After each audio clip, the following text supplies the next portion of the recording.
Your Highnesses, Your Majesties, Your Excellencies, esteemed guests, Assalamu alaikum wa rahmatullahi wa barakatuh. My name is Khulud Al-Adiyat, and welcome to the opening ceremony of the World Climate Action Summit at COP28. What you just saw, the drum rhythms of Ar-Ruwah and chants of An-Nadba, are the traditional calls to gather from our Shuhuh tribe of the Emirate of Ras Al Khaimah. We have heard the call and united, and now we must act.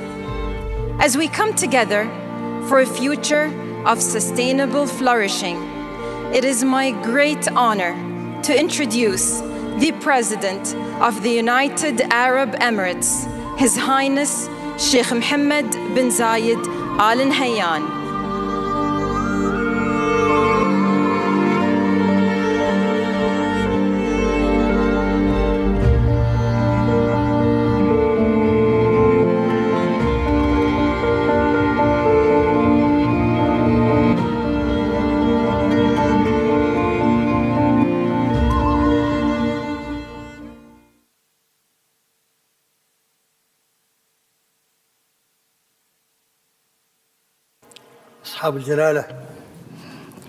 Your Highnesses and Excellencies,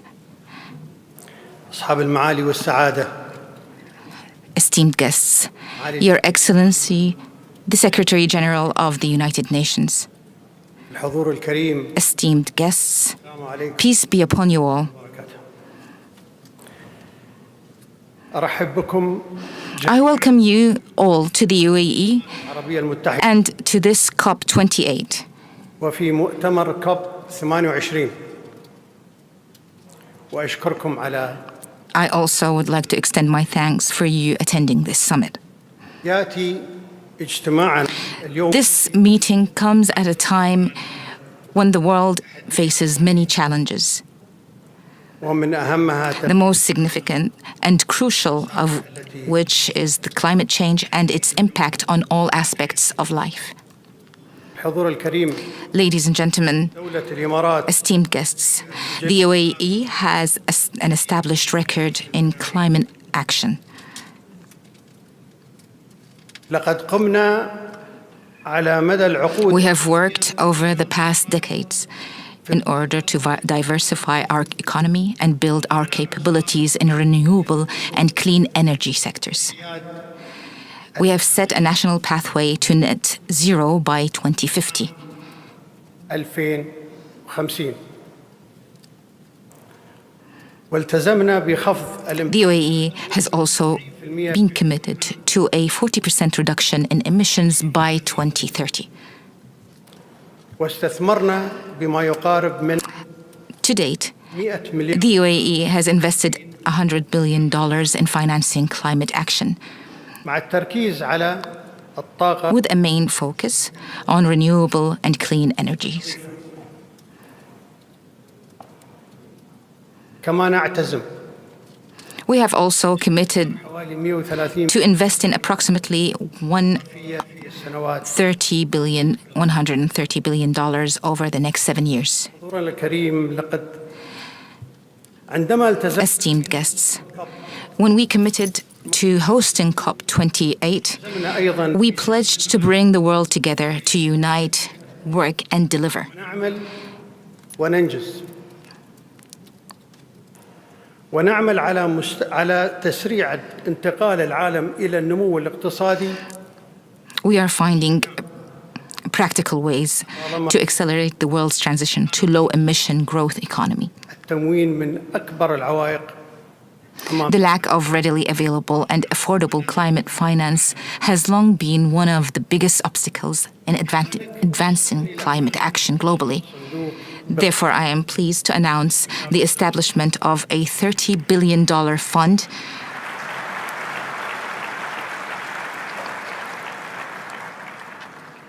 يسرني الإعلان عن إنشاء صندوق Once again, I am pleased to announce the establishment of a $30 billion fund for global climate solutions.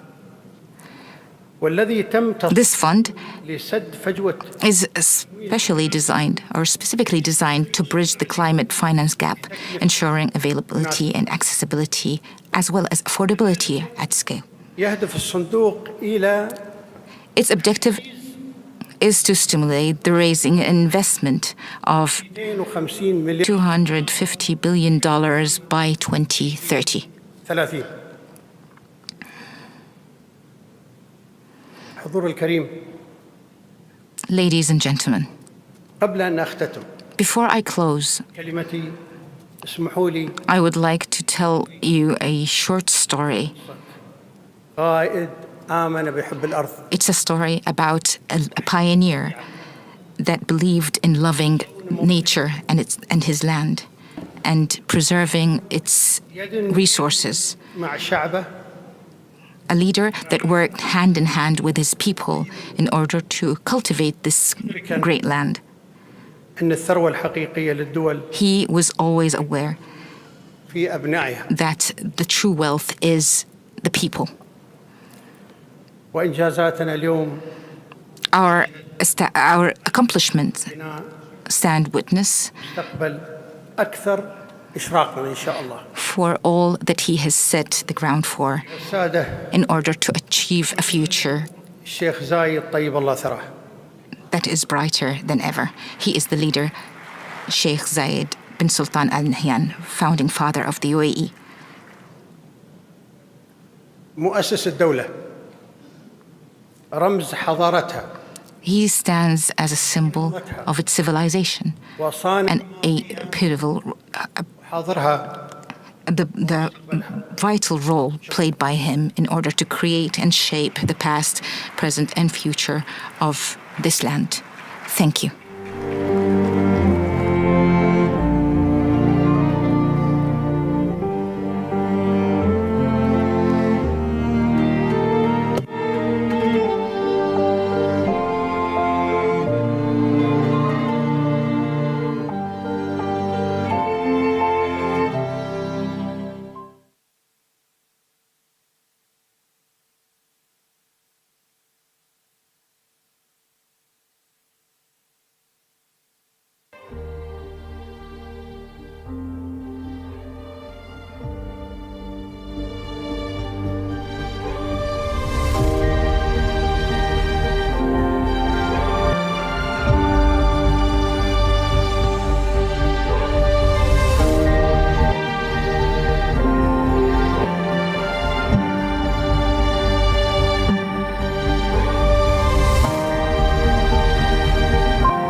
أصحاب الجلالة وأصحاب السمو والفخامة.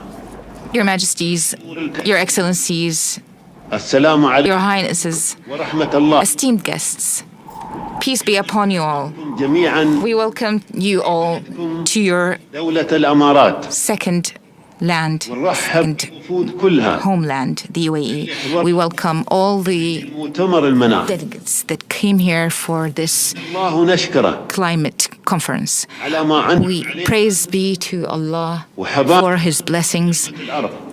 He gave us this gift of land. نحن بالنسبة لنا في دولة الأمارات For us in the UAE, يعتبر موضوع حماية البيئة conserving and preserving شعار the environment is not a slogan or a logo. جزء لا يتجزأ. It's actually part and parcel of who we are as a history, as a culture, and as a legacy.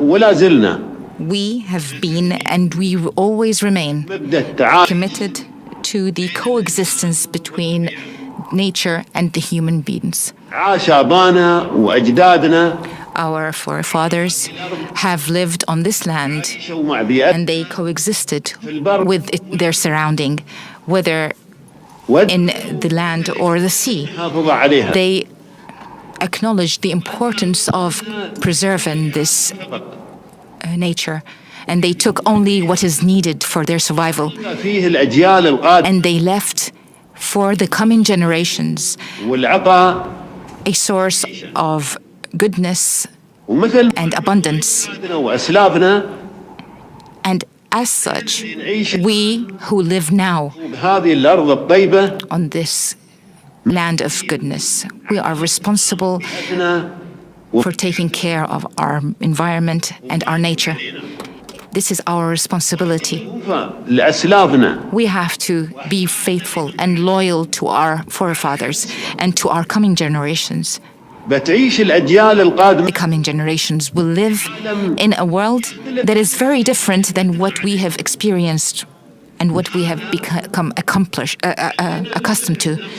And this is why we have to prepare ourselves and our people and our children for the new world. حماية بيئتنا والمحافظة عليها Preserving the environment and conserving it is our responsibility, not only as people or as groups, but also as governments. يتبادر.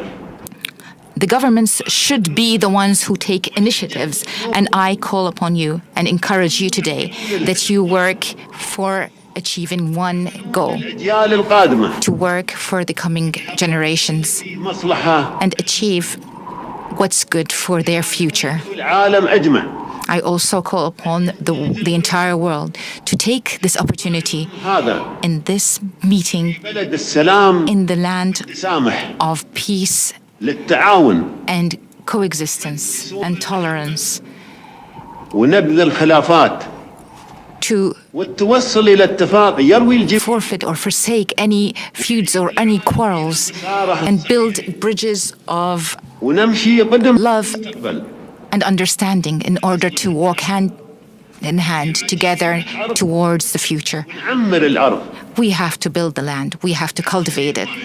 Our destiny is one. واحد We are keen والمصلحة وحدة. because our interest is one. وحدة. Our happiness, our joy is one. We all aim to achieve the same goal. الله. Best of luck in achieving this. Peace be upon you all.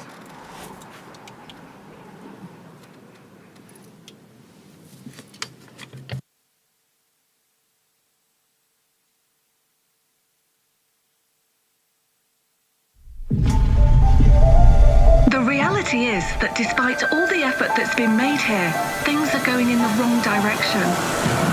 We are in the fight of our lives and we are losing. There are too many things dividing our world at this moment.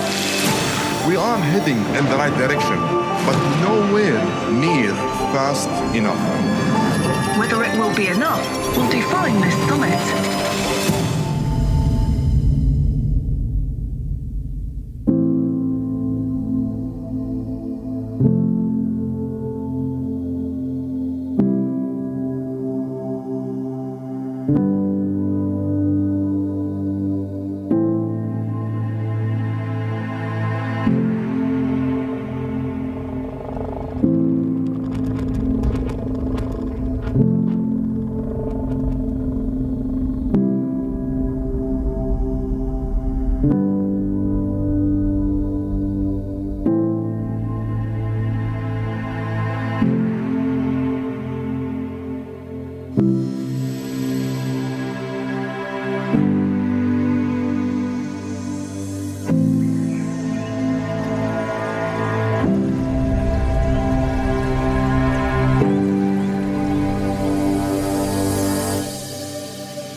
Let us now introduce a leader whose stewardship epitomizes the ideals of unity, diplomacy, and progress. Ladies and gentlemen, the Secretary General of the United Nations, Mr. Antonio Guterres.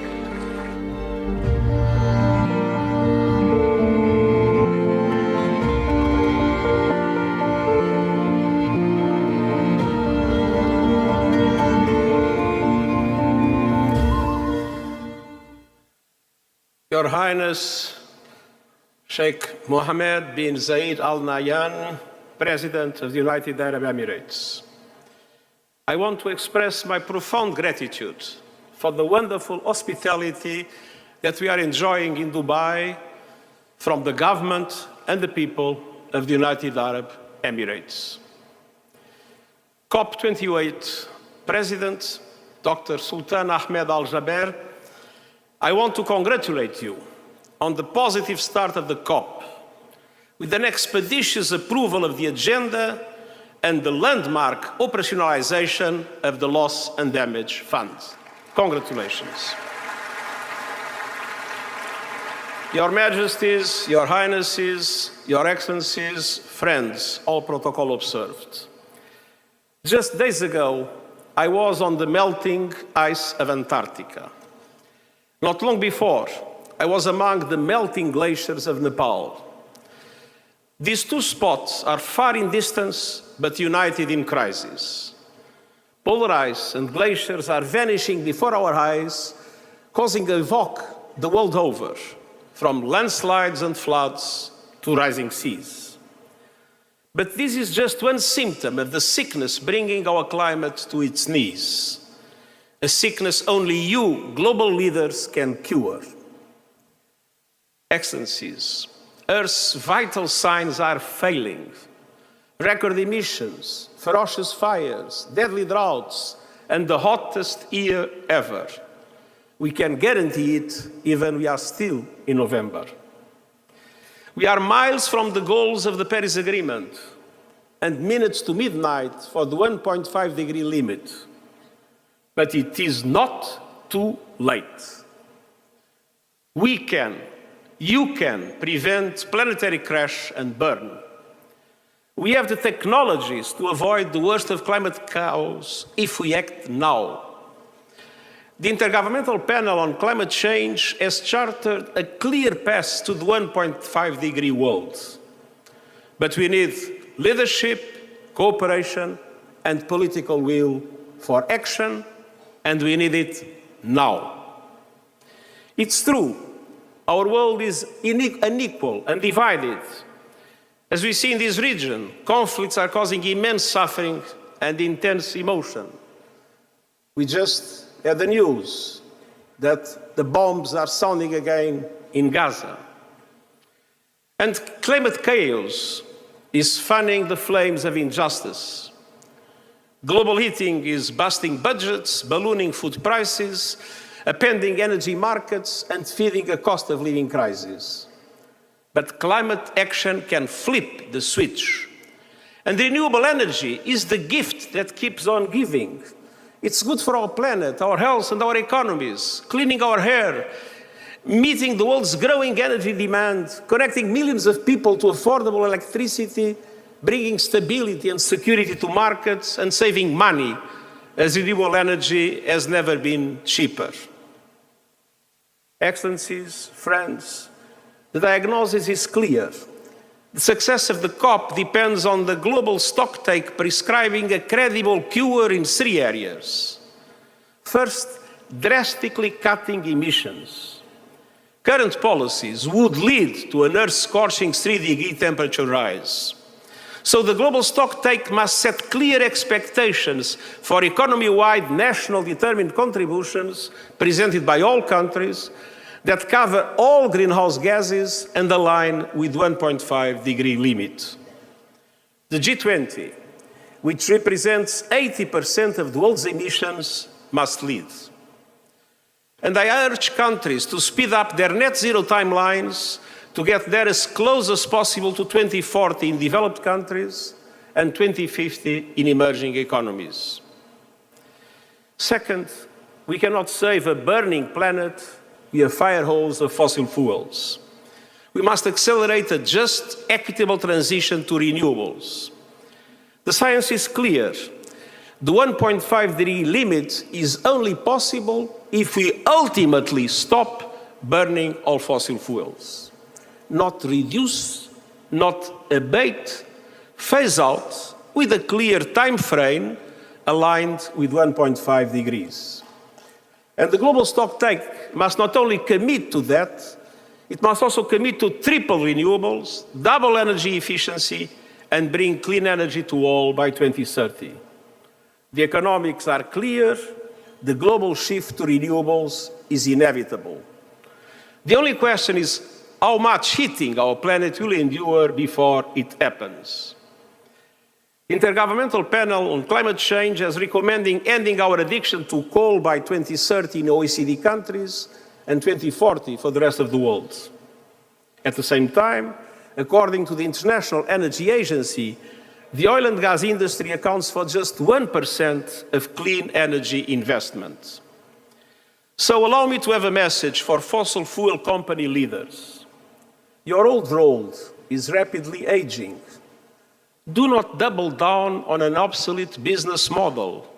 Lead the transition to renewables using the resources you have available.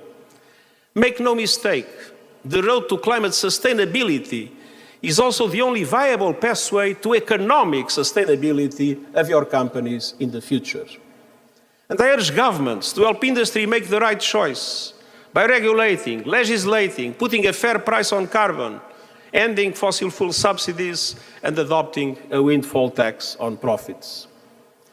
Excellencies, third, climate justice is long overdue.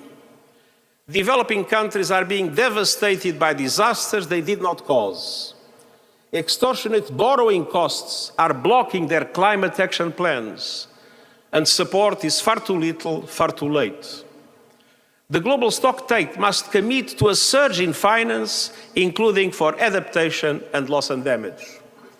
And it must support reform of the multilateral development banks to leverage far more private finance at reasonable costs for developing countries in climate action.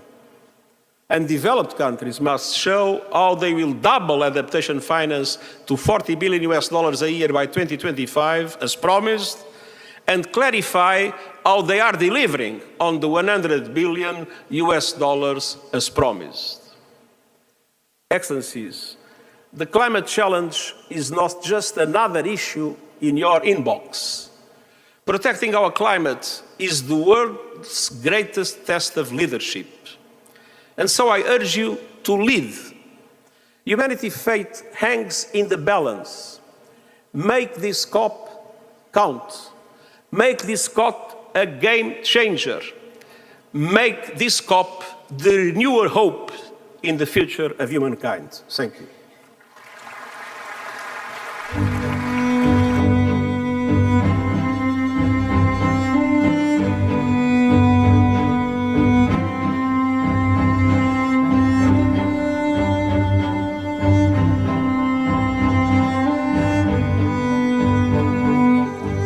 Thank you, Mr. Secretary General. شكرا لك سعادة الأمين العام. سيداتي وسادتي، لقد حان الوقت الآن لنحول طموحاتنا إلى عمل وأن نشارك المرئيات حول كيفية التقدم أو المضي قدما. رحبوا بأحد مؤيدي المناخ جلالة الملك تشارلز الثالث.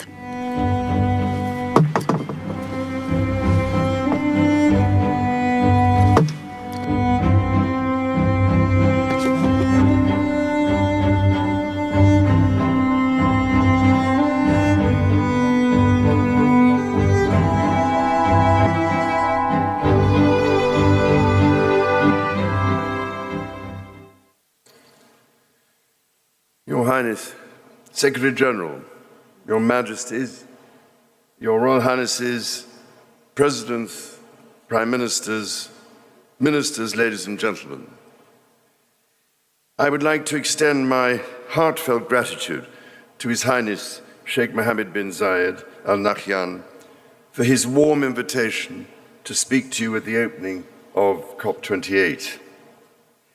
8 years ago, I was most touched to be asked to speak at the opening of COP21 in Paris, which of course culminated in the Paris Agreement, a landmark moment of hope and optimism when nations put differences to one side for the common good. I pray with all my heart that COP28 will be another critical turning point towards genuine transformational action at a time when already, as scientists have been warning for so long, we are seeing alarming tipping points being reached. I've spent a large proportion of my life trying to warn of the existential threats facing us over global warming, over climate change and biodiversity loss. But I was not alone. For instance, Sheikh Mohammed's dear father, Sheikh Zayed, was advocating for clean energy at a time even before the United Arab Emirates as such came into being.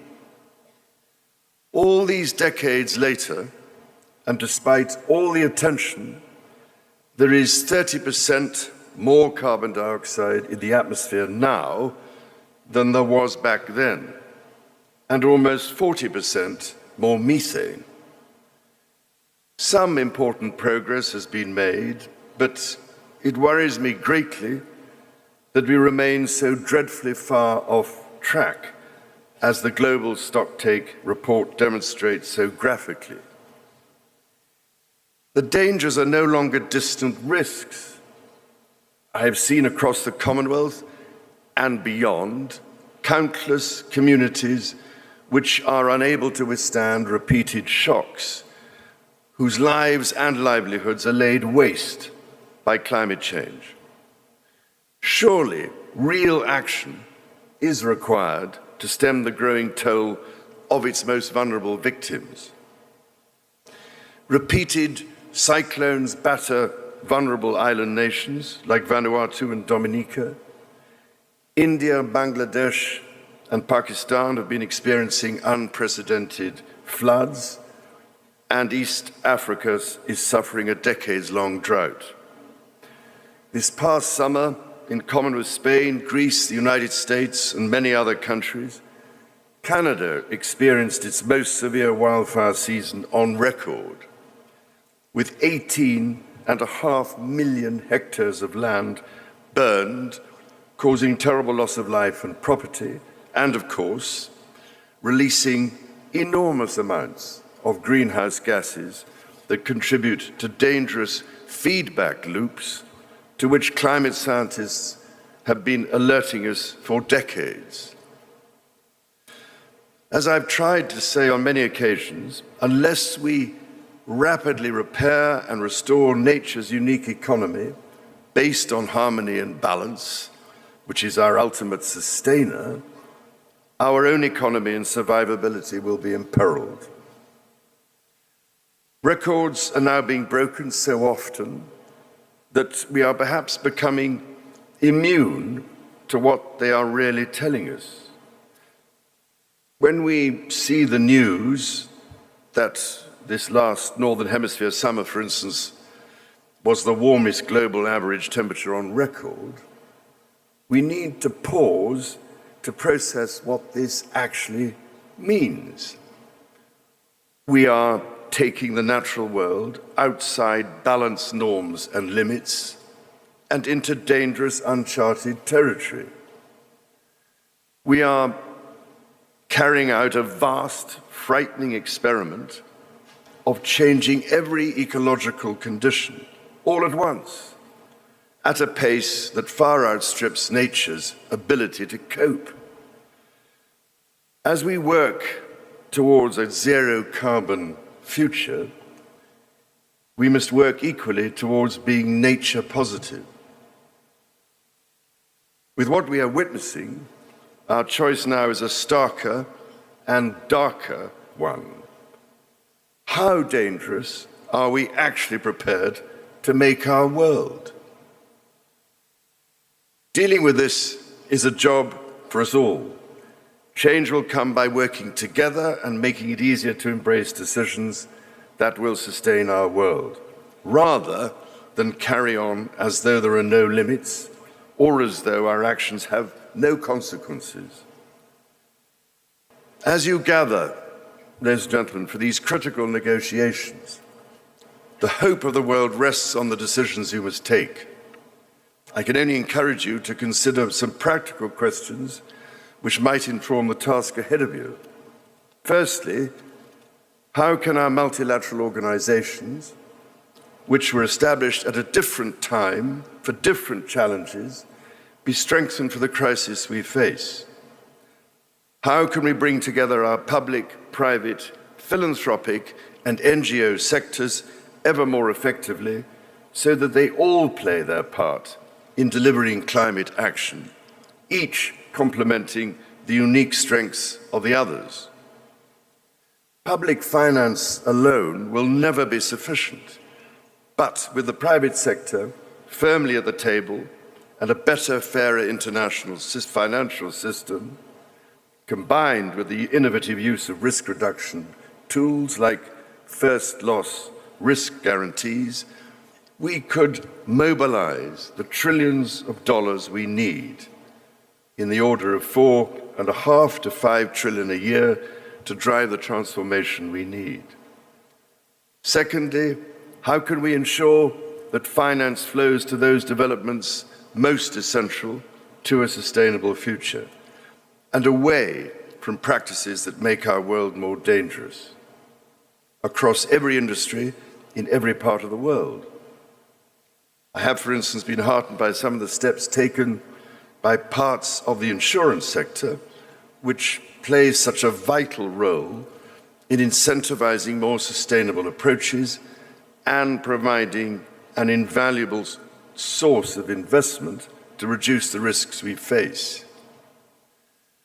Thirdly, how can we accelerate innovation and the deployment of renewable energy, of clean technology and other green alternatives to move decisively towards investment in this vital transition across all industries? For instance, how can we increase investments in regenerative agriculture, which can be a nature-positive carbon sink? What incentives are necessary? And how can those which have a perverse impact be eliminated with all due speed? Fourthly, how can we bring together different solutions and initiatives to ensure coherent, long-term approaches across sectors, countries, and industries? For virtually every artificial source of greenhouse gas emissions, there are alternatives or mitigations which can be put in place. That is why it is encouraging to see industry transition plans being developed both nationally and globally, which will help each sector of our global economy onto practical pathways to a zero-carbon, nature-positive future. And, ladies and gentlemen, fifthly, how can we forge an ambitious new vision for the next 100 years? How can we draw on the extraordinary ingenuity of our societies, the ideas, knowledge, and energy of our young people, our artists, our engineers, our communicators, and importantly, our indigenous peoples, to imagine a sustainable future for people everywhere, a future that is in harmony with nature, not set against her. Ladies and gentlemen, in your hands is an unmissable opportunity to keep our common hope alive. I can only urge you to meet it with ambition, imagination, and a true sense of the emergency we face, and together with a commitment to the practical action upon which our shared future depends. After all, ladies and gentlemen, in 2050, our grandchildren won't be asking what we said. They will be living with the consequences of what we did or didn't do. So if we act together to safeguard our precious planet, the welfare of all our people will surely follow. And we need to remember, too, that the indigenous worldview teaches us teaches us that we are all connected, not only as human beings, but with all living things and all that sustains life. As part of this grand and sacred system, harmony with nature must be maintained. The earth does not belong to us. We belong to the earth.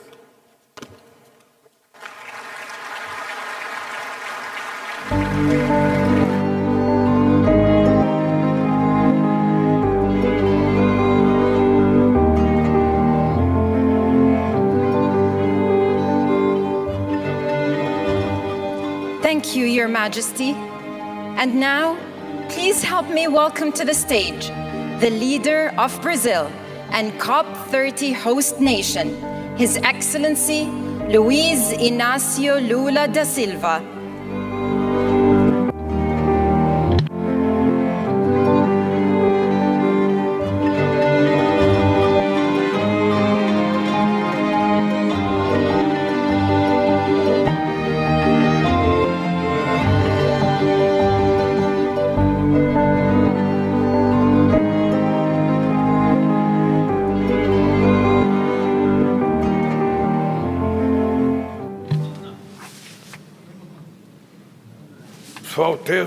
Your Highness, Sheikh Mohammed Zayed,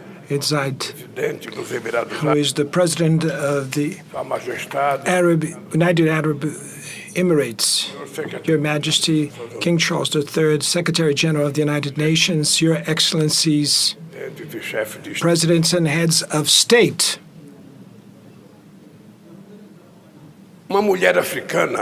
An African woman from Kenya, Wangari Maathai, who received the Nobel Peace Award, synthesized very well the dilemma of humanity in its relationship with nature. She said, the generation that destroys the environment is not the generation that will pay for the price. The IPCC has warned us that we only have till the end of this decade to avoid that the global temperature would go beyond 1.5 degrees above the pre-industrial levels. 2023 is already the hottest year in the last 125,000 years. Humanity suffers with drought, floods, and heat waves that are more extreme and frequent. In the north of Brazil, the Amazon region suffers one of the most tragic droughts of its history. In the south, we are facing tempests and hurricanes that lead along a lot of destruction and death. Science and reality show us that this time we will have to pay for the price. Now, the planet is not waiting anymore to demand from the next generation. The planet is tired of climate agreements that were not fulfilled and goals to reduce neglected carbon emissions, and the financing to the poor punches never comes. Eloquent and empty speeches. We need concrete actions. How many world leaders, in fact, are committed to save the planet? Only last year, the world had spent more than $2 trillion in weapons, amounts that could be invested to fight hunger and to confront the climate change issue. How many tons of carbon were emitted by missiles that cruise over the skies and fall over innocent civilians, mainly children that are hungry. The count that has to be paid for the climate change is not the same for all. And the first one to pay for the price is the poorest population. The 1% richest part of the planet emits the same volume of carbon than 66% of the population. Rural workers that have their plantations, subsistence plantation devastated by drought, cannot feed anymore their families. Dwellers in the peripheries of the big cities that lose a little bit what they have when the floods come and destroys everything. Furniture, homes, pets and their sons. The injustice that penalizes the younger generation is only one of the faces of the inequalities that affect us. The world naturalized the disparities that are unacceptable in terms of income, gender, and race. I can't imagine to confront the climate change without fighting inequalities. Who are those that are in hunger have their existence imprisoned by the pain in the present and becomes incapable to think about the future, about tomorrow.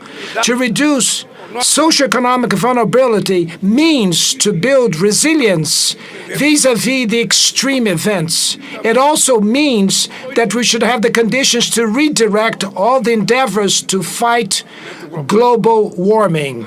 In 2009, when I participated at the COP28 in Copenhagen, the architecture of the climate change convention was almost in collapse. The negotiations failed, and it was necessary a great effort to recover the trust and reach to the Paris Agreement in 2015. Coming back to the presidency in Brazil, I can see that today we are in a similar situation. The non-fulfillment of the commitments that were taken erodes the credibility of the regime. It is necessary to rescue the belief in multilateralism. It is unexplainable that the UN, although all the endeavors, it shows itself incapable to keep peace simply because some of its members profit from war. It is regrettable that the agreements from the Kyoto Protocol of 1997 or the Paris Agreements of 2015 are not being implemented. The rulers cannot exempt themselves from their responsibilities. No country will solve their problems alone. We are all obliged to act together beyond our borderlines. Brazil is willing to lead as a role model, and we adjusted our climate change goals, and they're the most ambitious ones that many developed countries have. We have reduced drastically the deforestation of the Amazon region, and we will have zero deforestation till 2030. We have formulated an ecological transformation plan to promote green industrialization, low carbon agriculture, and bioeconomy. We have forged a common vision with the Amazon countries, and we built bridges with other countries that detain tropical forests. The world is already convinced of the potential of the renewable sources of energy. Now is the time to face the debate about the slow motion pace of the decarbonization of the planet and to work towards an economy that will be less reliant on fossil fuel. We have to do it, and in a way that is urgent and fair. Let's work in a constructive way with all countries to pave the way between this COP28 and COP30 that we will host in the heart of the Amazon tropical forest. We do not have two planet Earths. We are a unique species called humanity. All of us aim to make the world capable to host with dignity the totality of their inhabitants, and not only a privileged minority. So I'd like to invite, as Pope Francis said, we are all brothers. We need to live in fraternity. Thank you very much.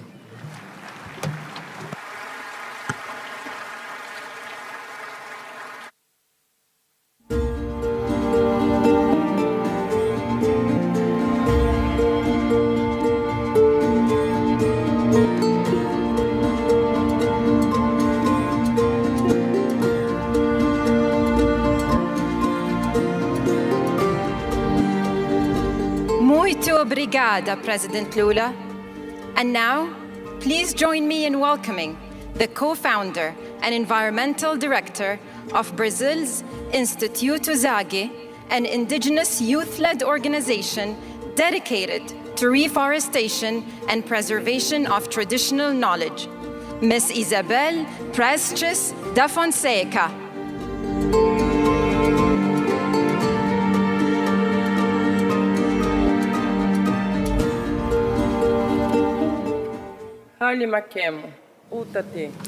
Isabel, indigenous people of represent. I am Isabel Gagran, a guardian. Ladies and gentlemen, I am Isabel Gagran, a guardian with my family of Lacanono Choclan indigenous land. I am here today as an indigenous woman, a mother, a sister, a woman being who lives on this earth like you, with you. Every day, I witness all that is happening with much sadness, the devastation of our forests. Only 2% of our sacred biome survives. And the Zag tree, our millennia-old Araucaria ancestor, is on the verge of extinction. Our ancestors predicted this. They warned us about the future when the world would need our knowledge. Today we face environmental imbalances, climate catastrophes, drying rivers, crumbling mountains, and melting ice. The planet heats up due to human action. In southern Brazil, snow has practically disappeared due to the drastic reduction of our sacred tree, our Araucaria. In all places where our Araucaria is still present exclusively in the snow. We are running against time and have already planted thousands of trees. We are no longer just protecting the future, but acting in the now. In the name of the indigenous lives, the forest and biodiversity, join us in this fight. We are nature, trying to defend itself. This is a call to action. We can no longer delay. United, we will restore our earth, preserve our heritage, and rescue lost harmony. We at Instituto Zag, we are not just asking for support, we are asking for companionship. I invite everyone to join this mission, to become part of this journey for the regeneration of nature and life. Together, we will preserve not just a legacy, but the legacy of all humanity. Together, we will be the change. We have the solution for the climate changes problems. Olame Montamentete. Thank you very much.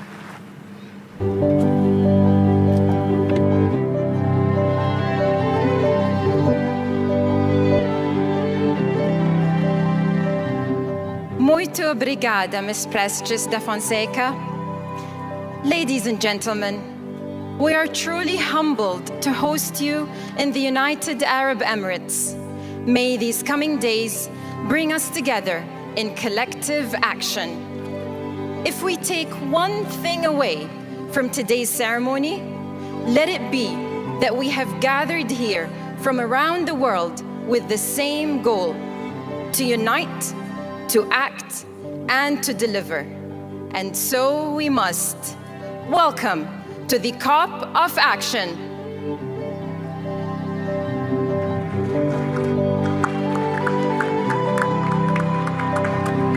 Ladies and gentlemen, thank you for joining us today.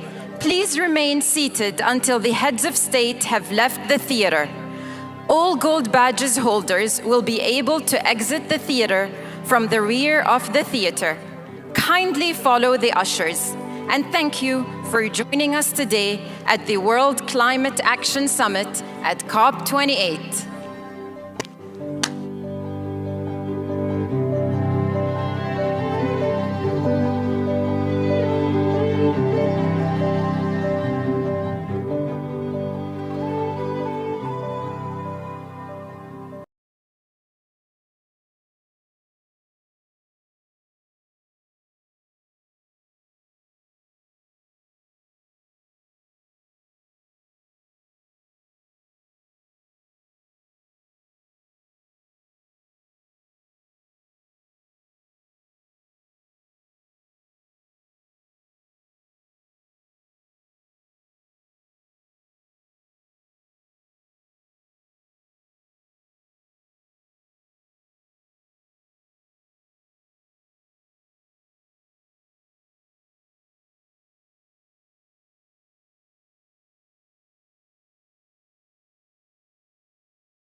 Opening of the first part of the high-level segment for heads of states and government on the occasion of the 28th session of the Conference of Parties.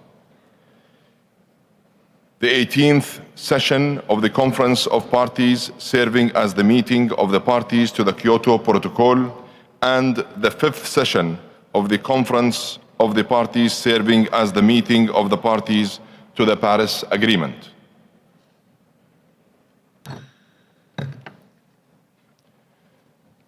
Your Highnesses, Your Excellencies, Presidents and Prime Ministers, I am deeply humbled and honored to have the opportunity to welcome you today.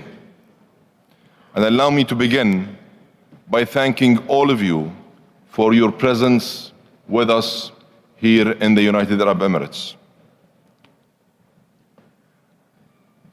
As the largest gathering of world leaders to attend a COP summit, you are collectively demonstrating your real commitment to climate action.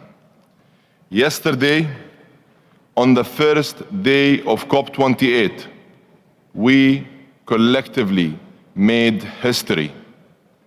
We achieved consensus on a fund for climate impact response that will protect lives and livelihoods, especially the most vulnerable.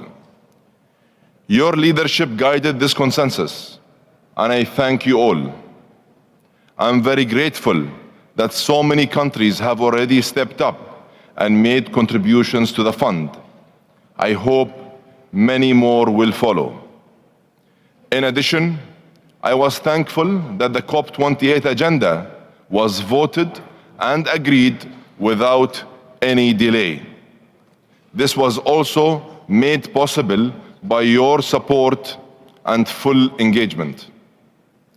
And it allows us to get down to work immediately on the key issues that we must address across the climate agenda.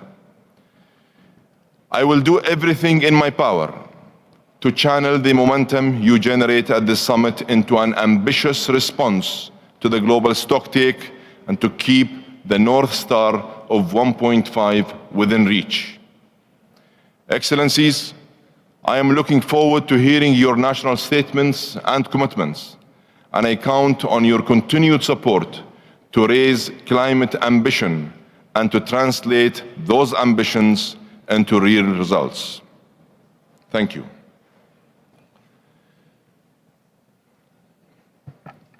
Excellencies, this afternoon, we are honored to have with us His Excellency Mr. Denis Francis, the President of the United Nations General Assembly, and His Excellency Mr. Narendra Modi, Prime Minister of India.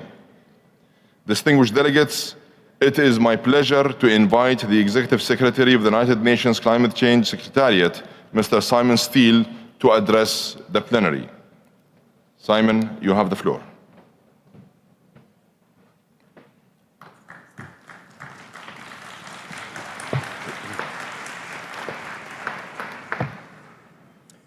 Excellencies, ministers, honorable guests, I must begin by thanking the United Arab Emirates for their warm hospitality here in Dubai. Working with your team over the last year to prepare this event has been a pleasure. Looking out at this World Climate Action Summit, it's incredible to see so many leaders convened in one place.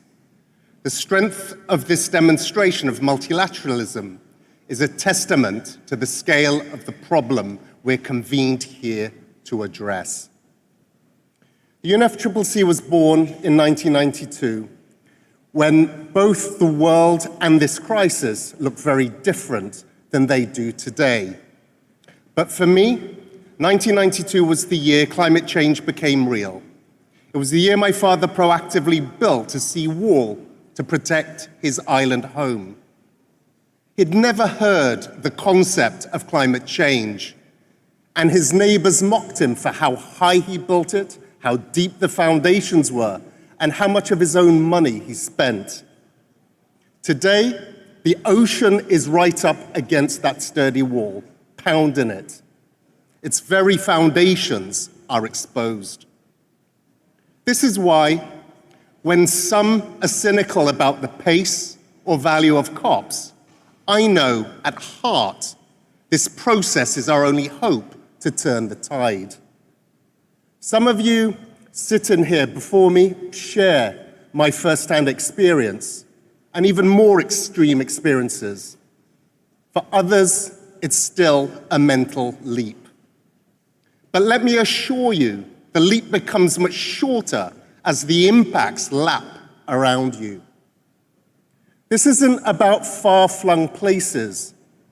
In the hottest year ever, it's at everybody's doorstep, continent by continent, region by region, country by country. None of us are immune. Some leaders here are newly elected.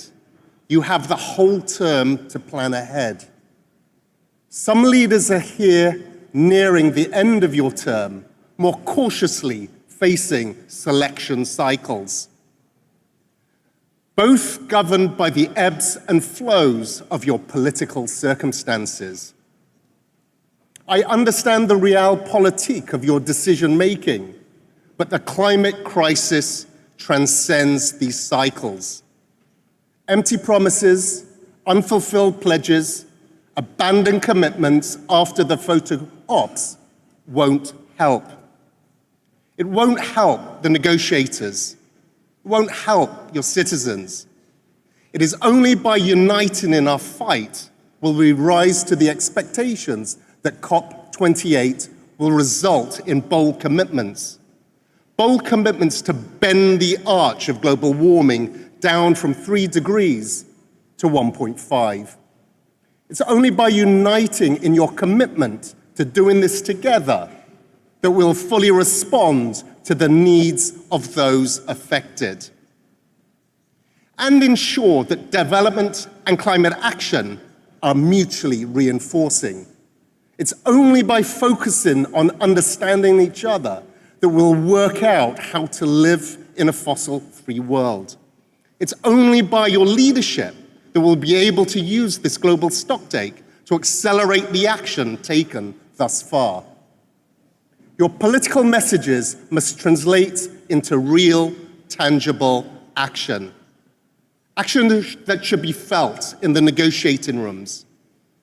Action translated into the text that's gavelled on December the 12th. My job is simply to facilitate the process and make sure it's as fair, transparent, and just as possible. It's only the political signals you send today and their follow-up actions that can take us to a place beyond the encroaching seas. I thank you.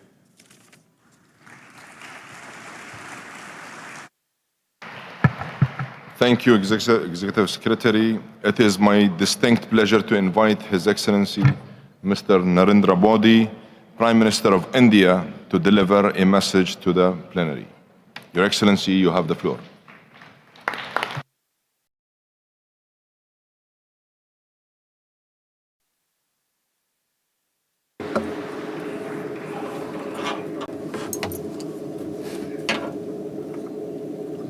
Your Majesties, Your Majesties, Your Highnesses, Excellencies, Ladies and Gentlemen, 140 crore भारतीयों की ओर से I bring greetings to you from 1.4 billion Indians. सबसे पहले First of all, मैं आप सभी का I would like to express my gratitude to all of you today. आए गए You have always given strength to my voice, supported me on issues of climate justice, climate finance, and green credit when these have been raised by me. सभी के प्रयासों Thanks to our collective efforts, today the world is convinced that for the welfare of humanity, everyone's interests must be protected and everyone's participation is essential Friends, Bharat ने India has presented a model of development to the world, of striking a great balance between ecology and economy. 17%. Despite the fact that India is home to 17% of the world's population, our share of global carbon emissions is even less than 4%. India is one of the very few economies in the world that is on track to achieve its NDC targets. We have achieved our emissions intensity related targets 11 years ahead of the committed time frame. We have achieved our non-fossil fuel targets 9 years ahead of the committed time frame. And India did not just stop there. We remain ambitious. We have set targets to bring our emission intensity down to 45% by 2030. We have decided that we will increase the share of non-fossil fuel to 50%. And we shall continue to move ahead in achieving our goal of net zero by 2070. Friends, during our G20 presidency, India gave high importance to the climate issue in the spirit of one earth, one family, one future. At G20, we agreed on a Green Development Pact for a sustainable future. We have agreed on the principles of lifestyles for sustainable development. We have expressed our commitment to triple renewable energy by 2030 at a global level. Alternate fuels के लिए India has promoted alternate fuels, including hydrogen, and has also launched the Global Biofuels Alliance. We have together recognized that there is a need to take climate finance commitment from billions to several trillions. Friends, at Glasgow, India launched the Infrastructure Resilience Initiative for Island States. Under this initiative, India is implementing projects with speed in 13 countries. In Glasgow, I had presented to you my vision of Mission Life, lifestyle for environment. As per a study carried out by the International Energy Agency, this approach can help us reduce carbon emissions by 2 billion tons annually by 2030. Today, from this platform, I am calling for another pro-planet, proactive and positive initiative, and that is the Green Credits Initiative. This is a mass campaign that goes beyond the commercial mindset associated with carbon credits. It focuses on creating carbon sinks through people's participation, and I invite all of you to join this initiative.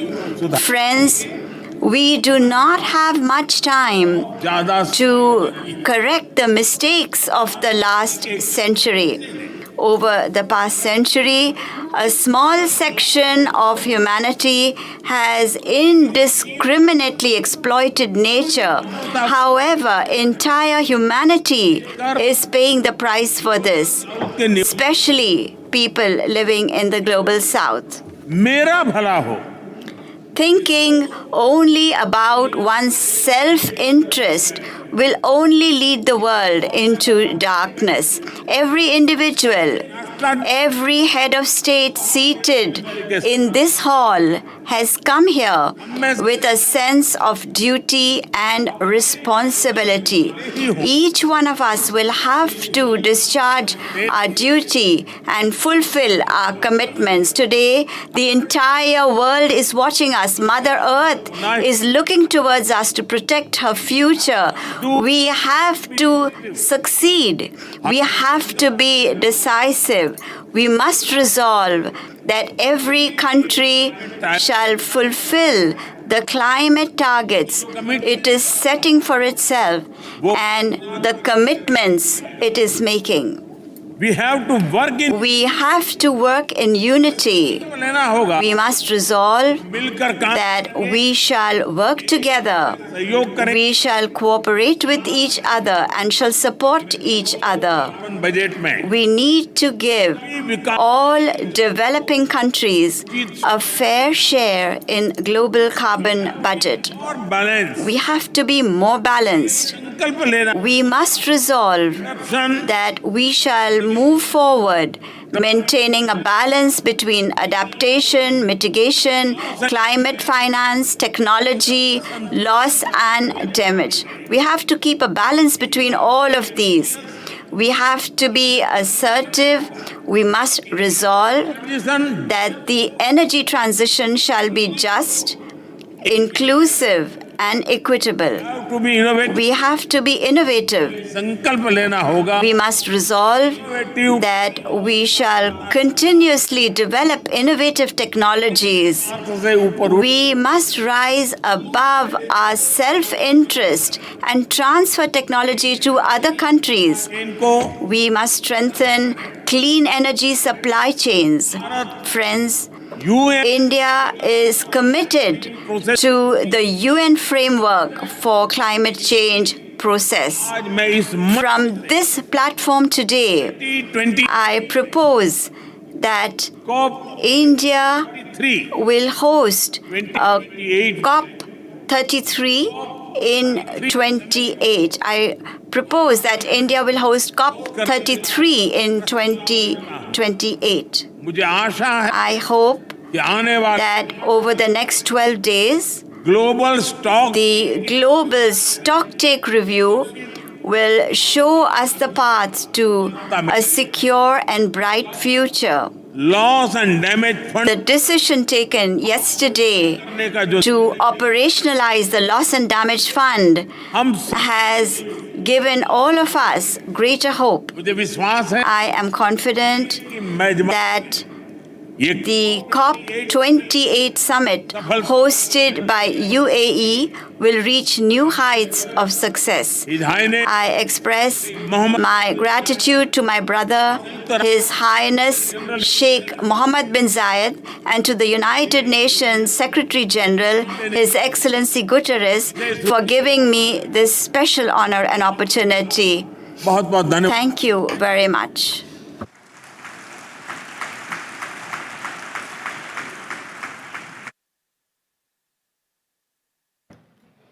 Thank you, Your Excellency.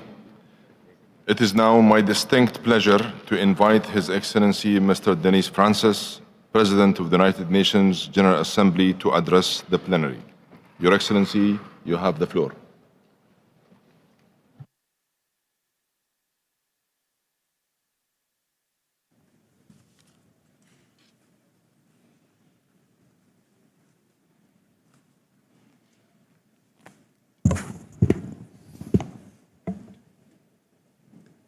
Your Royal Highness, Sheikh Mohammed bin Zayed Al Nahyan, Your Highness, Narendra Modi, Prime Minister of India, Dr. Sultan Al Jaber, COP28 President, esteemed heads of state and government, Mr. Simon Steele, UNFCCC Executive Secretary, ladies and gentlemen, distinguished participants.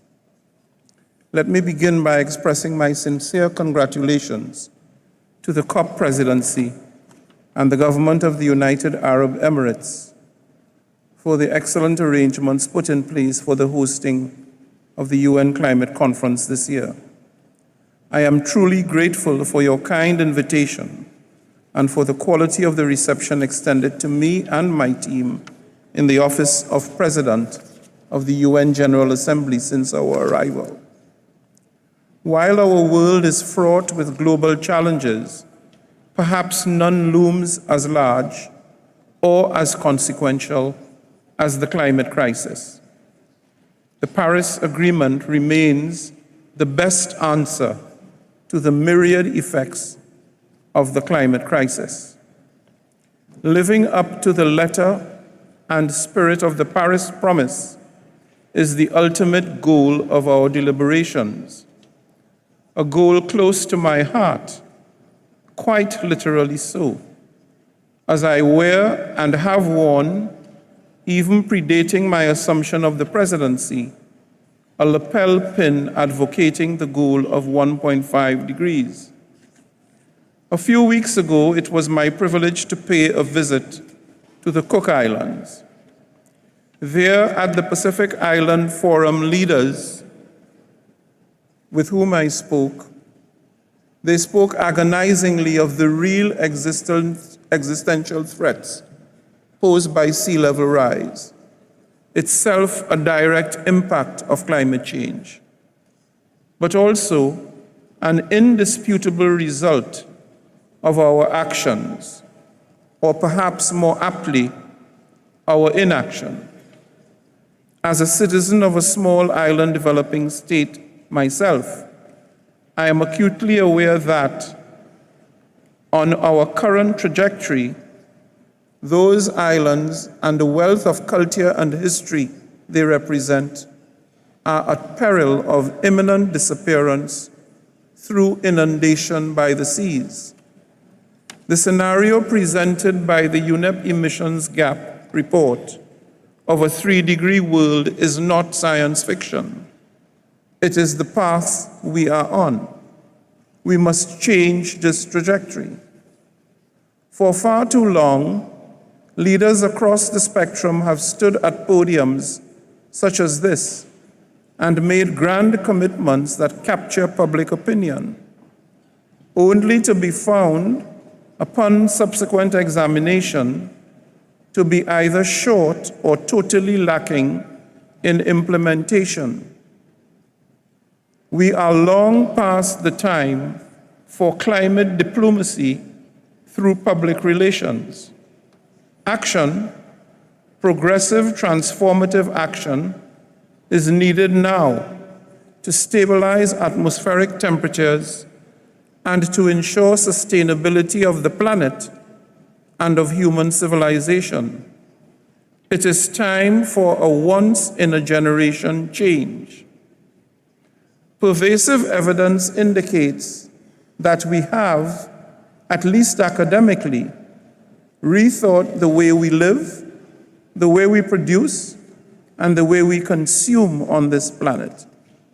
Curiously, what we have not done is to actually reshape and re-engineer our production systems, our lifestyles and habits to match the dictates of climate and planetary sustainability. Borrowing from the Secretary General's descriptor about global boiling, the extant situation demands a new, more sustainable, more resilient, more inequitable industrial revolution. We need a just transition to sustainable energy systems. We need to retrofit for resilience and sustainability. I am convinced that we have both the capacity and the tools at our fingertips to do this, while leaving no one behind. Excellencies, the energy transition, coupled with robust mitigation action, is understandably front and center in this effort if we are to halt climate change in its tracks. While the world is moving to renewable sources somewhat faster than anyone might have imagined, significantly more than our feeble efforts are required at scale to produce the desired critical reduction in the levels of emissions. Let us therefore triple renewable energy capacity, as the COP28 presidency has challenged us to do. And then let us triple it again. Of course, our high levels of energy dependency impact everything we do, from transport to infrastructure to tourism. And for this reason, I intend to do my part in carrying forward these important sector-specific conversations at the General Assembly of the United Nations. Mindful of this imperative, I am pleased to announce that I will convene the first ever General Assembly Sustainability Week at UN headquarters in New York in April 2024 as a flagship initiative of my presidency. This week will consolidate several high-level, already mandated events promoting sustainability in transport, tourism, and infrastructure sectors. Perhaps most importantly, it will incorporate the global stocktake on energy, which aims to complement the stocktake here at COP28. The results of Sustainability Week will, I hope, add further momentum to the path laid out at COP28 and ahead of the 2024 Summit of the Future next September. I look forward to welcoming delegations at the highest possible level to New York in April in pursuance of sustainability. Excellencies, while we work towards fast-track energy transition, we must reconcile the reality that climate impacts are here already and will only intensify as we continue the march towards the 1.5 degrees. It is absolutely essential, therefore, that we deliver meaningful progress in specific relation to adaptation. Clearly, we need to shore up financing for adaptation. More accessible, more available, and more affordable financing from the international financial institutions must be unlocked. On this point, there is hope, and I welcome the capitalization of the Fund for Loss and Damage. Developing countries deserve no less. I make the plea, let us continue to build on this success. Let this be just the beginning. From building seawalls to designing drought-resistant crops, developing countries must receive the necessary financial and technical support for climate adaptation. And I applaud the efforts of partners to make community grants and financing more available and quickly accessible, as such funding is particularly important for small island developing states and marginalized communities on the front lines of climate change, as well as for vulnerable groups, especially women and girls. Such resources can help facilitate global and local early warning systems, as well as data and information services to better address extreme climate events. We need to not only be risk-informed, but also resilient at every level and across all stakeholders, thus leaving no one behind. Esteemed heads of state and government, excellencies, ladies and gentlemen, I am not just optimistic. I am convinced that we can emerge from Dubai with a triumvirate of undertakings, a threefold surge in renewable energy, a financial influx to propel sustainability, and a fortified support system for those confronting climate-induced vulnerabilities. Our collective resolve must echo louder than the challenges we face. Together we can make COP28 a decisive win for our people, for our communities, and for our planet. The actions we take here will resonate for generations, proving that when nations and people unite in a common quest for peace, progress, prosperity, and sustainability for all, we can surmount any obstacle and create the future we want. Let's get it done. I thank you.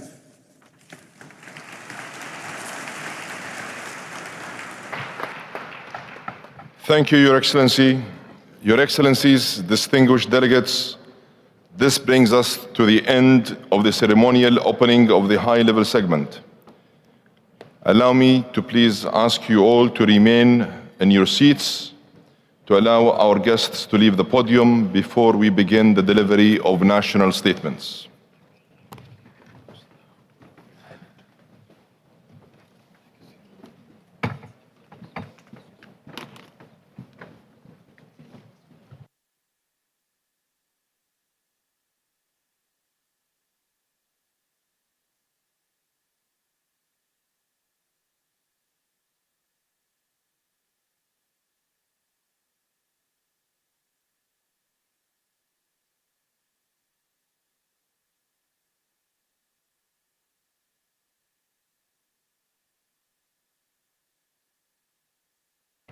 Your Excellencies, distinguished delegates, honorable guests, I now declare open joint second meeting of COP28, CMP 18 and CMA 5.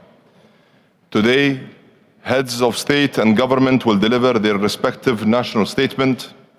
I'd like to inform you, Your Excellencies, of actions in place to ensure effective time management. There is a 3-minute time limit for statements during the high-level segment. Statements should be as concise as possible, noting the full texts of the official statements will be made available on the UNFCCC website. And finally, please note that heads of state or government who are not in the plenary at the time for delivery of their statements will be scheduled to speak at the end of all statements of the same category. Your Excellencies, distinguished delegates, honorable guests, the United Arab Emirates is delighted to welcome over 170 heads of states and government. Your presence here today is a testament to the milestone nature of this COP, to raise our shared ambition over this critical decade to keep 1.5 within reach. Success is underpinned by your commitment to take meaningful and tangible steps to address the climate crisis by implementing and achieving the long-term goals of the Paris Agreement and the ultimate objective of the Convention. It is essential that we expedite efforts towards implementing climate action.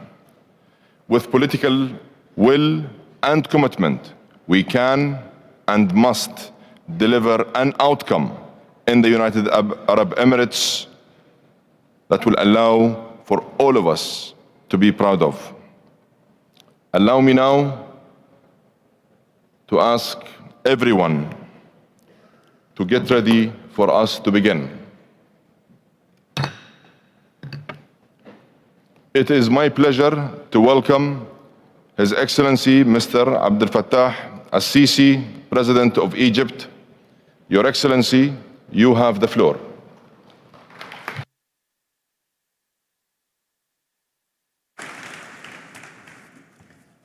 Thank you very much. Bismillah ar-Rahman ar-Rahim. In the name of God, the Merciful, the Compassionate, my dear brother, Your Royal Highness Sheikh Mohammed bin Zayed Al Nahyan, President of the UAE, heads of state and government, honorable ministers, ladies and gentlemen. It gives me pleasure at the outset to congratulate the United Arab Emirates on presiding over the 28th Conference of the Parties of the UNFCCC. I commend the exquisite organization, and I express my full confidence in the UAE's ability to achieve the goals of this conference. Like COP27, COP28 is taking place amid dangerous and grave political challenges that are no less dangerous than climate change, which requires of us political leaders to work diligently and sincerely to make sure that our conference reaches ambitious results and that contributes to the implementation of previous undertakings. As president of COP27 in Sharm el-Sheikh and a country directly impacted by climate change, Egypt is well aware of the importance of reinforcing collective work to address the challenge of climate change and to guarantee eco-friendly development to preserve planet Earth for coming generation and to address the present impacts of climate change that exceed the capacities of countries, including or especially developing countries, to cope with them and their impacts on the different sectors of development. Ladies and gentlemen, our responsibility is to reaffirm that we are committed to implementing the procedures that we have agreed on in line with the Paris Accords and in line with the state of the art of science and in pursuant to the principle of responsibility of all countries. It is important to underscore the principles of equity, just transition, collective but differentiated responsibility as precepts of multilateralism. In Sharm el-Sheikh, we have rolled out many initiatives that would contribute to achieving our aspirations in this regard, including the creation of a loss and damage fund for developing countries and the Just Transition Work Program and the Emissions Reduction Work Program. We have also paved the way to a global goal for adaptation with climate change. In this framework, I'd like to express my appreciation of all of you in view of the results that we have seen this year in the discussions on the Just Transition or the Emissions Reduction Work Program in the sectors of energy and transport. We have also reached recommendations to operationalize their financing arrangements for developing countries, and we have also operationalized the relevant funds. The success of these efforts, however, hinges on the adequacy of financing and the funding arrangements in place, which necessitates that we have a joint view, including recommendations that would lead to the operationalization of all of these arrangements and to provide the necessary funding. Ladies and gentlemen, the achievement of all of these goals is possible if we work together in a spirit of cooperation and participation. Therefore, we call on the international community to take more ambitious steps in COP28 in Dubai and to expand the participation of communities and to refrain from any unilateral acts that only serve self-interests. And I look forward to more results from COP28, including a reinforced international framework for cooperation and to provide technical and financial support for developing countries. In conclusion, Egypt is committed to addressing the challenge of climate change, and I'd like to issue a global call to all parties to provide full support to the kindred country of the United Arab Emirates to guarantee that COP28 in Dubai would reach historic results that would reaffirm to all peoples of the world that we are determined and able to save planet Earth, the home of our life and the future of posterity. Thank you for listening.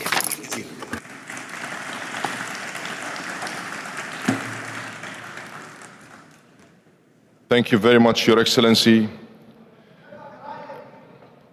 It is now my pleasure to welcome His Majesty King Abdullah ibn al-Hussein, King of Jordan. Your Majesty, you have the floor.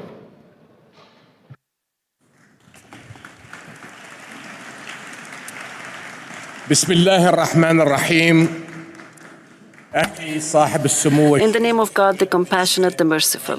My dear brother, Your Highness, Sheikh Mohammed bin Zayed Al Nahyan, Mr. Secretary General, Mr. President, I would like to first express my deep thanks and appreciation to my brother, His Highness Sheikh Mohammed bin Zayed and the United Arab Emirates for successfully organizing this international summit. This year's conference of the parties must recognize, even more than ever, that we cannot talk about climate change in isolation from the humanitarian tragedies unfolding around us. As we speak, the Palestinian people are facing an immediate threat to their lives and well-being. In Gaza, over 1.7 million Palestinians have been displaced from their homes. Tens of thousands have been injured or killed in a region already on the front lines of climate change. The massive destruction of war makes the environmental threats of water scarcity and food insecurity even more severe. In Gaza, where people are living with little clean water and the bare minimum of food supplies, climate threats magnify the devastation of war. So, my friends, as we meet here today to talk about inclusivity in climate response, let's be inclusive of the most vulnerable. Palestinians severely impacted by the war on Gaza, populations around the world affected by conflict and poverty, and refugee families and host communities in our region and beyond. To address the real dangers of food insecurity in Gaza, Jordan has brought together all international partners to coordinate on mechanisms for the sustainable provision of food supplies to the Strip. And as a country where refugees make up over a third of our population, we launched the Climate Refugee Nexus last year. This global initiative prioritizes climate-related support and investments for refugee-hosting nations. We are truly grateful for the 58 countries that have supported this initiative so far. But much more needs to be done. My friends, Jordan contributes a slim 0.06% to global greenhouse gases. Yet we are greatly impacted by global climate change, which has caused threats to our scarce water resources, food sources, and ecodiversity. Today, Jordan's most ambitious and vital projects relate to water. A major national water project envisions desalinating Red Sea water from the Gulf of Aqaba and channeling it to major population areas. The National Water Conveyance Project will rely on renewable energy, a field where we have made significant strides. Our national energy strategy aims to generate 31% of electricity from renewables by 2030. Hybrid and electric vehicles represent 18% of our transport system. In other climate action, research at the Aqaba Marine Park will explore the unique resilience of the Red Sea's coral reefs to benefit the conservation and regeneration of coral reefs around the world. And I look forward to attending an event tomorrow on board the Ocean Explorer vessel to highlight this initiative. Nationally, with a strong talent pool of young entrepreneurs and qualified engineers, we are pressing forward with solutions in climate-smart agriculture, water conservation, clean energy innovations, and more. And some of our innovators are showcasing their work here at COP28. Jordan also launched its Green Finance Strategy, the first in the region, and we issued our first green bond earlier this year. So, my friends, despite the challenges, Jordan has set an example in the region as a climate action pioneer and is emerging as a green tech hub. Yet, just as the impact of climate change does not take place in a vacuum, no country's response succeeds alone. The global stocktake has shown us that our world is still far behind in achieving the goals set by the Paris Agreement. As we work to catch up on the lost time and progress, we cannot forget the most vulnerable. Conflict-ridden communities, refugees, and developing countries must not be left alone to face a global problem. Nor can we stand by as the massive destruction of a relentless war in Gaza threatens more people and holds back progress towards a better global future. Current and future generations will hold us all accountable. Thank you very much.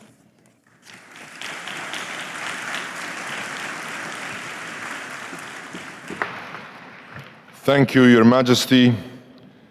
It is now my pleasure to welcome His Majesty King Tupu VI, King of Tonga. Your Majesty, you have the floor.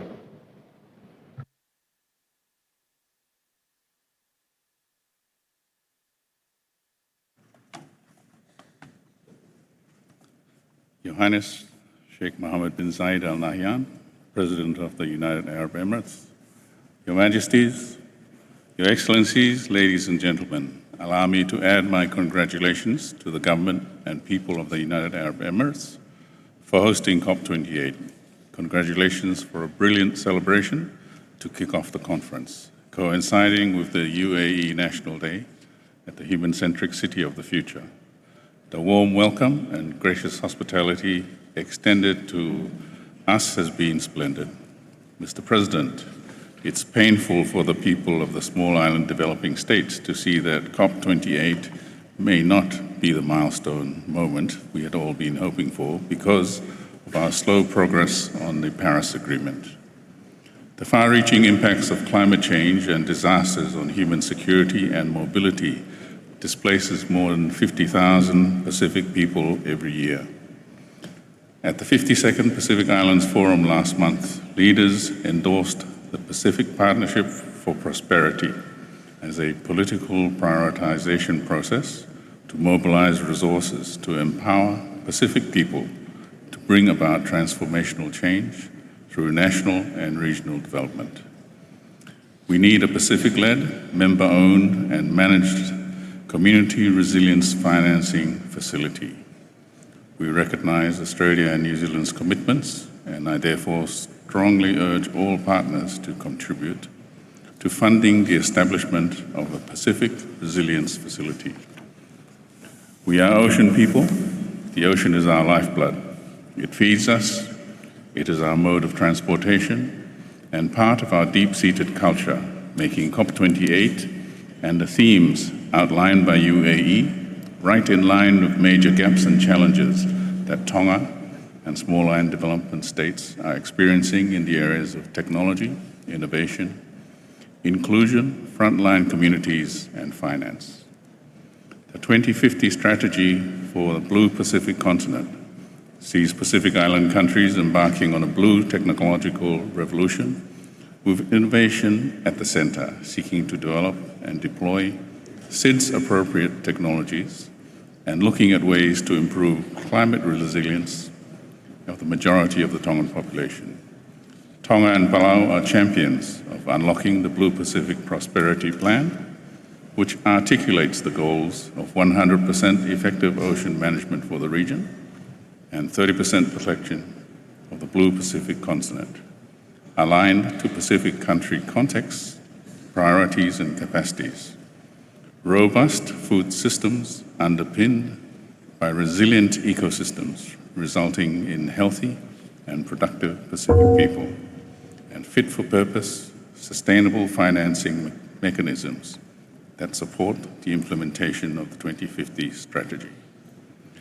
The ambitious agenda before us focuses on 4 paradigm shifts to guide our work under negotiating mandates and the Presidency's action agenda.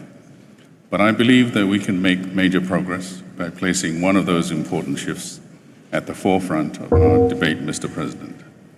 Let us put nature, people, lives, and livelihoods at the heart of climate action. Thank you.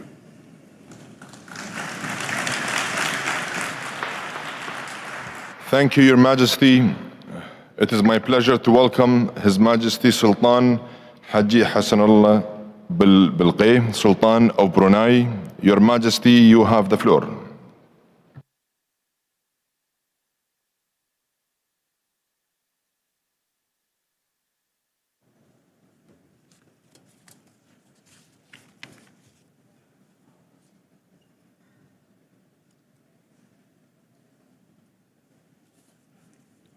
Bismillahir Rahmanir Rahim.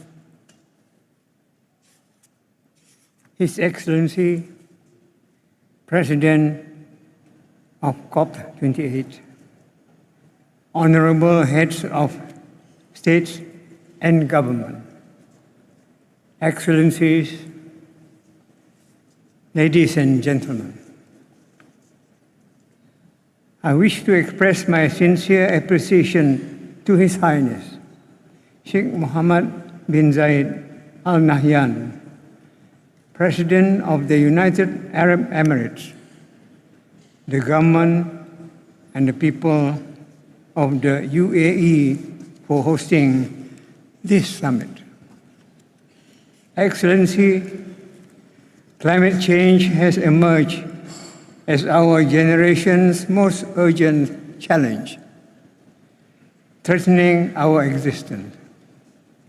Unfortunately, initial results from the first global stocktake have revealed that we are not on track to limit global temperature rise not beyond 1.5 degrees Celsius and to prevent a global disaster.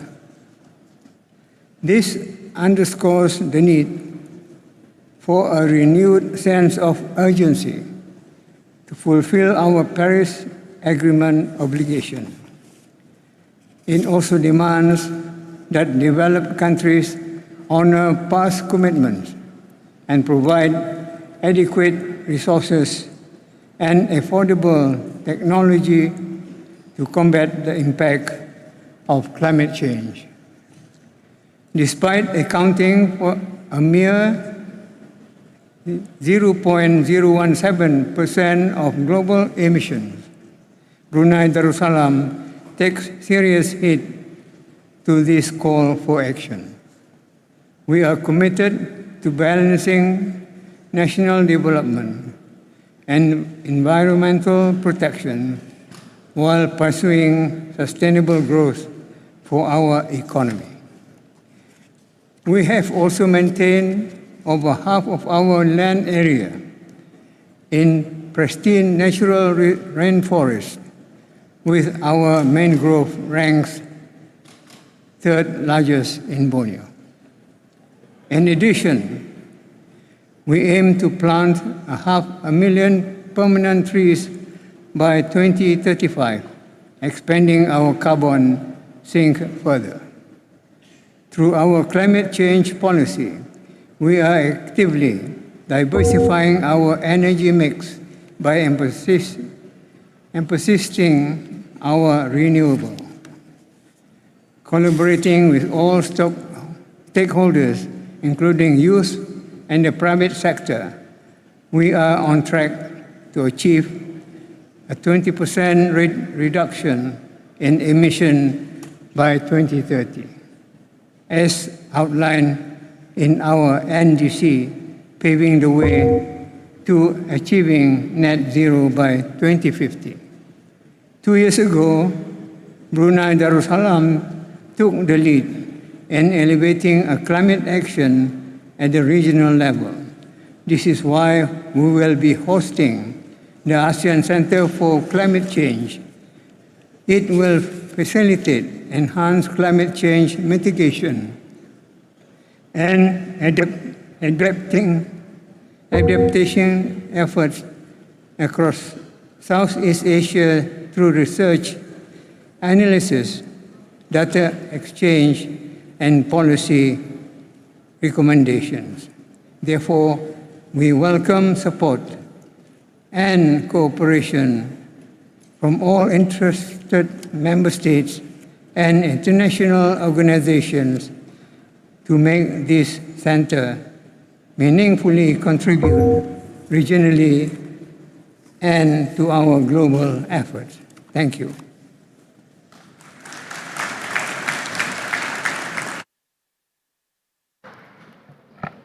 Thank you, Your Majesty. It is my pleasure to welcome His Excellency, Mr. William Ruto, the President of Kenya.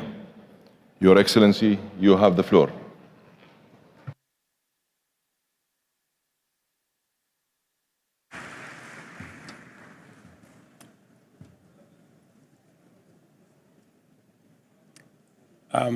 Your Excellency, the COP President,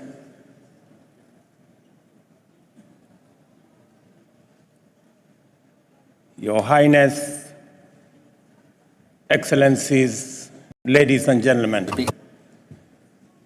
fellow leaders,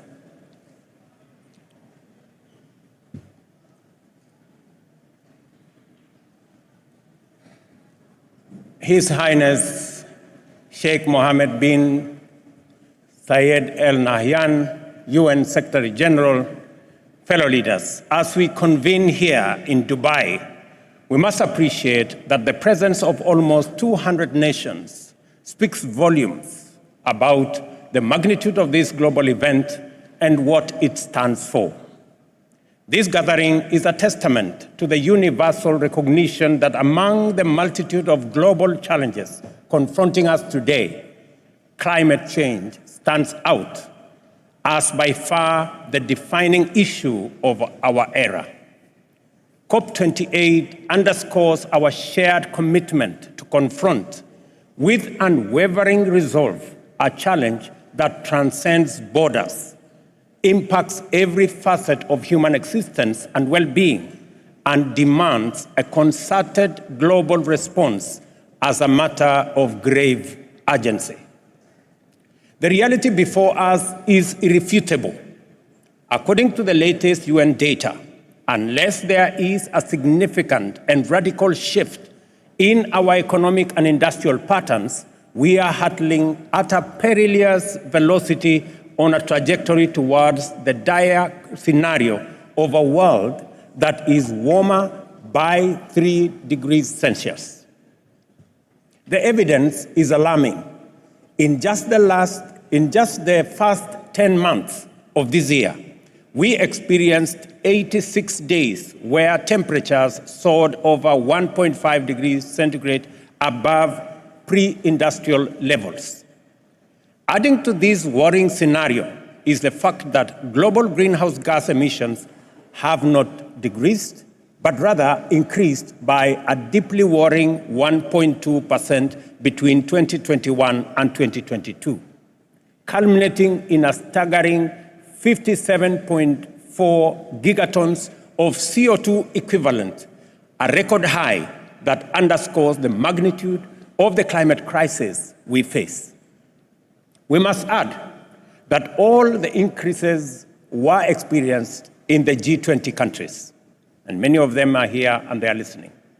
This crisis must never be seen as a distant threat. It is here now, indiscriminately devastating nations regardless of their size or wealth, thereby reshaping our world in a profound, unprecedented, and highly complicated ways. A stark illustration of this disastrous turn of events is currently unfolding in Eastern Africa, where catastrophic flooding has swiftly followed the most severe drought the region has seen in over 40 years. Scientific evidence clearly and strongly links these extreme weather events to human-induced climate change. Studies indicate that droughts are now at least 100 times more likely in parts of Africa than they were in pre-industrial era. This translates into a dramatic reduction in long-term rainfall, while short-term rainfall patterns remain erratic and unpredictable. All of us are already living in this dire reality. Kenya has been besieged by relentless torrents that have claimed lives and displaced countless communities. The ensuing injury, loss, and damage extends beyond immense human toll to the destruction of vital infrastructure and the disruption of critical supply chains across many vital sectors. Beyond mere logistical challenges, the devastation further complicates the daily struggle for survival for many households and communities. The situation in our Horn of Africa region, in many other developing countries, lay bare the harsh reality of climate change. It is a poignant reminder of its disproportionate impact and a call to action for all of us to mobilize rapidly to address this imbalance with urgency, solidarity, and inclusivity. We are also here because we are convinced of our collective ability to effect change. Our mission for this COP is clear: to foster radical cooperation that steers the world firmly back onto a 1.5 degrees Celsius ceiling. Equally critical, we are here to affirm our commitment to provide robust support to those of us who have contributed least to climate change, yet bear its most catastrophic impacts. As Africa, we are ready to play our part in full. The Nairobi Declaration, which we adopted at the conclusion of the first Africa Climate Summit, set out the vision and pathway for Africa to be a vital part of the global solution to the existential climate challenge we face. The declaration captures the consensus of the African government leaders for climate-positive growth that harnesses our ample human natural resources. It commits us to triple renewable energy capacity, establish green manufacturing, halt and reverse deforestation, promote sustainable agriculture, promote nature-based solutions, support the global call to phase down coal plants and eliminate inefficient fossil fuel production subsidies, and further amplify calls for a new global financial architecture and global carbon tax. In Kenya, we have transformed this vision into tangible goals. Our plan is ambitious to expand our current energy capacity of approximately 3 gigawatts to 100 gigawatts of entirely renewable power by 2050 as a cornerstone of our green industrialization strategy. This level of ambition must be matched by the global commitment to achieve concrete, action-oriented outcomes. The first global stocktake at this COP is not just a checkpoint. It is a crucial step forward in our collective response to climate change. It must therefore encompass strategies for mitigation, adaptation, addressing loss and damage, and fundamentally, the means of its implementation. Such a comprehensive approach will pave the way for a more inclusive and robust set of nationally determined contributions in the next cycle. At the heart of our discussion at this COP28 must be a package of ambitious energy transition and investment goals and incentives aligned with our commitment to maintain a global temperatures within 1.5 degree limit. This entails a pledge to triple renewable energy capacity and double energy efficiency by 2030, alongside a significant reduction in fossil fuel dependency. I commend my brother, the COP presidency, for their efforts to converge the world around this global call. The strong participation of traditional hydrocarbon energy leaders in this global endeavor has transformed the conversation and brought us closer to consensus based on democratic inclusion and the best spirit of collective action, as well as multilateralism. Notably, the vision demands deliberate support for developing countries. In the past 2 decades, only 2% of the $3 trillion invested globally in renewable energy has reached Africa, despite the continent's vast resource endowments and great need for investment. The consequences of this investment gap are starkly evident. More than 600 million Africans are deprived of basic energy services, which are fundamental to dignified living and access to essential services such as healthcare and education. The challenge is compounded by the fact that nearly 1 billion people in Africa do not have access to clean cooking amenities. A tendency to ignore Africa's developmental and industrialization needs and the failure to invest in our burgeoning young generation is no longer a tenable proposition. We cannot afford to neglect the immense potential or ignore the pressing needs of a continent on the cusp of transformative growth.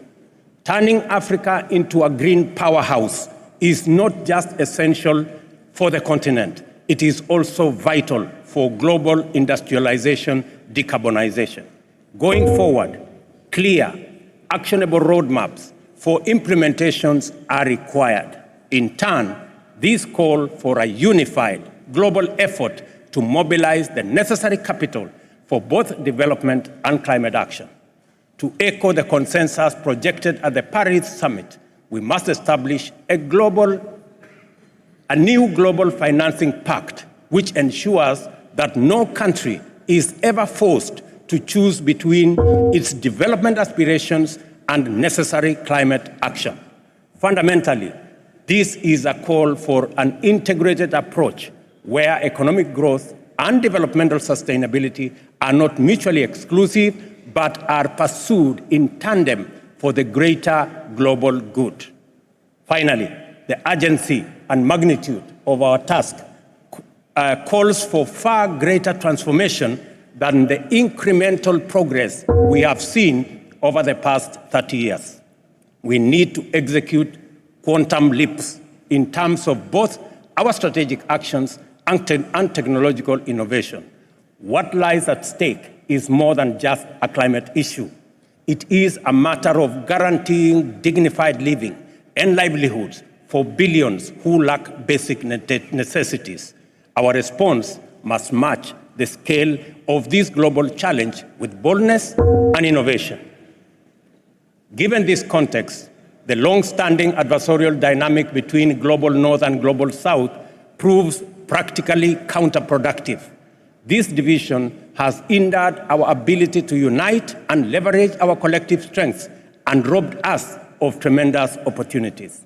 Yet, in the face of a threat that endangers the health of our planet and our very existence, we must find in collective action a force that neutralizes and transcends these divisions. Climate change does not respect artificial distinctions, traditional boundaries, or old antagonisms. Instead, it should unite us against a shared, borderless challenge.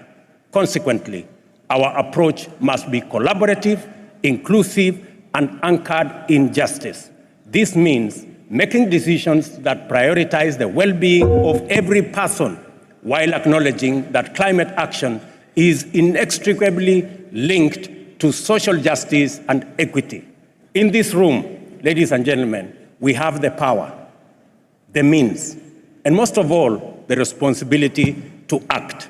The world is watching, and what we deliver at COP28 will be a testament of whether we are capable guardians of this planet and competent stewards of its stability. COP28 and the global stocktake are elements of a strong and clear call to conscience on behalf of the global community. Let us not be satisfied with another minimal increment, but rather let us make this COP a turning point towards a just, equal world of opportunity, safe from the looming threat of a climate disaster. I thank you. Thank you, Your Excellency. Thank you, Your Excellency. It is now my pleasure to welcome His Excellency Mr. Shavkat Mirziyoyev, President of Uzbekistan. Your Excellency, you have the floor.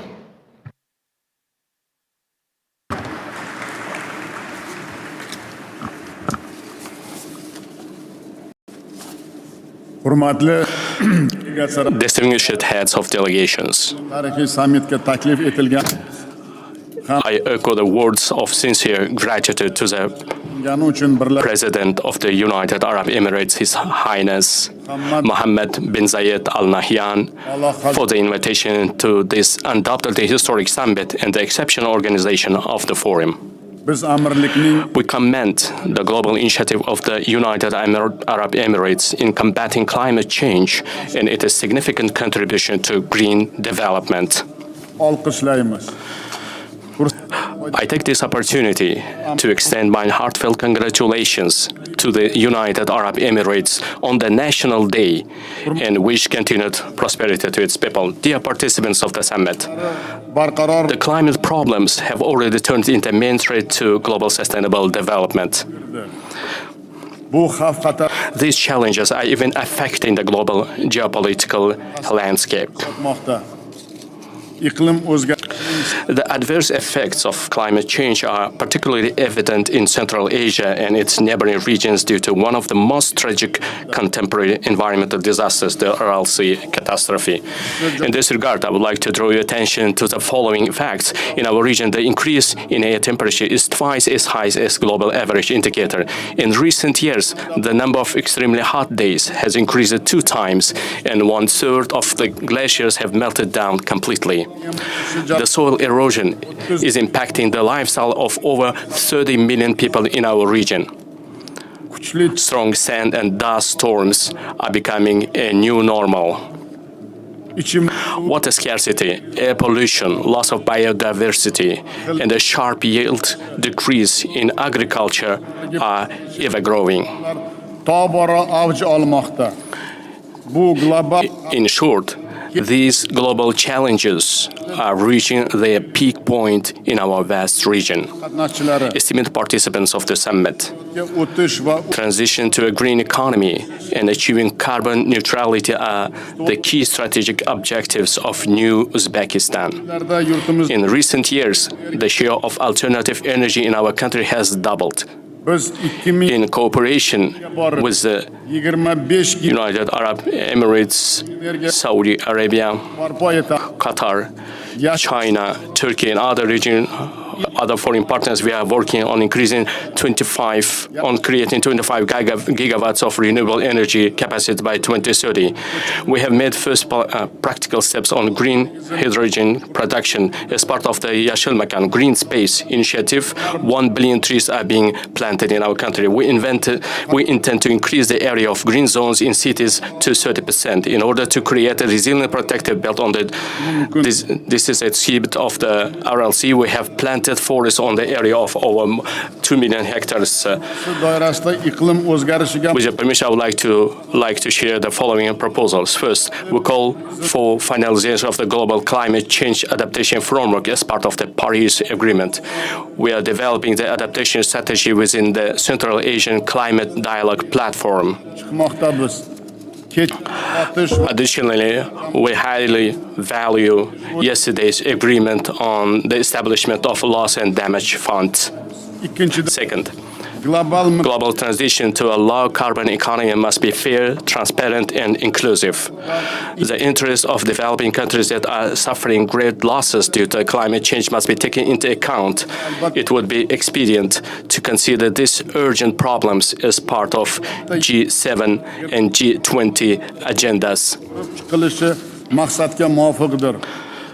Third, in accordance with the resolution of the United Nations General Assembly, we are keen to transform the RLC region from environmental disaster zone to a hub of innovations, technology, and new opportunities.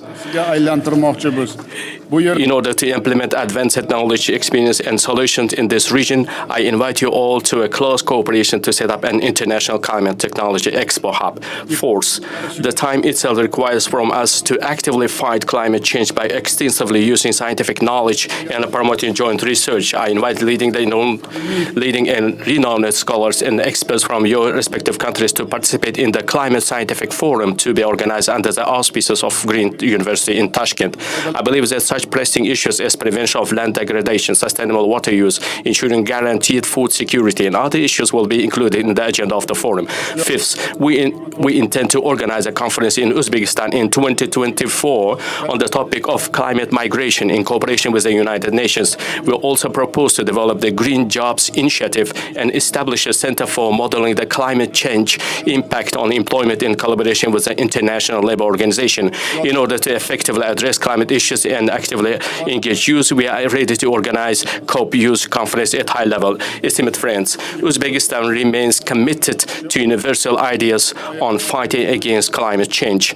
For this noble purpose, I call for support for our initiative to hold the Samarkand International Climate Forum next year and to adopt a special resolution of the United Nations General Assembly which reflects our regional approach. I firmly believe that the results of today's summit will bring closer the friendly states and peoples in ensuring a more sustainable, prosperous, and secure future for our planet. I thank you all for your attention.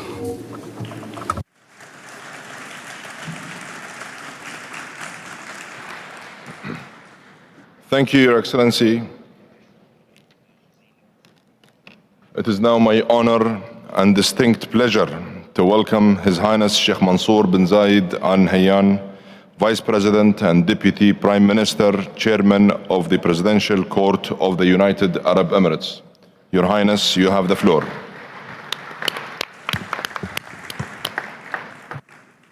Bismillah ar-Rahman ar-Rahim. In the name of God, the Merciful, the Compassionate, dear participants, peace and blessings be upon you. We welcome you to the United Arab Emirates, the country sums up the whole world and that has grand ambitions for a world that enjoys peace and progress.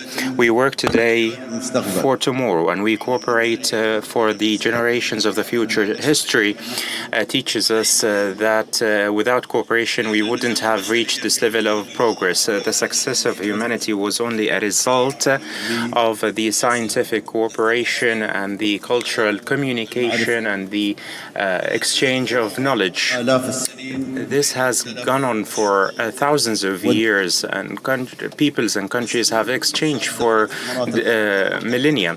In the name and on behalf of the people of the UAE, we affirm that we are serious in our quest to address climate change. We were the first to pledge to achieve carbon neutrality by 2050. We have allocated $163 billion for expansion of renewables and to transition towards new and renewable energies.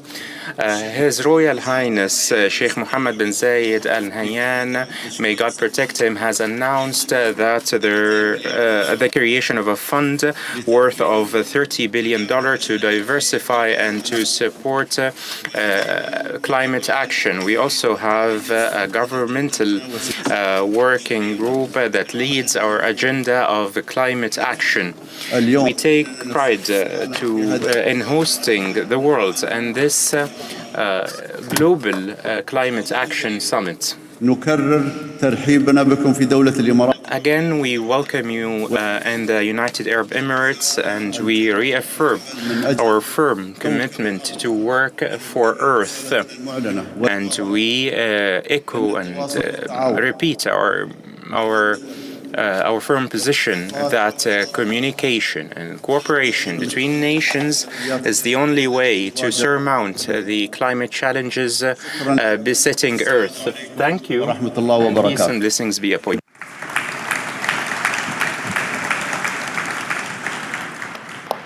Thank you, Your Highness. It is my pleasure to welcome His Excellency Mr. Luiz Inácio Lula da Silva, President of Brazil. Your Excellency, you have the floor.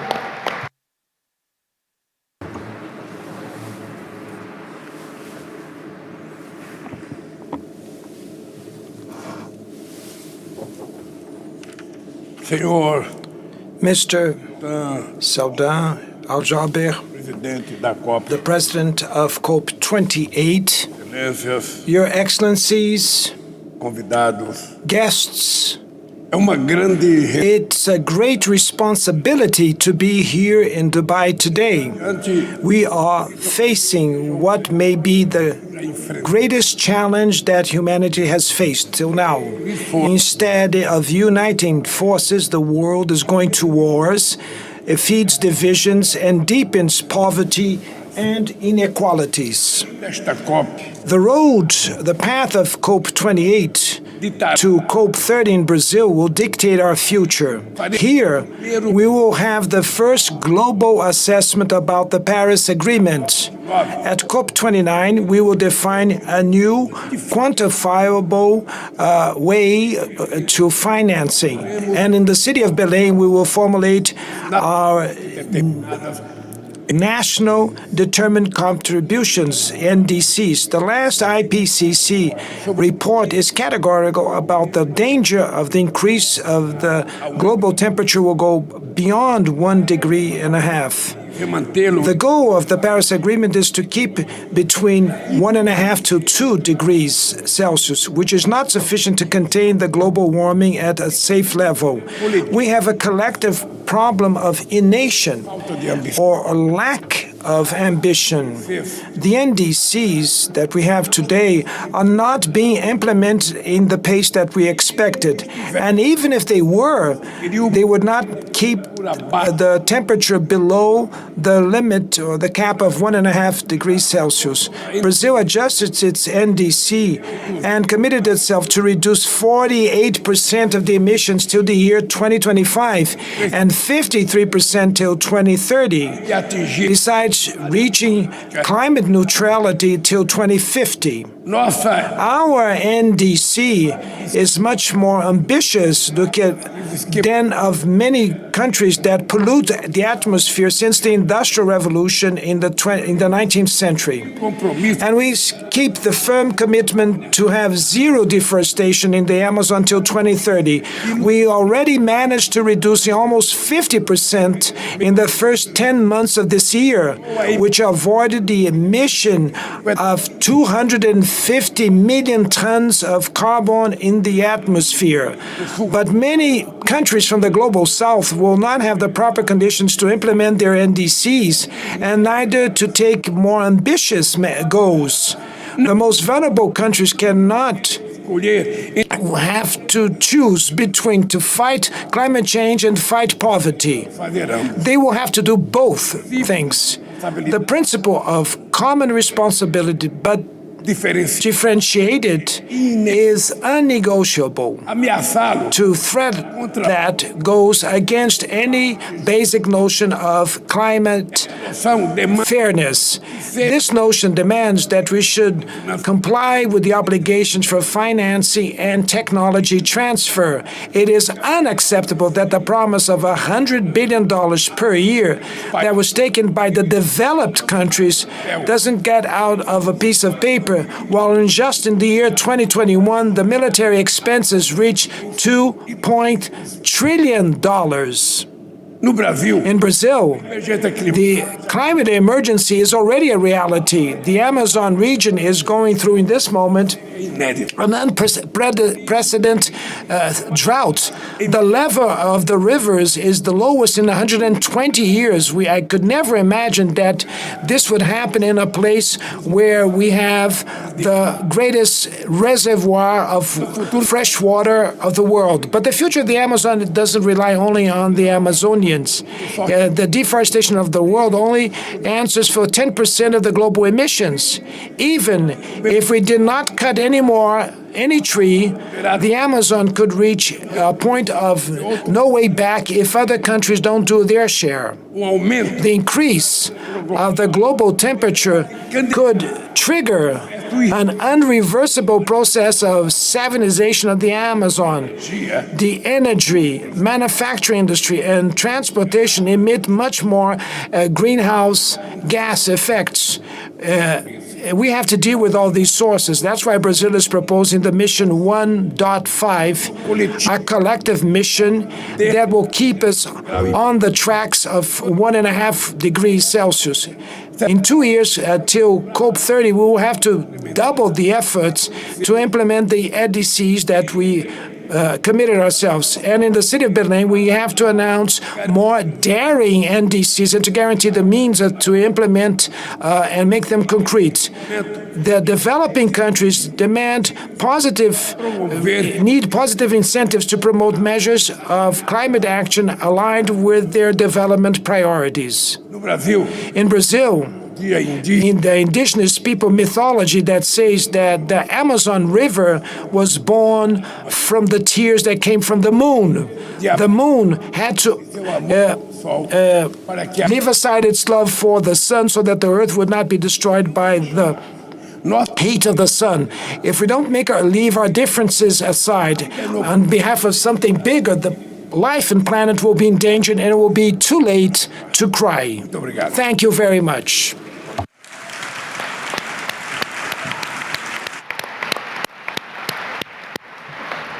Thank you. Thank you, Your Excellency. It is now my pleasure to welcome His Excellency Mr. Charles Michel, President of the European Council, and Her Excellency Ms. Ursula von der Leyen, President of the European Commission. Your Excellencies, you have the floor.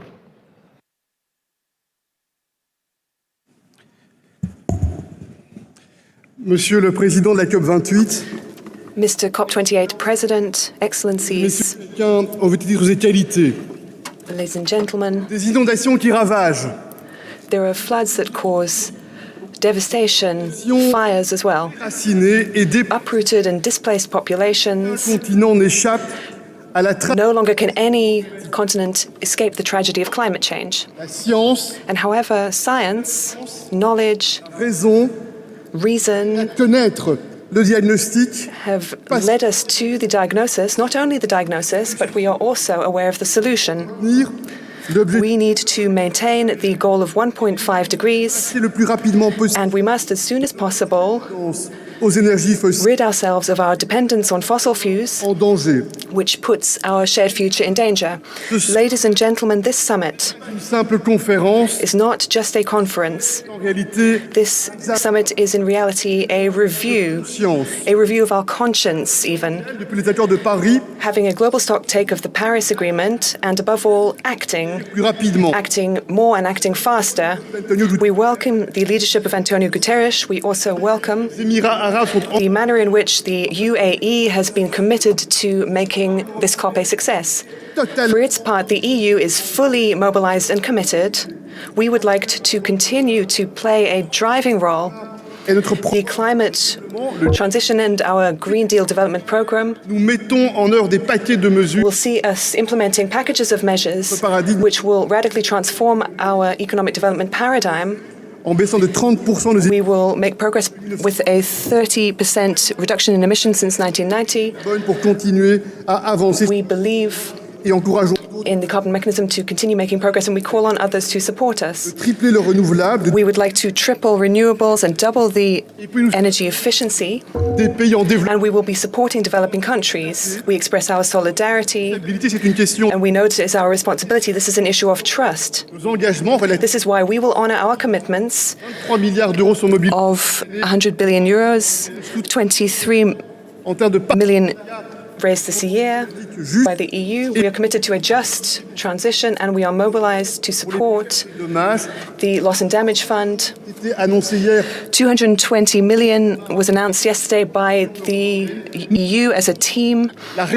We also support the reform of various institutions.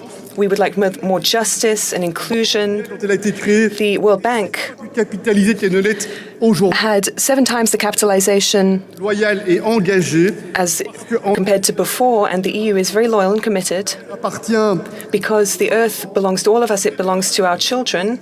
This is not a publicity slogan, this is an existential reality. The decade that is opening up is crucial. We are fully mobilized to work alongside all of you to protect humanity. I thank you.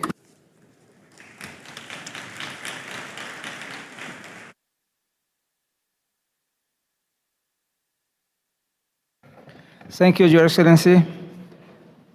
It is my pleasure to welcome Her Excellency Mr. Ursula von der Leyen, President of the European Commission. Your Excellency, you have the floor. Thank you very much, Mr. President. Fellow leaders, last September at the Climate Action Summit in New York, we called for concrete action. Now in Dubai, we have to deliver. At this COP, we will set a decisive step forward to protect the most vulnerable citizens worldwide. They undergo runaway climate change. They suffer loss and damage, and we will stand by their side. This COP is about ambition, it is about targets, and it is about finance. Let me start with ambition. Global emissions must peak by 2025.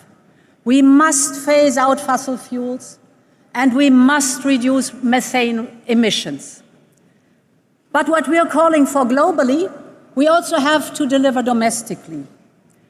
So let me report on what we do in the European Union. The European Union has peaked already.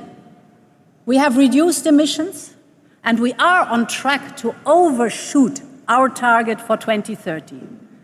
And we just adopted a law to drastically reduce methane emissions. Second, on targets. This COP can make history. Last spring, the European Union launched a call to triple renewables and to double energy efficiency by 2030.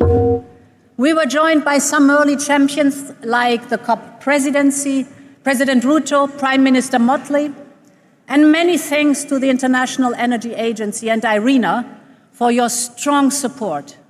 By now, our call has grown into a powerful movement. More than 110 countries have already joined. That's fantastic. So I call now on all of us to include these targets in the final COP decision, because this sends a strong message to investors and consumers alike. There is no doubt the future of energy will be clean, it will be affordable, and it will be homegrown. And finally, on finance, we must meet the 100 billion target this year. Europe consistently delivered. Last year, the European Union contributed close to $30 billion in public climate finance. And of course, the European Union will contribute to the new Loss and Damage Fund. As of today, Team Europe is contributing more than $270 million so far. We must get the fund up and running, and we must do it fast. But we all know more is needed. We need to reform the international financial system. We need a strong green bond market. And we need more carbon pricing. Ladies and gentlemen, fellow leaders, dear friends, I wish for a successful COP28. Many thanks. Thank you, Your Excellency. May I remind the Speaker to maintain 3 minutes speaking time limit. Thank you. It is my pleasure to welcome Her Excellency Mr. Samia Suluhu Hassan, President of the United Republic of Tanzania. Your Excellency, you have the floor.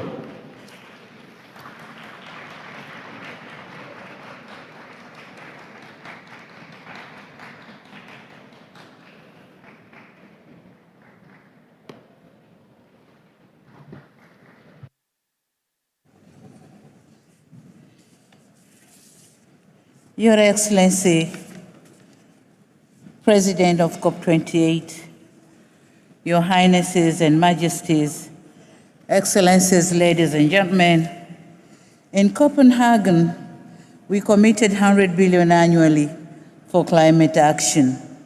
Though far less than required, it is still not forthcoming. In Paris, we resolved to keep warming below 1.5 degrees Celsius. However, the current rate of warming is alarming.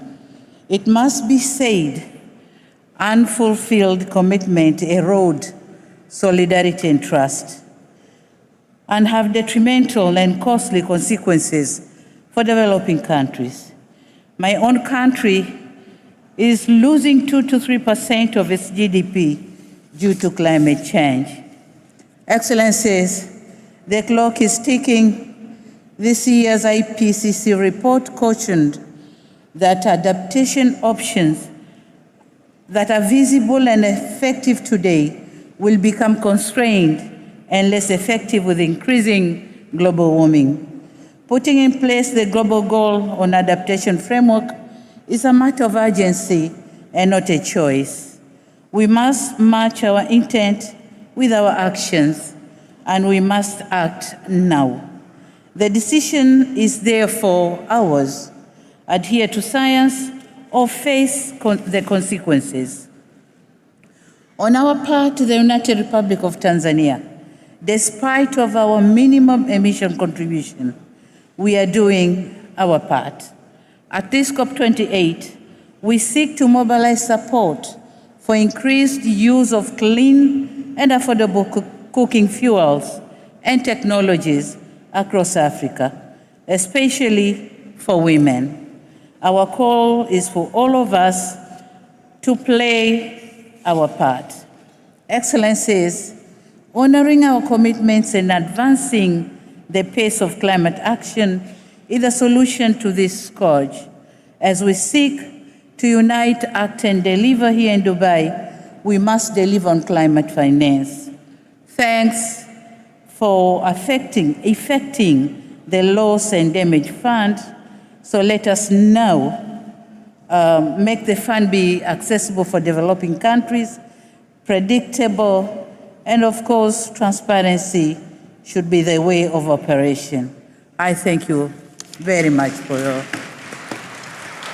Thank you, Your Excellency. It is my pleasure to welcome His Excellency Mr. Gitana Nausėda, President of Lithuania. Your Excellency, you have the floor.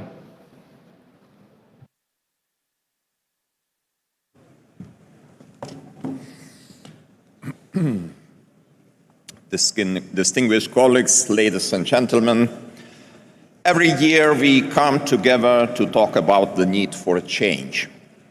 To get the change we so desperately need, we must become the change. For many years now, Lithuania, together with the whole European Union, has been undergoing, an ambitious transformation and working on the global climate action. At first, Lithuania made a strategic decision to seek energy independence.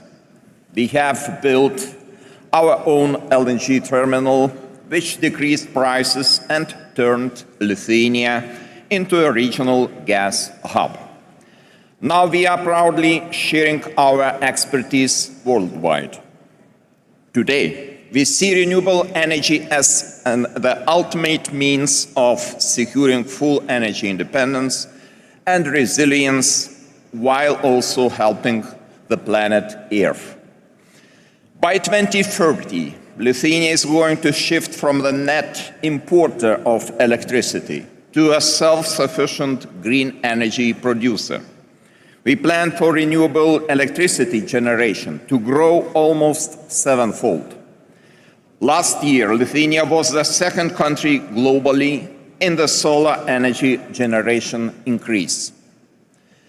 My country intends to use excess renewable electricity capacities to produce green hydrogen and to address energy efficiency.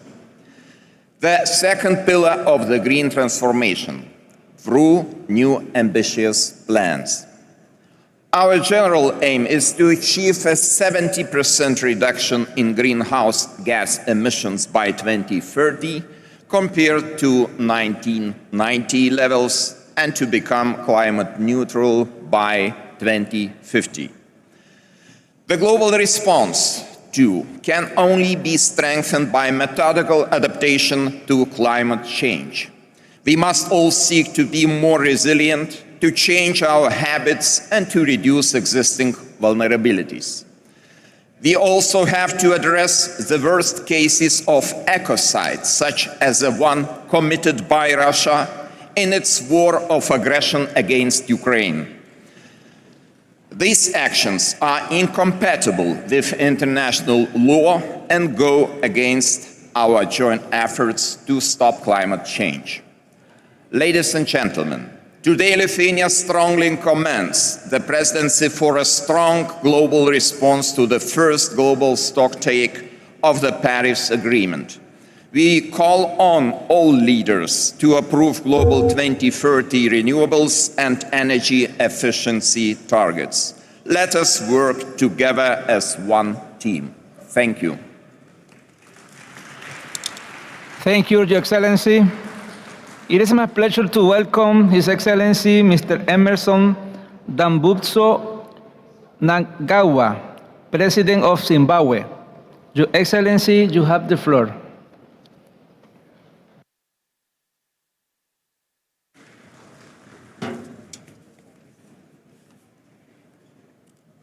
Your Excellencies, Heads of State and Government, allow me to express my sincere gratitude to the government and people of the United Arab Emirates for successfully hosting this COP28 and for the hospitality extended to me and my delegation since our arrival here.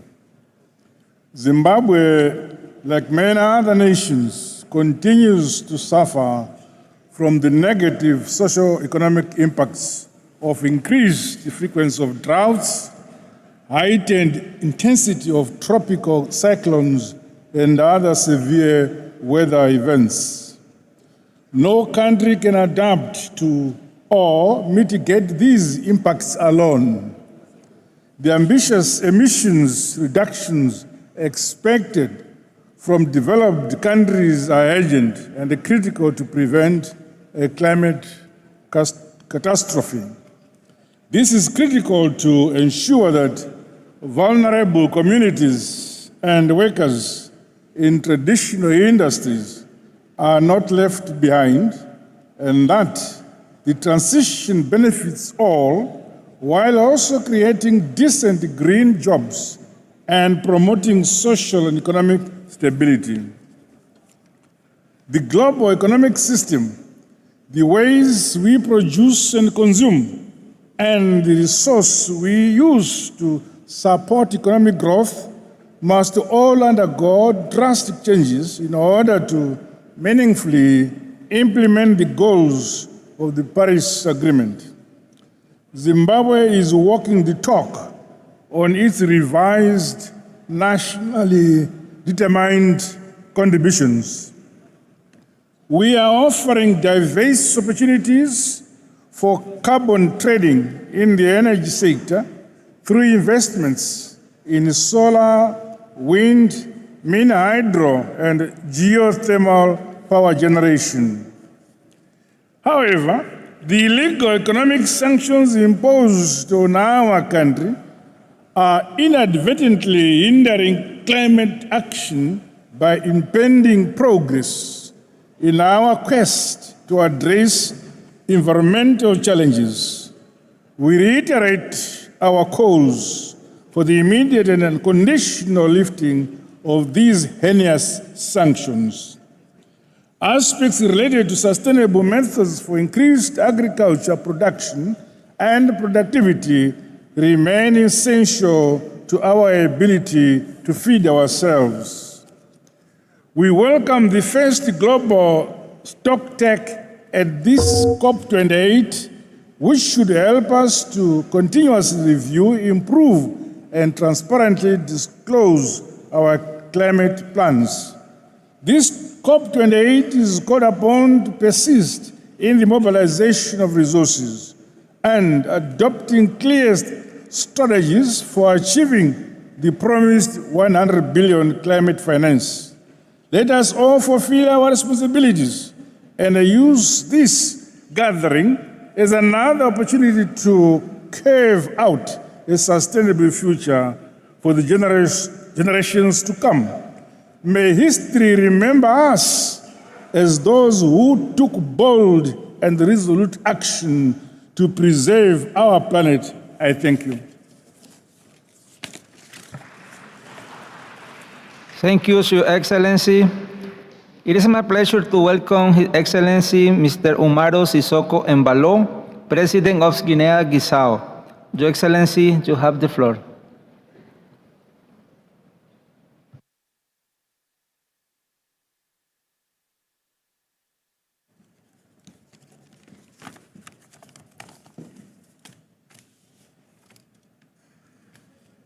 Senhor Dr. Sultan Al-Jaber, Presidente de COP.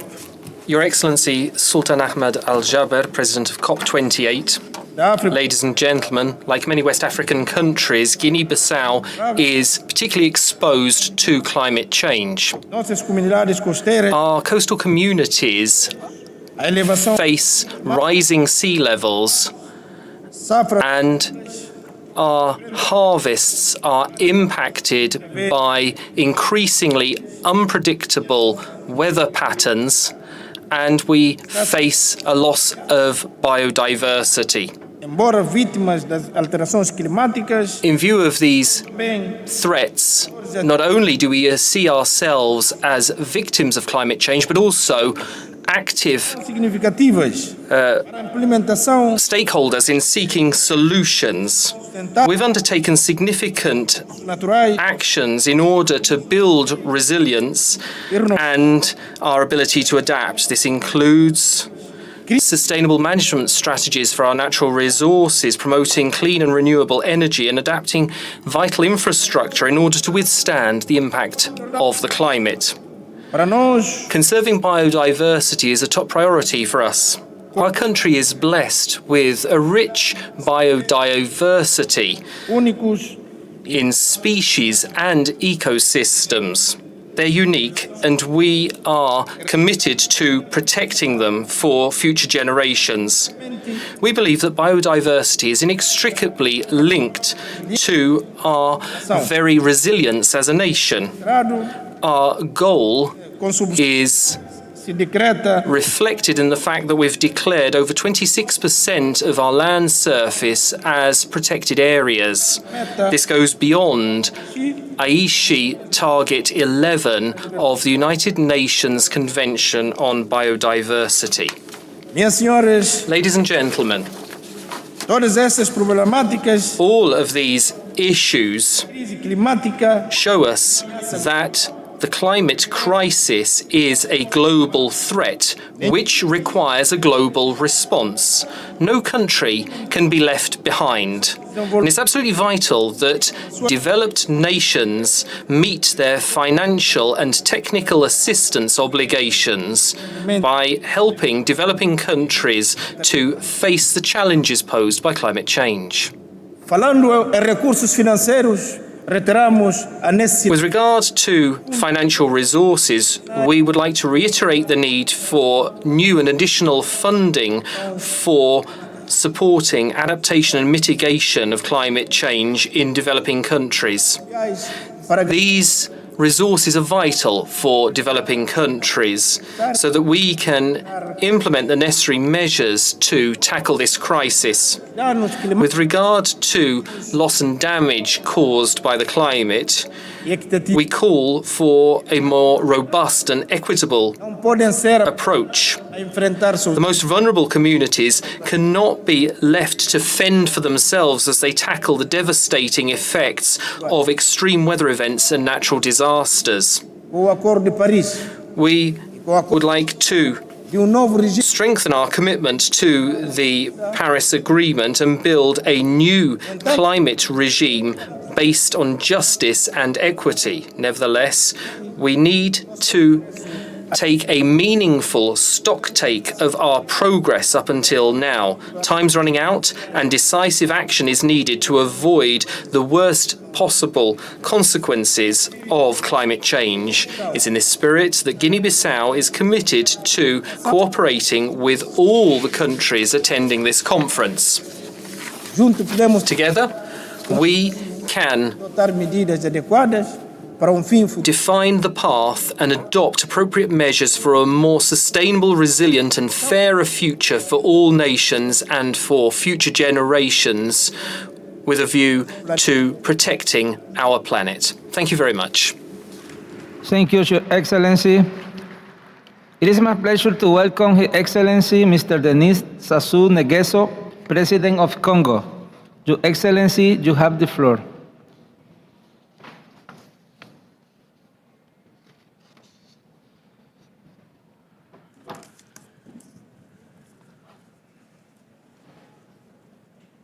Mesdames et Messieurs, Ladies and gentlemen, heads of state and government, United Nations Secretary General, President of COP28, Mesdames et Messieurs, ladies and gentlemen, je voudrais adresser I would like to address my sincere thanks to His Highness Mohammed bin Zayed Al Nahyan, President of the United Arab Emirates, for the warm welcome and hospitality shown to my delegation and to me myself. I wish to take this opportunity to reiterate the Republic of Congo's steadfast commitment and determination to play an active role in the global effort to combat climate change. Before I go any further, please allow me to recall what we have achieved over the last 10 years or so at a national level and as the chair of the Congo Basin Climate Commission. Following the Paris Agreement, the vital role played by the Congo Basin tropical forests in regulating the climate was finally recognized, as it is seen as one of the last true lungs of the planet. Everyone knows what's at stake. And we have also identified the solutions. We're concerned at the need to find sustainable resources to fund forest ecosystem management and for conserving its biodiversity. This is why we launched the idea of establishing a blue fund for the Congo Basin with a view to reconciling the fight against climate change and economic development. We're also convinced of the importance of nature-based solution for achieving the Sustainable Development Goals, as well as those of the United Nations Decade for Ecosystem Restoration. This is why at COP27 in Sharm el-Sheikh, I made a formal appeal for a world forestation decade to be established in order to revert the current trend of forest destruction. It's against this backdrop that 12 years on from the first summit, last October in Brazzaville, my country hosted the second summit of the 3 tropical forest basins, Amazonia, Borneo, Mekong, Southeast Asia, and Congo. Ladies and gentlemen, we face considerable challenges which grow year after year. Certains relèvent de Some notre responsabilité. are of our own making. Il nous revient It is redoubler down to us préserver to spare no efforts de la planète to conserve the planet's last lungs and these jewels of biodiversity that are our tropical forests. à travers les Thus, demandes de compensation the duty for solidarity through au renouvellement requests for financial compensation à des projets de développement following some countries' appelle voluntary foregoing of unsustainable development projects is an issue which merits the international community's full attention. et d'équité.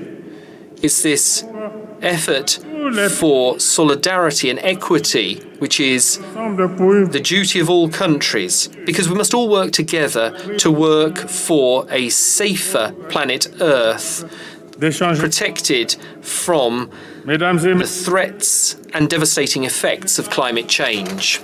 Jamais, Ladies and gentlemen, it's not too late. It's never too late to do better. And I know, le président de la COP28, Your Excellency, President of COP28, that is your ambition. mes vœux et ceux du Please allow me to convey my own and the Congolese people's wishes to you. maire de Dubaï May they support you in making this global gathering in Dubai nous ne pouvons one which is epitomized by international solidarity. que This is a fight we can't lose. Let's not forget that history will judge us on the way in which we've fought it. Thank you very much. Thank you, Your Excellency. It is my pleasure to welcome His Excellency Mr. Mohamed Sheikh El Ghazazwani, President of Mauritania. Your Excellency, you have the floor.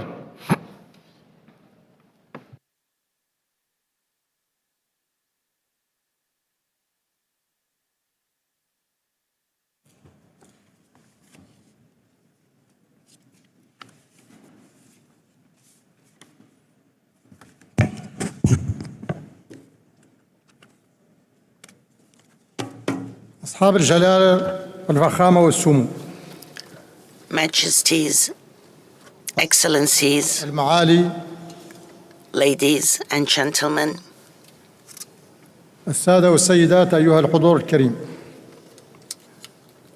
أود ابتداء أن at the outset, I would like to extend my thanks and gratitude to my brother, العربية المتحدة His Highness Sheikh Mohammed bin Zayed Al Nahyan, President of the UAE, for the kind hospitality. I congratulate him and all Emiratis on the National Day and on the hosting of COP28 of the UNFCCC.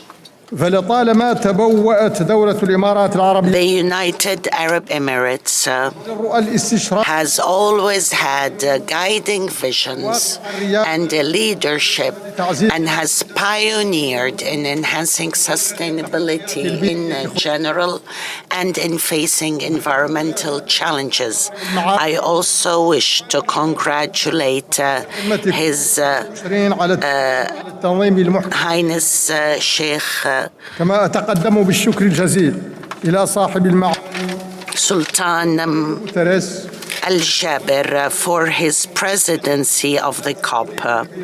I also wish to thank the Secretary General of the UN for all efforts made in the fight against climate change. Ladies and gentlemen, بأقوى وأوضح مما تتجلى what we see today in environmental changes are very clear. Facing climate change today is a battle for all of us. We either all win or all lose. We all know that the only way to win this war is through concerted effort, through collective work, and that on two tracks. Firstly, to enhance adaptation and mitigation, facing adverse impact of climate change on all socioeconomic fabrics of societies, especially in the developing countries. And we must work on development tracks that do not rely on carbon but promote renewables. The results on both tracks depend on international cooperation and solidarity. It is clear to all that this solidarity is still not to the required level. It is therefore essential to improve finance for environmental transformation and to provide support to developing countries without adding to their debt.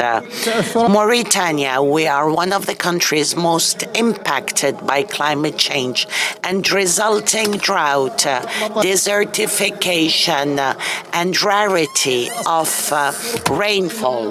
Deserts are now extended in our country, and the various waves of drought have led to attacking our societies, our vital sectors, such as water resources, agriculture, animal resources, aquatic resources, and natural ecosystems. Therefore, we are fully aware that dealing with climate change is an urgency on all levels: environmental, social, economic, and security. Efforts are made through the Great Green Wall, an important initiative, through the Sahel initiatives. And we have also adopted the Green Mediterranean Charter under the leadership of the Kingdom of Saudi Arabia. We have always worked on the resources, maritime and coastal resources. In addition, we have made all efforts to enhance the capacity of our people to resist and adapt to climate change. This for supporting resilience and adaptation. However, we also are working on the track of a low-carbon track through investing in new technologies. Even though we did not contribute much to global warming, we are investing in renewables, making it 34% of our national usage of energy, and we are aiming for 50%. In addition, we have a program for green hydrogen.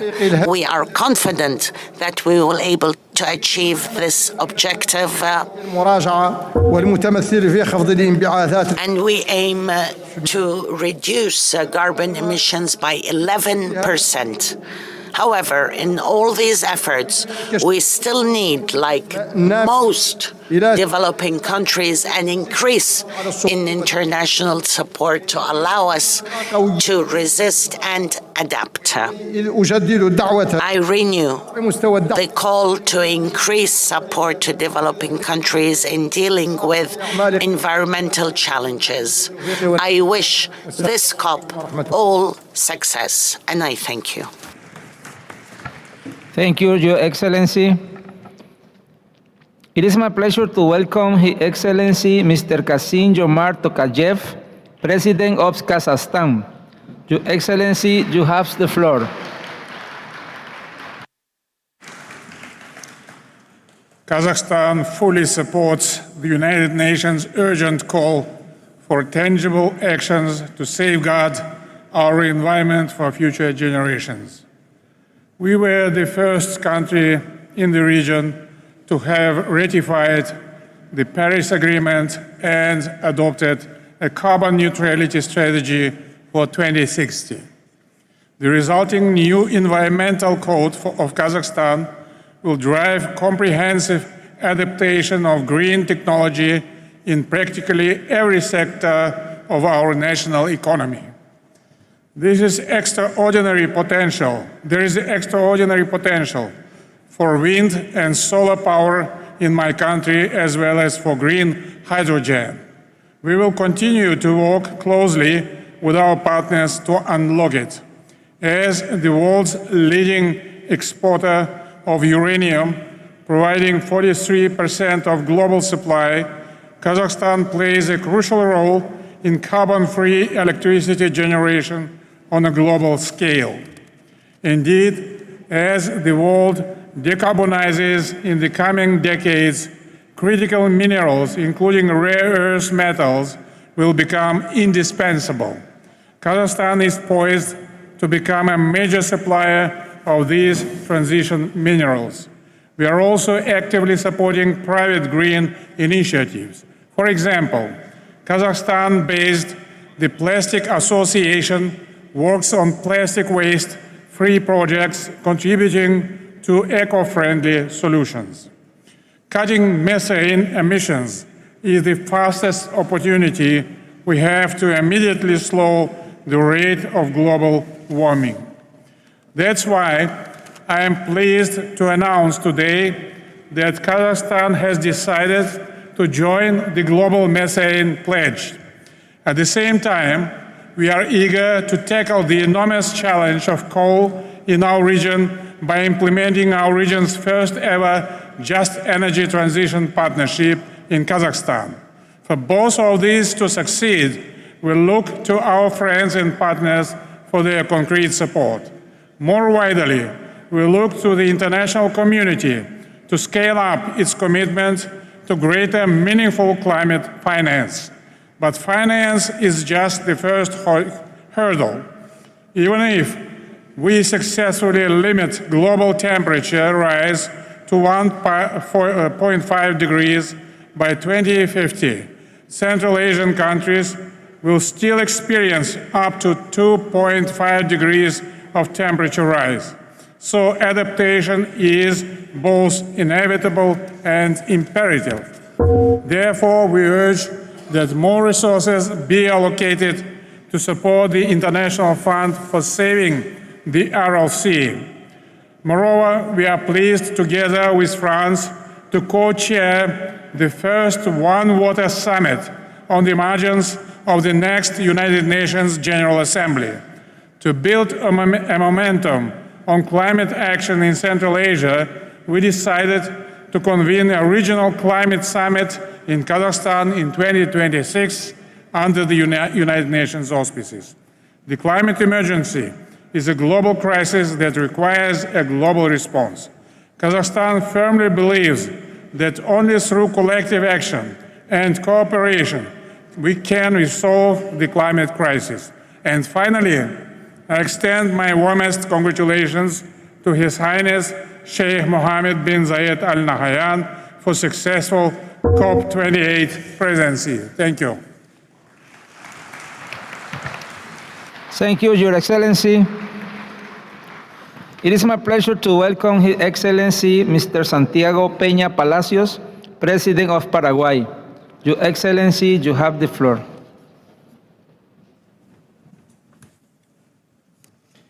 Excellencias.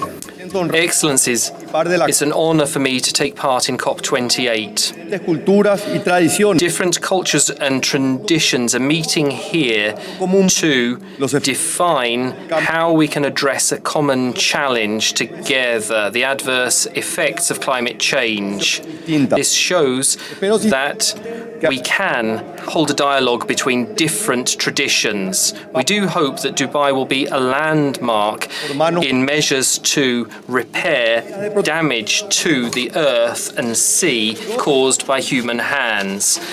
Protection measures for the environment must be robust and fair, and they must above all respect the guiding principles of the Paris Agreement, such as common but differentiated responsibilities, bearing in mind the different capacities and conditions of states, particularly those of us that need to strengthen our development. In my country, Paraguay, all energy is clean and renewable. Yes, you heard that right. All energy, 100% is clean and renewable. We have unique biodiversity and the potential to be a carbon sink. 44% of our land service is forest, 15% of our land service is protected forest. We are the 6th largest producer of soybean, and 94% of the land surface sown with it has not been deforested. We are one of the 10 leading exporters of beef, and it's of high quality thanks that we strictly comply with health protocols and natural grazing for our cattle. Our CO2 emissions are the lowest in the Latin American region, just 0.1% of global emissions. The 4th National Communication on Climate Change shows a 44% drop in emissions from farming and forestry, and a 14% drop in methane emissions in farming and livestock rearing compared to 2010. We've taken the first steps to join the voluntary carbon market. Paraguay is a key player in food and energy security.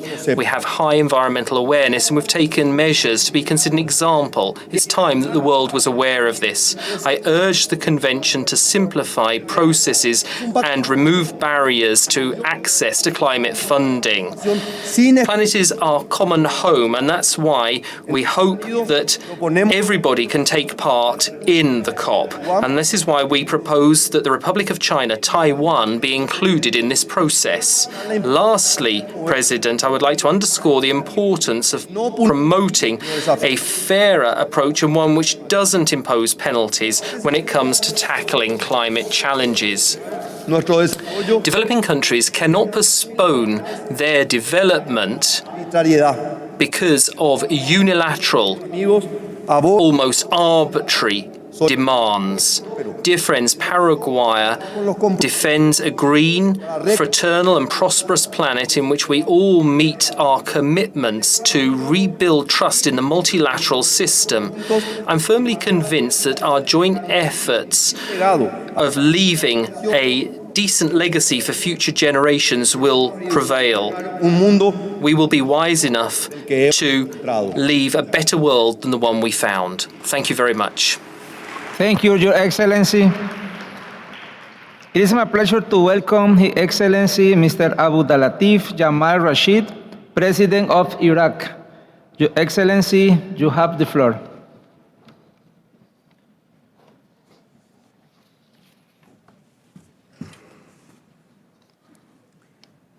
Bismillahir Rahmanir Rahim. In the name of God, the most merciful, the most compassionate, Your Royal Highnesses, Your Excellencies, ladies and gentlemen, peace be upon you. I would like to convey the best greetings from Iraq, the historical Mesopotamia, the cradle of human civilizations that has introduced knowledge, science, and law. Iraq was the first territory in which laws have been enacted based on its natural heritage taken from the rivers of Tigris and Euphrates. Both rivers are under threats of drought on the back of a number of impacts, including climate change.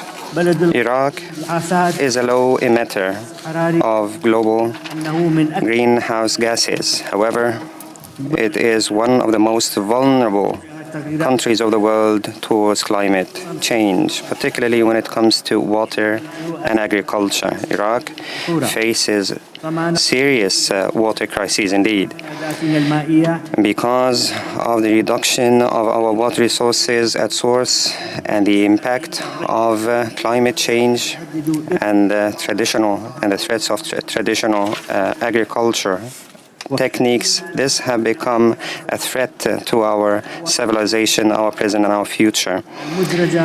The drought of the marshes in the south of Iraq, which is already under the global heritage list, is the best example.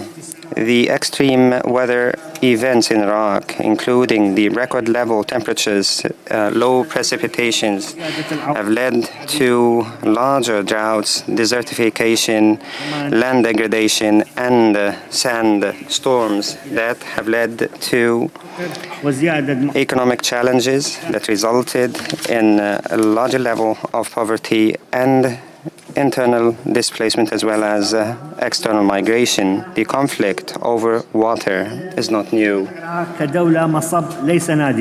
And the status of Iraq as a downstream country is not scarce. Therefore, we would urge you to include the just distribution of water as part of your discussions when it comes to the loss and damages of the of the downstream countries in order to ensure their water security. I would like here to refer to our predecessors in Mesopotamia who developed solutions for this problem 4,500 years ago by concluding the first agreement for sharing water resources through negotiations. And here we are to negotiate at a global level a number of agreements, including the agreement on the protection of the sustainable use of transboundary water,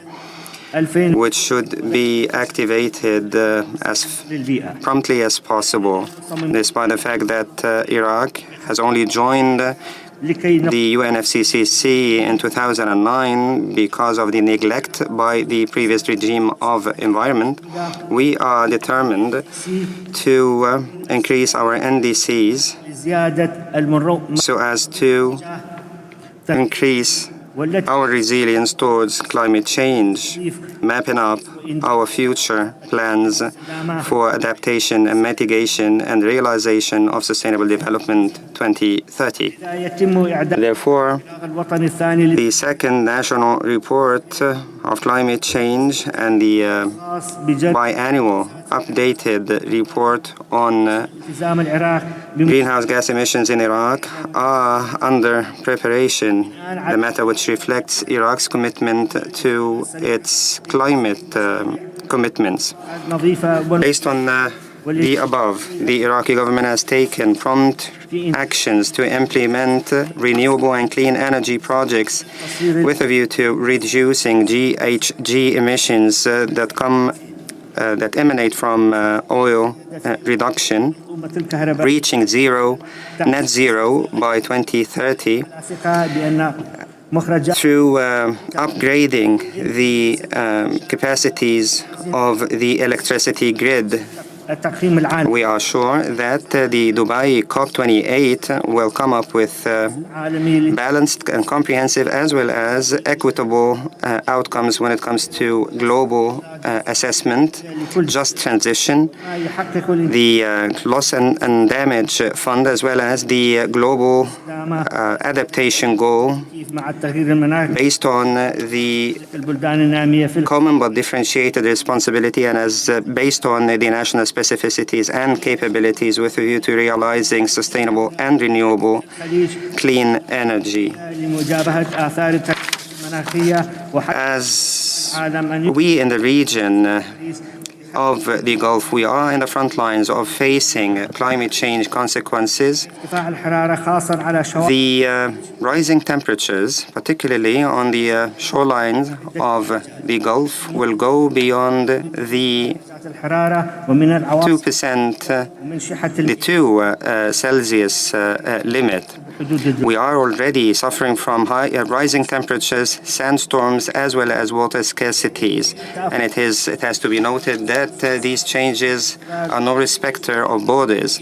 And therefore, each one of our countries, when it comes to adaptation or mitigation, will have a positive impact on the other countries. We have no other choice but to pool our efforts to collectively face the risks of climate change with all our might. Out of this rostrum, we call upon the neighboring countries in the Gulf to exert collective efforts as a single unilateral negotiating bloc to take our unified position to ensure the climate future of us all and to realize a regional gathering for the riparian countries, the 8 riparian countries of the Gulf, to address the serious challenges of the climate change. We therefore, in conclusion, we condemn the aggressive assault against Gaza. We call upon the international community to stand firm against this assault. We reaffirm the Iraqi position for the Palestinian people to self-determination. And thank you very much, and peace be upon you all. Thank you, Your Excellency. It is my pleasure to welcome His Excellency Mr. Alexander Vučić, President of Serbia. Your Excellency, you have the floor.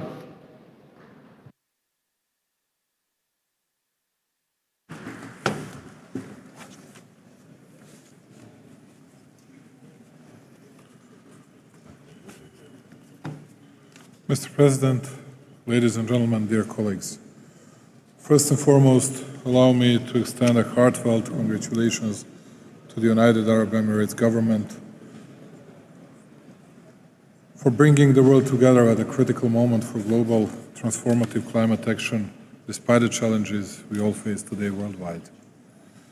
As we once again gather to face the greatest challenge of our time, we are at a critical time in the fight against climate change. Catastrophic global warming and ongoing extreme weather events are casting a dangerous shadow over our collective future. Today I stand before you not only as the representative of the Republic of Serbia, but also as a global citizen advocating for global well-being. Across the border of the Republic of Serbia, the echoes of climate change resonate disturbingly loudly. Our country is at the forefront, struggling with alarmingly high average temperatures above the global average, since average temperature in Serbia already increased by 1.8 degrees Celsius, and in summer it is as high as 2.6 degrees Celsius. At the same time, climate projections indicate that if we continue business as usual, by the end of the century, we can expect an increase in the average temperature up to 5.8 degrees Celsius, a cataclysm of a kind that threatens our economic and social fabric. This year will most certainly take the infamous title of the warmest ever recorded, not just globally, but in our country as well. Aside from warmest months ever recorded being July, August, September, and October, we witnessed for the first time 2 tropical nights with temperatures over 20 degrees Celsius during the month of October, which is unheard of in Serbia. In addition, we are still calculating the damage drought made to our economy last year, while on the other hand, severe storms devastated our cities, causing a vast damage as well. We must stand united against climate change, and we must act now. We will continue to contribute to the global fight against climate change by improving our national system for mitigation and adaptation in line with our national circumstances and with the support of our development partners. In steadfast response to this existential threat, I'm honored to announce the government of the Republic of Serbia's unwavering commitment. In June of this year, we charted a transformative course with the adoption of our low-carbon development strategy, which served as the basis for revised national determined contribution that raised the ambition of our initial NDC by more than 3 times. Long-term requirements of the Paris Agreement as well as the EU accession process are the basis for long-term vision of the strategy that by 2050 Serbia will be a low-carbon society with a competitive and resource-efficient economy which provides to citizens new, green jobs and quality life in a climate-resilient society. With this in mind and guided by science, we also developed our climate change adaptation program, which is to be adopted in the forthcoming period. Adaptation program will provide climate risk and vulnerability assessment and propose medium and long-term adaptation policies and measures in the most vulnerable sectors such as agriculture, infrastructure, forestry, and human health. Recognizing that the fight against climate change transcends borders, we issue a solemn call to action for all. While our national progress is unstoppable, it is part of a larger puzzle. The Republic of Serbia is ready to play its role in the global orchestra against climate change. We call upon the international community, especially our developed counterparts, to honor their commitments to financial and technical assistance. Let this be a call for armed cooperation and shared responsibility, a call for the clarity of saying one against the pessimistic scenarios.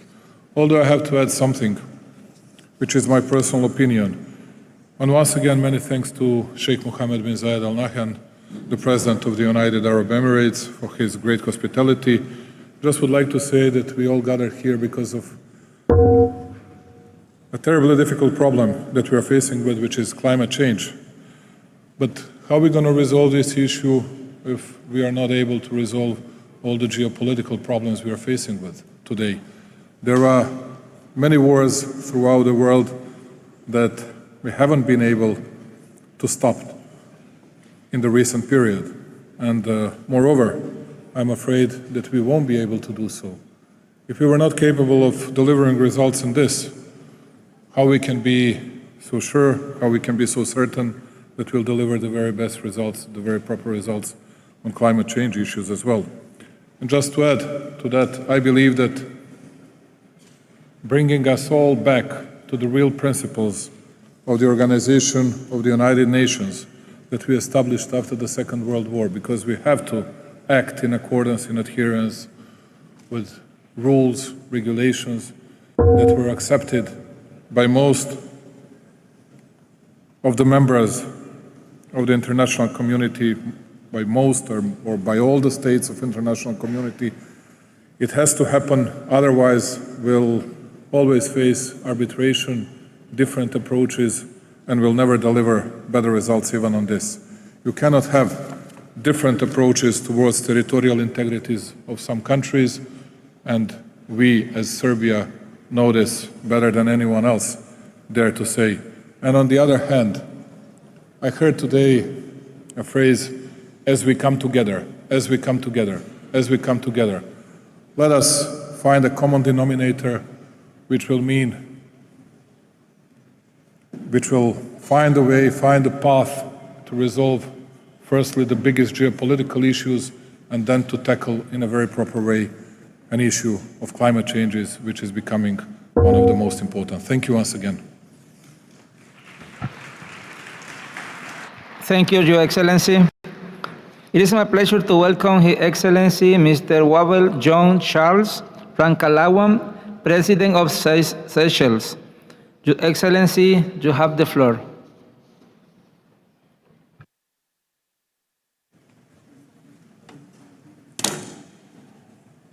Your Highness Sheikh Mohammed bin Zayed Al Nahyan, President of COP28, Dr. Sultan Al Jaber, Heads of State and Government, Excellencies, ladies and gentlemen.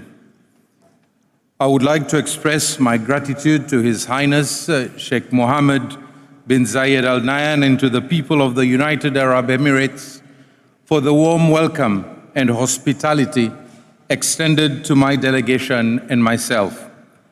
I take this opportunity to congratulate you on the organization of COP28 and wish you prosperity as you celebrate your 52nd National Day.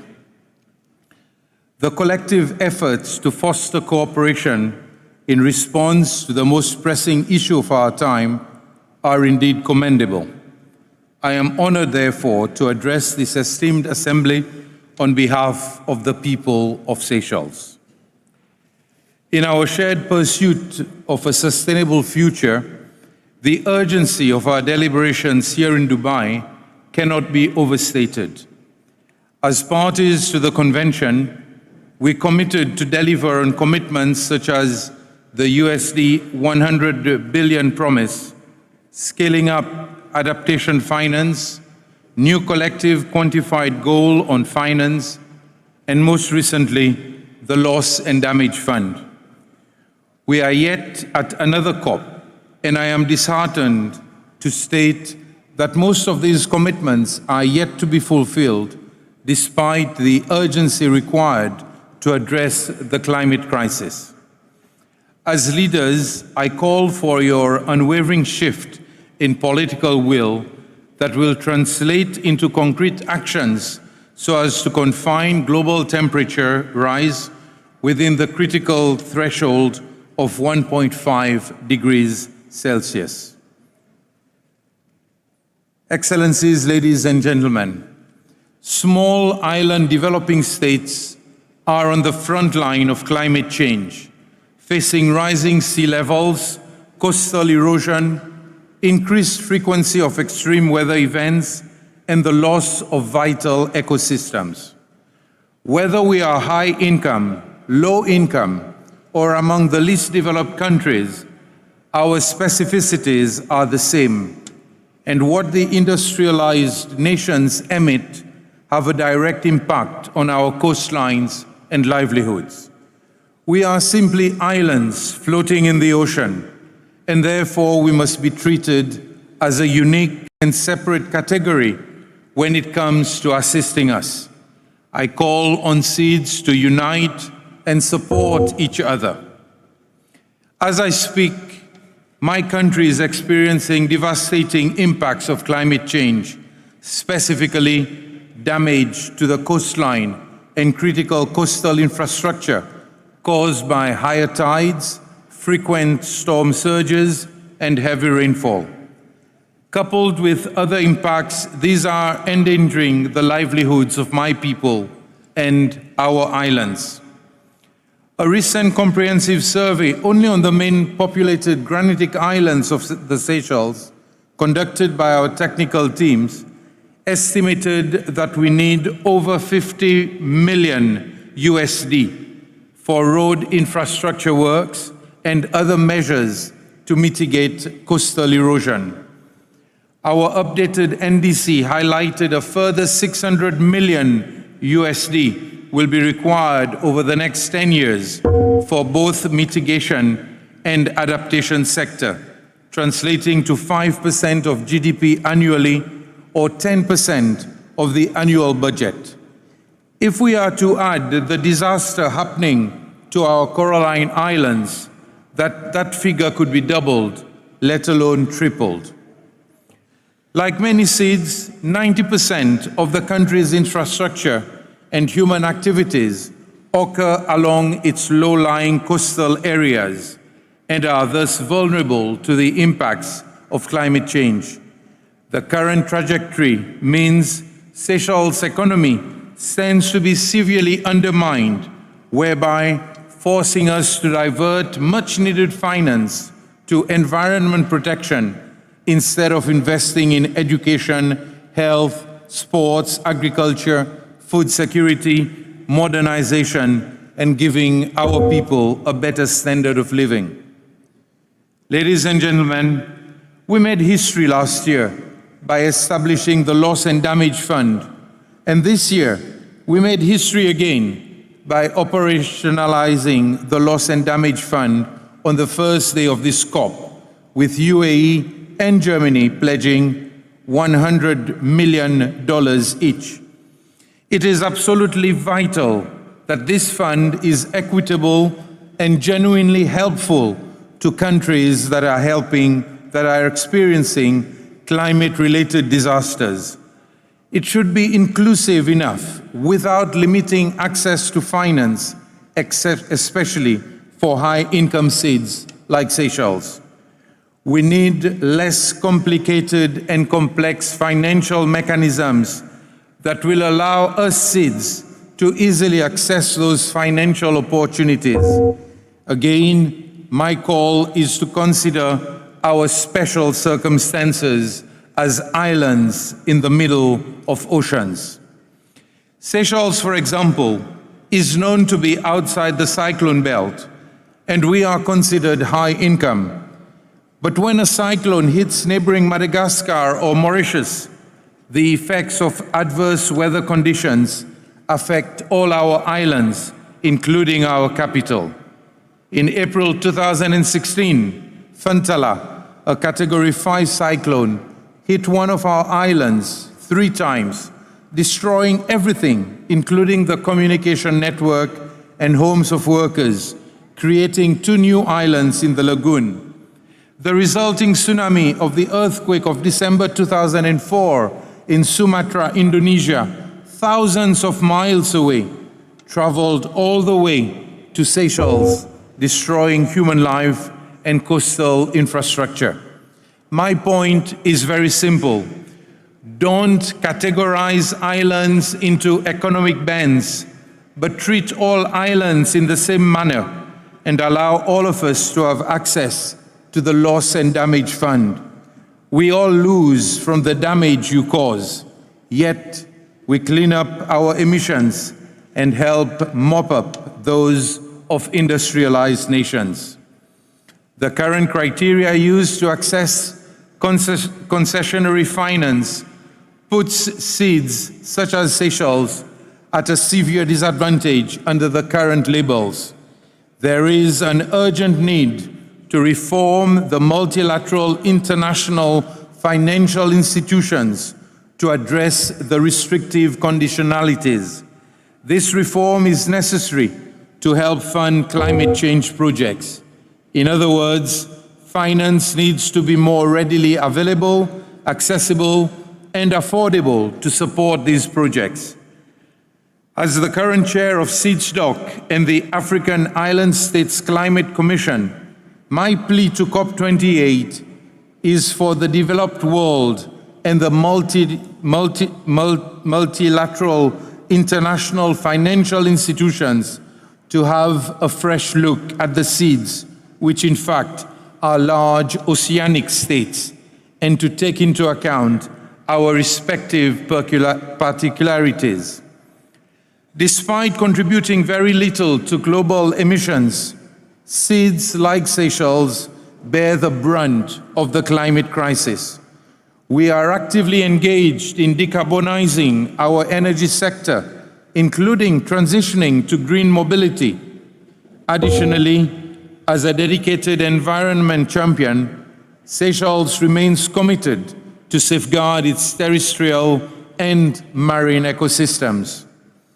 When I signed the United Nations High Seas Treaty, or the BBNJ, earlier this year at the UN, I smiled to myself because, in a sense, Seychelles had already ratified it, since we are already protecting 32% of the ocean under our care.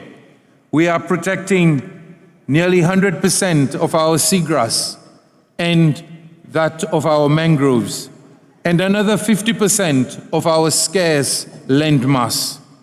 Recent sightings of blue whales in our waters after more than 60 years' absence serves as evidence that our conservation efforts are creating a safe haven for marine life. The message is loud and clear. Seychelles is a committed partner that can be trusted. We believe in what we preach, and we walk the talk. The evidence is there. However, we cannot do it alone. We need the financial support of the whole world to help the 100,000 people on these islands in the middle of the Indian Ocean. Excellencies, ladies and gentlemen, the metaphorical hourglass is dwindling. COP28 presents a pivotal call to action to build climate resilience before the last grain of sand slips away. In unity and determination, let us seize this moment to reverse our course and forge a sustainable and resilient future for generations to come. Let's not leave anyone behind. I thank you. Thank you, Your Excellency. May I remind the speaker to maintain 3 minutes speaking time limit? Thank you. It is my pleasure to welcome His Excellency Mr. Recep Tayyip Erdogan, President of Turkey. Your Excellency, you have the floor.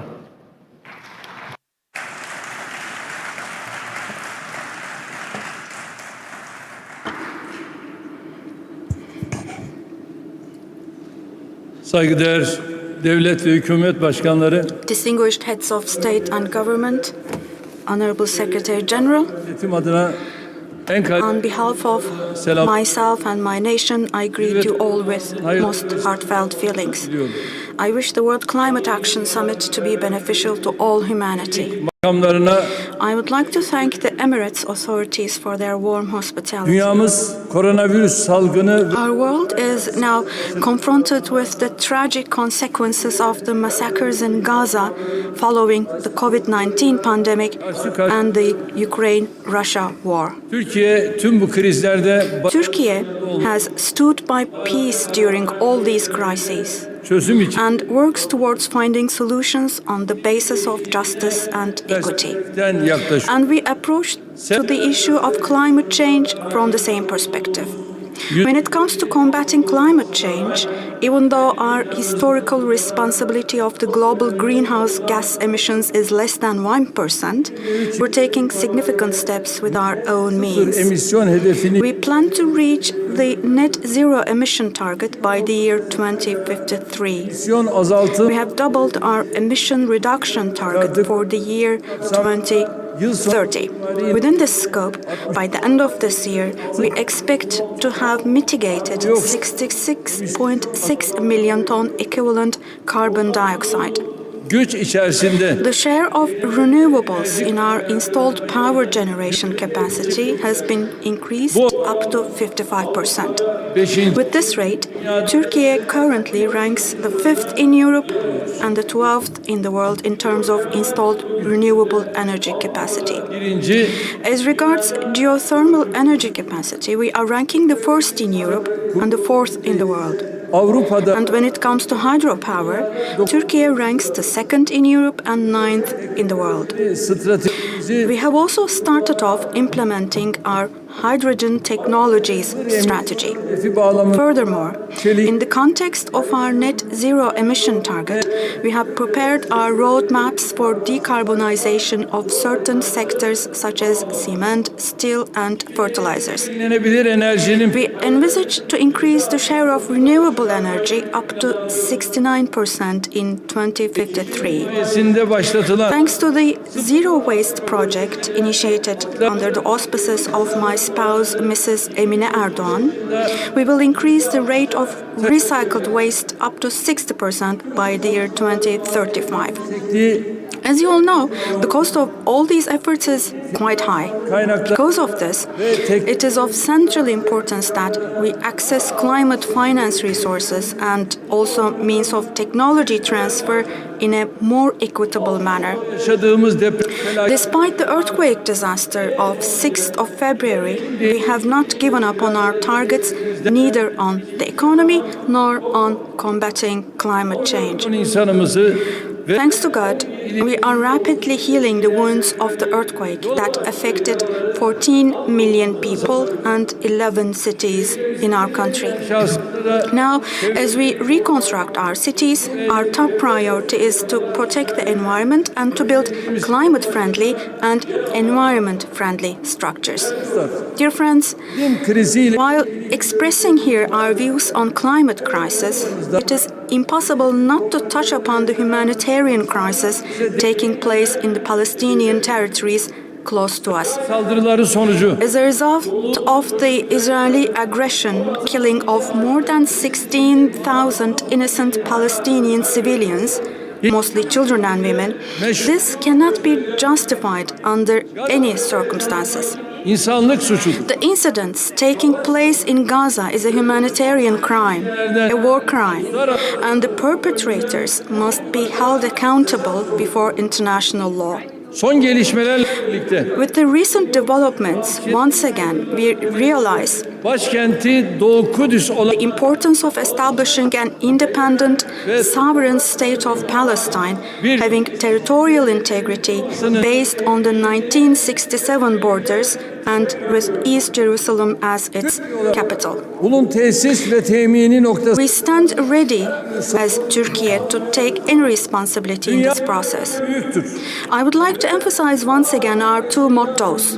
The world is bigger than 5, and a more just world is possible. Sözlerime son verip Before concluding my remarks with these thoughts, I would like to thank particularly my distinguished brothers, His Highness Sheikh Mohammed bin Zayed Al Nahyan, the President of UAE, and His Highness Sheikh Mohammed bin Rashid Al Maktoum, the Vice President of UAE and the ruler of Dubai, and I also thank everyone contributing to the organizing of the summit. In January, we will organize the 60th session of the IPCC, the Intergovernmental Panel on Climate Change in Istanbul.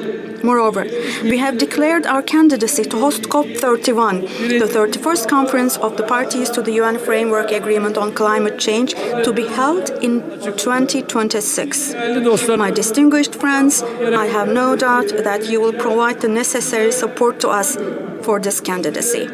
I finally salute you all with respect and best of my feelings. Take care. Thank you, Your Excellency. It is my pleasure to welcome Her Excellency Mr. Zuzana Kaputova, President of Slovakia. Your Excellency, you have the floor.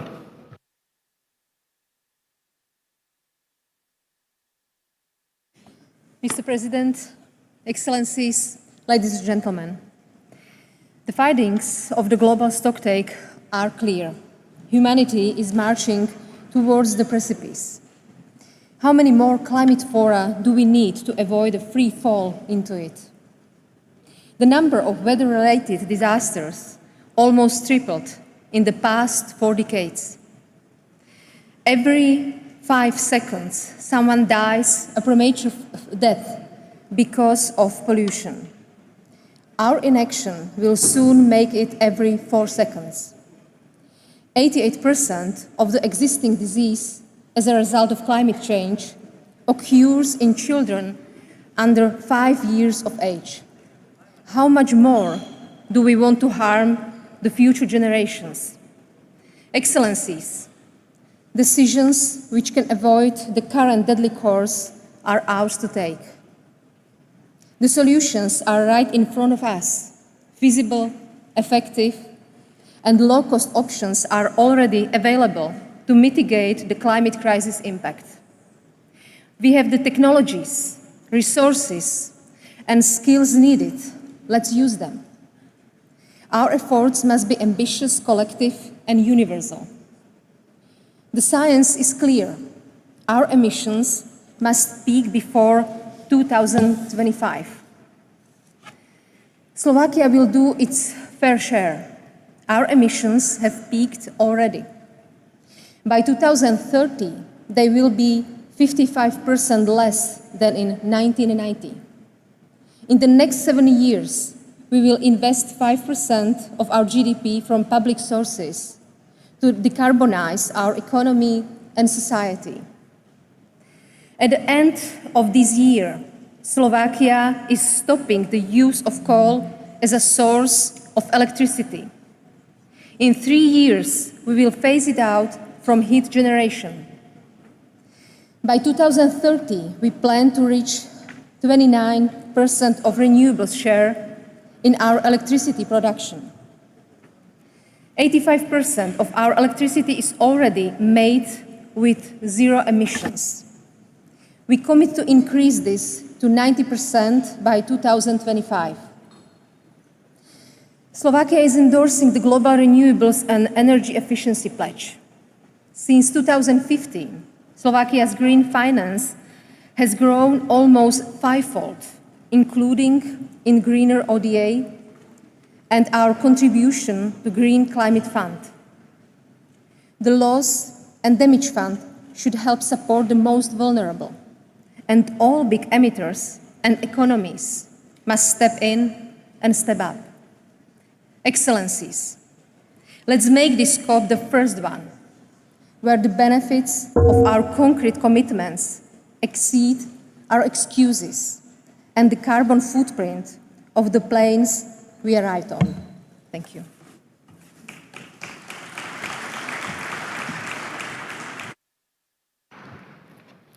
I thank you, Your Excellency, for your statement. It is now my pleasure to welcome His Excellency Mr. Felipe Jacinto Nyusi, President of Mozambique.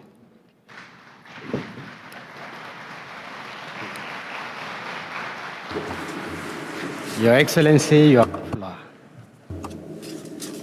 Mr. President, Your Excellencies, ladies and gentlemen, it is with a great honor and pleasure that on behalf of the people and government of Mozambique, I take the floor at this opening session of COP28, intended to review, to take stock of what we have done over the last year so that together we can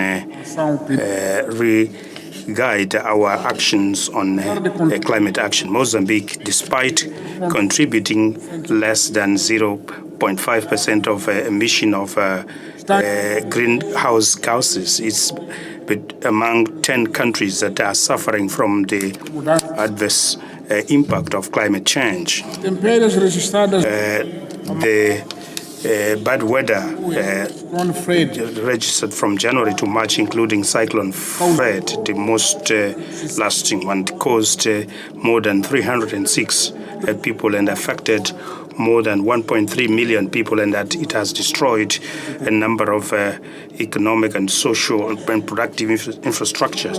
In this regard, we support innovative financing initiatives such as the conversion of debt for climate action and access to concessional funding for developing countries. Mozambique has joined the African Initiative of Carbon Market, and we have started the development of a plan for activating the carbon market plan. We are in contact, we're engaging a number of countries to sign an agreement for selling considering the potential of Mozambique of generating carbon credits, particularly on the forest, agriculture, renewable energies, as well as on blue economy.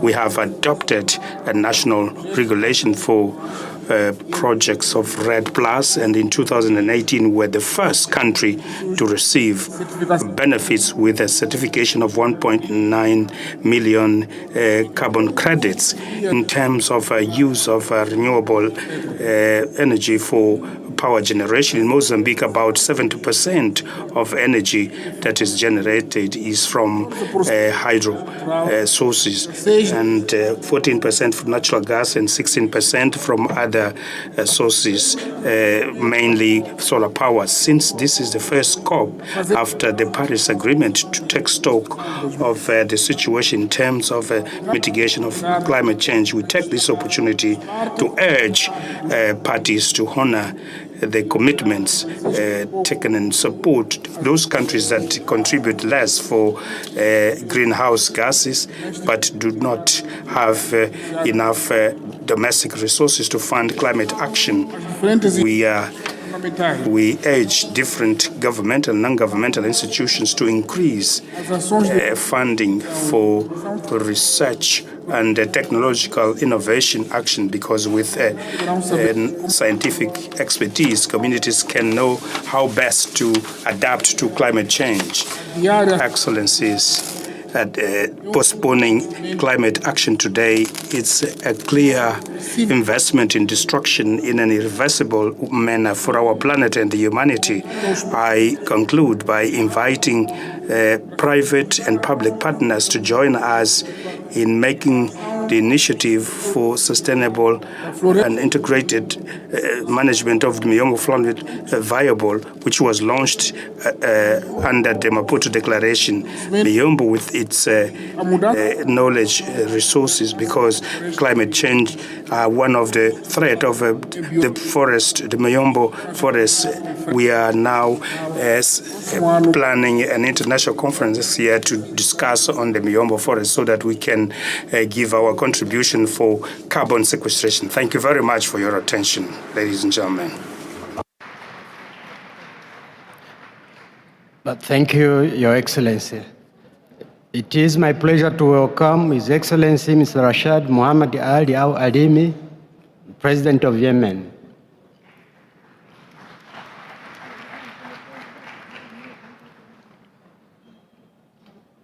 Your Excellency, you have the floor. Bismillahir Rahmanir Rahim.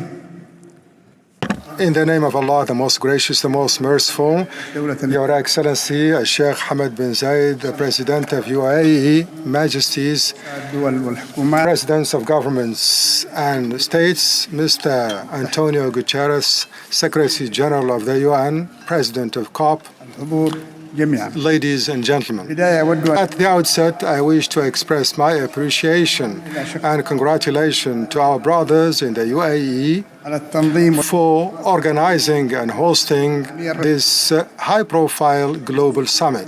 I wish also to thank the UN and the Secretary General for their efforts in cooperating with the parties in order to reach this new level in our efforts to counter threats to the present and future of the planet. Ladies and gentlemen, a year ago, we met in Egypt in order to achieve the same goals, which every time put us in front of our commitments and responsibility in order to protect the planet, especially in view of the threats of climate change and the never ceasing temperature. We meet today in Dubai, in the UAE, a city which early enough was capable to transform to a green economy thanks to late Sheikh Zayed bin Sultan Al Nahyan, may he rest in peace. We hope to see genuine progress in our collective efforts to reduce emissions and to build adaptation capacity and reinforce climate change programs, particularly in favor of least developed countries which incur losses year in and year out. Ladies and gentlemen, last month we participated in the regions of Mahra, another region in Yemen, difficult climate events in the context of war launched by Houthi militias. The cyclone Tig, which hit hard our country, affected countries and isolated them from the rest of Yemen, hitting hard on infrastructure. Also, floods destroyed lands, agricultural lands, and led several people to be isolated of their homes, ending up to be part of the millions of displaced people due to the war launched by the Houthis over the last 10 years. Ladies and gentlemen, the Yemenis are facing security, economic, and political challenges that are serious due to the ongoing war, as the Houthis refuse ending up to the hostilities and putting an end to the worst humanitarian crisis globally, which makes our efforts to counter climate change is very complicated. The need to electricity in view of the war prompted us to consider changing to solar energy, and we should to express our pride in the support that we have received from the UAE in supporting renewable energy programs, which we have started in Yemen with 120 megawatt capacity. These programs will be ratcheted up to reach 1,000 megawatt. We plan also to plant thousands of trees as part of Mohammed bin Salman's program for the Green Middle East. I wish you success, all of you, in your endeavors to reach and realize our common goals, and thank you very much. I thank you, Your Excellency, for your statement. It is my pleasure to welcome His Excellency Dr. Hage Geoffrey Geingob, President of Namibia.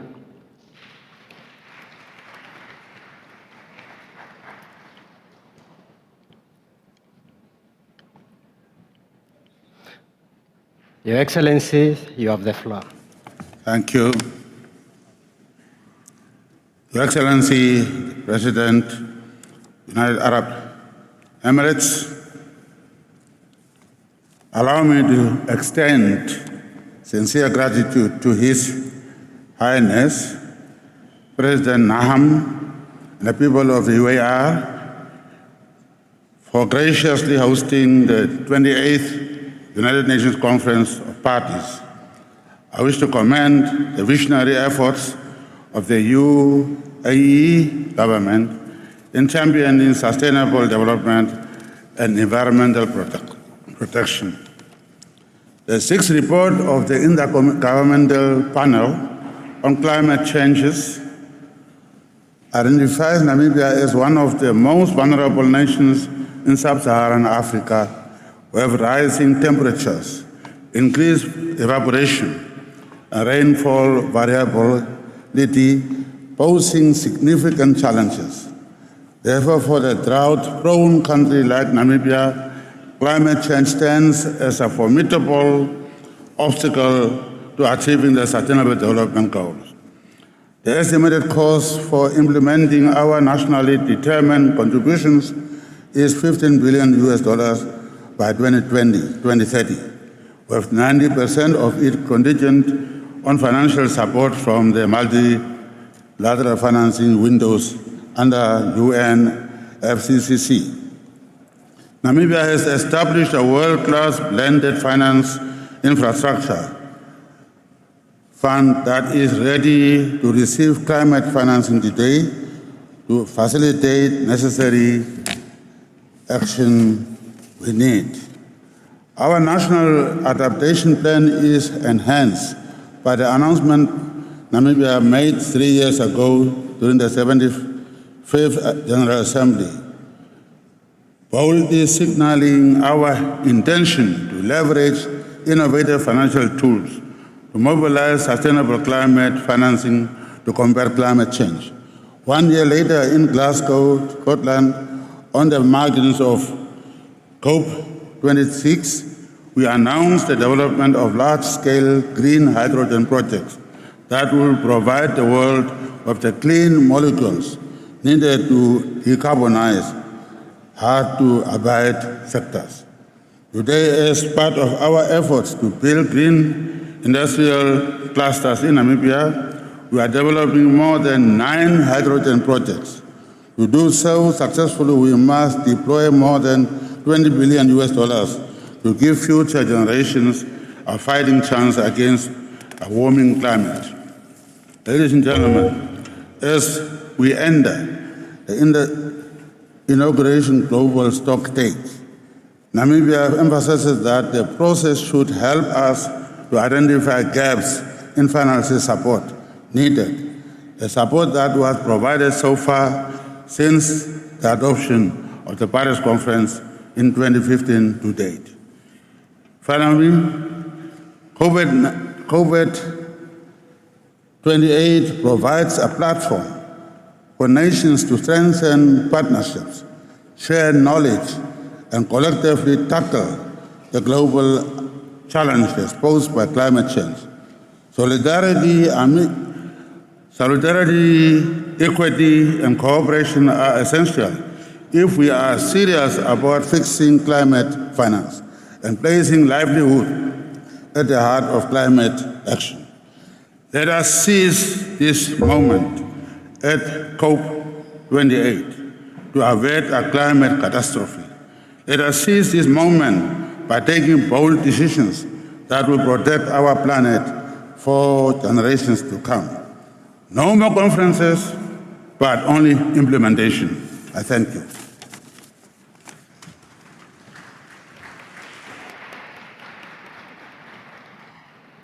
Thank you, Your Excellency.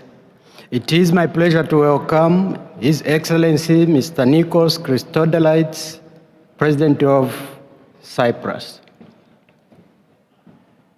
Your Excellency, you have the floor. Excellencies, distinguished guests, I would like to take this opportunity to express my deepest appreciation to the government of the United Arab Emirates for hosting and steering the work of COP28, and indeed for its leadership on climate change. There is an evident reason why the world's attention is focused on our deliberations here in Dubai. The gravity of the situation regarding climate change calls for global action, for swift and resolute decisions, but also leveling up our ambition for the future of our planet and for the future generations. It is a global challenge that recognizes no borders and can only be addressed through multilateral cooperation. Indeed, the latest IPCC report of March 2023 details the magnitude of changes in the climate system caused by anthropogenic emissions that is unprecedented in the history of humanity. Human-caused climate change is increasing both the frequency of the magnitude of extreme weather events in the whole world, devastates our ecosystems and livelihoods, as well as, by consequence, our societies and economies. For some part of the world, that is already an existential threat. Excellencies, Cyprus, situated at the heart of the Eastern Mediterranean and the Middle East, an area that is highly vulnerable to the impact of climate change, is experiencing these effects at higher levels than the global averages. During the last few years, we have witnessed higher frequency and extent of huge wildfires, droughts, and floods, as well as prolonged periods of extreme heat waves. These phenomena have destroyed large parts of our forests, as well as the unique ecosystems in our region, and have had a devastating impact on livelihoods, demanding urgent national and regional responses. Dear friends, deep emission cuts are necessary across countries and all sectors of activity within our societies. It is clear that we must act urgently, decisively, and collectively. One example of collective regional action is the Eastern Mediterranean and the Middle East Climate Change Initiative, initiated by Cyprus in 2019 in the context of recognizing the need for regional synergies to combat and mitigate the impact of climate change in our region, in full line with the goals of the Paris Agreement. Last year, in Sharm el-Sheikh, the heads of state and governments of countries belonging to the initiative adopted a political declaration as well as the regional action plan. Currently, we are in the process of moving forward with its implementation. We initiated a dialogue and stock-taking with the countries that are part of this initiative to jointly undertake and move forward specific projects and actions to promote climate change mitigation and adaptation. Furthermore, firmly believing in the necessity for regional and transnational cooperation, the Republic of Cyprus will host in 2024 the first Commonwealth Ministerial meeting on the sustainable use of the ocean. The meeting is to establish the principles, priorities, and actions that will govern the future Commonwealth Ocean Declaration. Your Excellencies, global ambition must also substantially increase in line with the Paris Agreement to keep the 1.5 degrees Celsius objective within reach.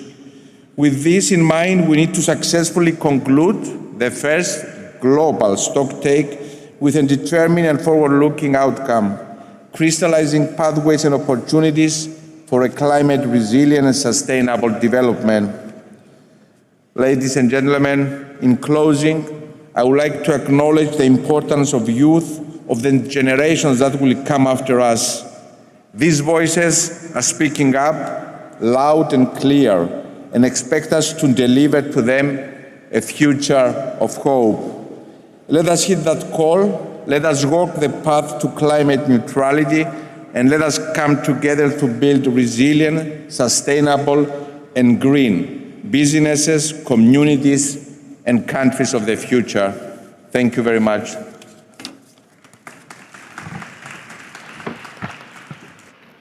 I thank you, Your Excellency, for your statement. It is my pleasure to welcome His Excellency Mr. Vehegin Kuchturan, President of Armenia.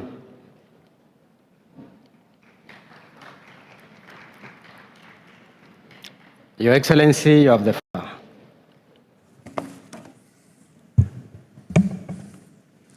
Mr. President, Excellencies, ladies and gentlemen, I would like to congratulate the President of the United Arab Emirates, His Highness Sheikh Mohammed bin Zayed Al Nahyan, and the government of United Arab Emirates on excellent organization of the COP28.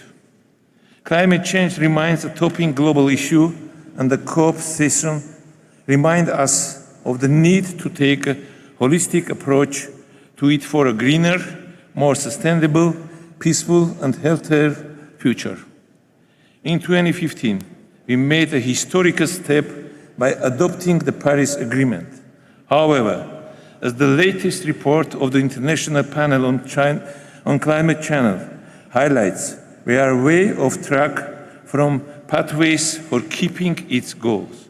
The reasons for this numerous, including with the continued renaissance and fossil fuel-based economies at its core.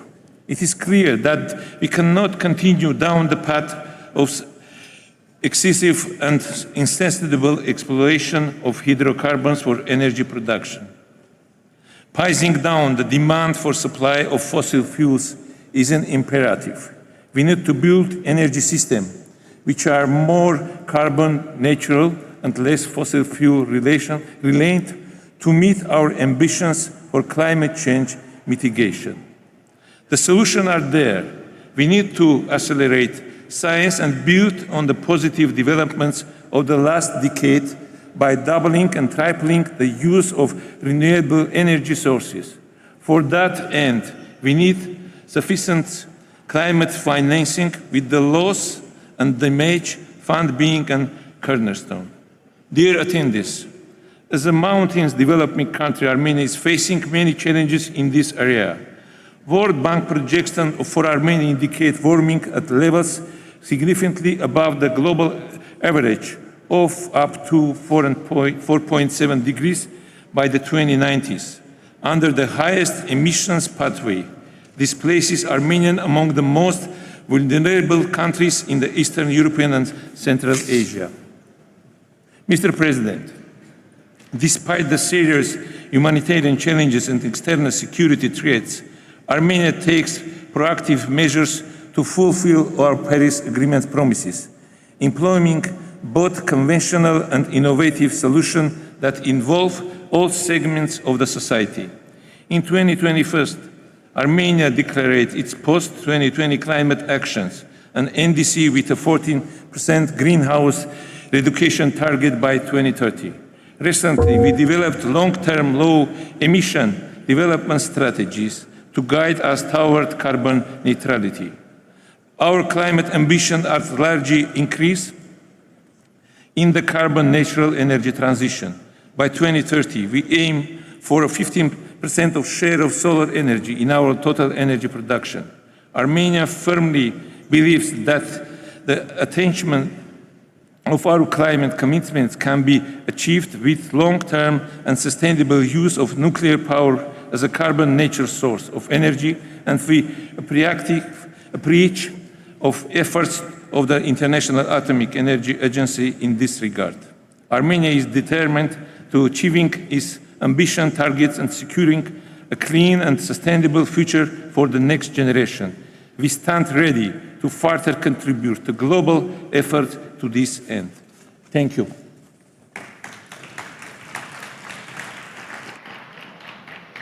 I thank you, Your Excellency, for your statement. It is my pleasure to welcome His Excellency Dr. Muhammad Ifan Ali, President of Guyana. Your Excellency, you have the floor. Thank you very much. Ladies and gentlemen, I have not come here to restate the climate challenges the world faces. Instead, I want to urge us all to reflect on how we can meet these challenges. Because too often, the climate debate is dominated by some who are stuck in the past, who deploy outrage and anger as their only tools. But the landscape has shifted. If we want to achieve a just, affordable transition to meet the goals of the Paris Agreement, We need everybody at the table who has a solution to propose. And we need to recognize that climate action cannot be to the detriment of the world's developing countries and poorest people. COP28 will not achieve the desired objectives of definitively putting our planet on a net zero trajectory if we continue to address this matter in a doctrinarian way, ignoring the current realities. Given the growth in demand for energy, a significant part of that demand will come from the many in the developing world who continue to live in energy poverty. It is also a fact that renewables will not meet the growth of demand in the near future. If the debate of COP28 is framed by two camps, one calling for no cuts in fossil fuel production, including the most polluting form such as coal, and the other saying that the only solution to net zero is an end to fossil fuel production, then we'll fail once again to achieve a viable outcome and not to give our world the energy it needs to grow and prosper. I believe that net zero by 2050 as a target can only be achieved by a combination of measures that include a reduction in the fossil fuel production and the removal of large polluters out of the supply chain. And we reiterate our call for the removal of subsidies, incentivizing the introduction of renewables at scale, addressing the demand for energy, upscaling technology, for example, carbon capture and storage, and reduction in deforestation and land degradation through incentives and incentivizing the protection and sustainable management of forests. Against this reality, Guyana underscores the need for us to collectively reset global relationships and imbue them with enhanced trust and solidarity. Only in doing so, we can aspire to confront the most pressing challenges of our era: climate change, conflicts, the energy and food crisis, and achieving sustainable development. That means three priorities for the COP: agreeing a just, orderly, and affordable transition away from excessive fossil fuel use, ensuring at scale and accessible climate finance for the developing world that is of a scale that matches what needs to be done, and agreeing on action at scale to maintain tropical forests and advance sustainable land use. Specifically, on tropical forests, the COP must finally turn the promise of climate action into reality. Halting and reversing forest loss globally by 2030 is potentially 1/3 of the available solution to keep 1.5 degrees in reach. Finance is key, and Guyana is pleased to co-chair the Carbon Markets Working Group of the Forest and Climate Leadership Partnership, consisting of 30 countries. Along with our partners in the FCLP, we'll be working to build high-quality carbon markets so that forest communities and countries can prosper while keeping nature intact. In Guyana, back in 2008, we were the first developing country to produce a low-carbon development strategy, or LCDS. We maintain one of the world's most intact tropical forests, have one of the world's lowest deforestation rates, and store more than 19.5 gigatons of carbon dioxide, equivalent in that forest. We are a carbon net positive country and aim to stay there. We accept the responsibilities that come with being a new oil producer. Our economy will grow more than threefold while keeping energy-related emissions flat. We are building an ecosystem service economy with forest carbon markets generating 4.5% of government income this year alone. Forest carbon markets are also creating revenue for more than 500 LCDS projects across indigenous and other communities, and funding one of Guyana's biggest ever investment in adaptation. So to conclude, Guyana will continue to be a world leader in aligning food security, energy security, and climate security. We stand in solidarity with everyone who is working to create a better future, especially in developing countries. And we will always put practical solutions before abstract theories so that we can play our part in finally bringing climate stability within reach. I thank you.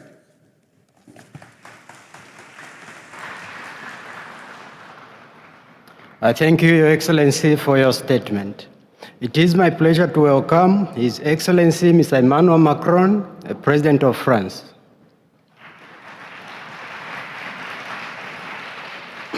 Your Excellency, you have the floor. Merci beaucoup, Monsieur le Président.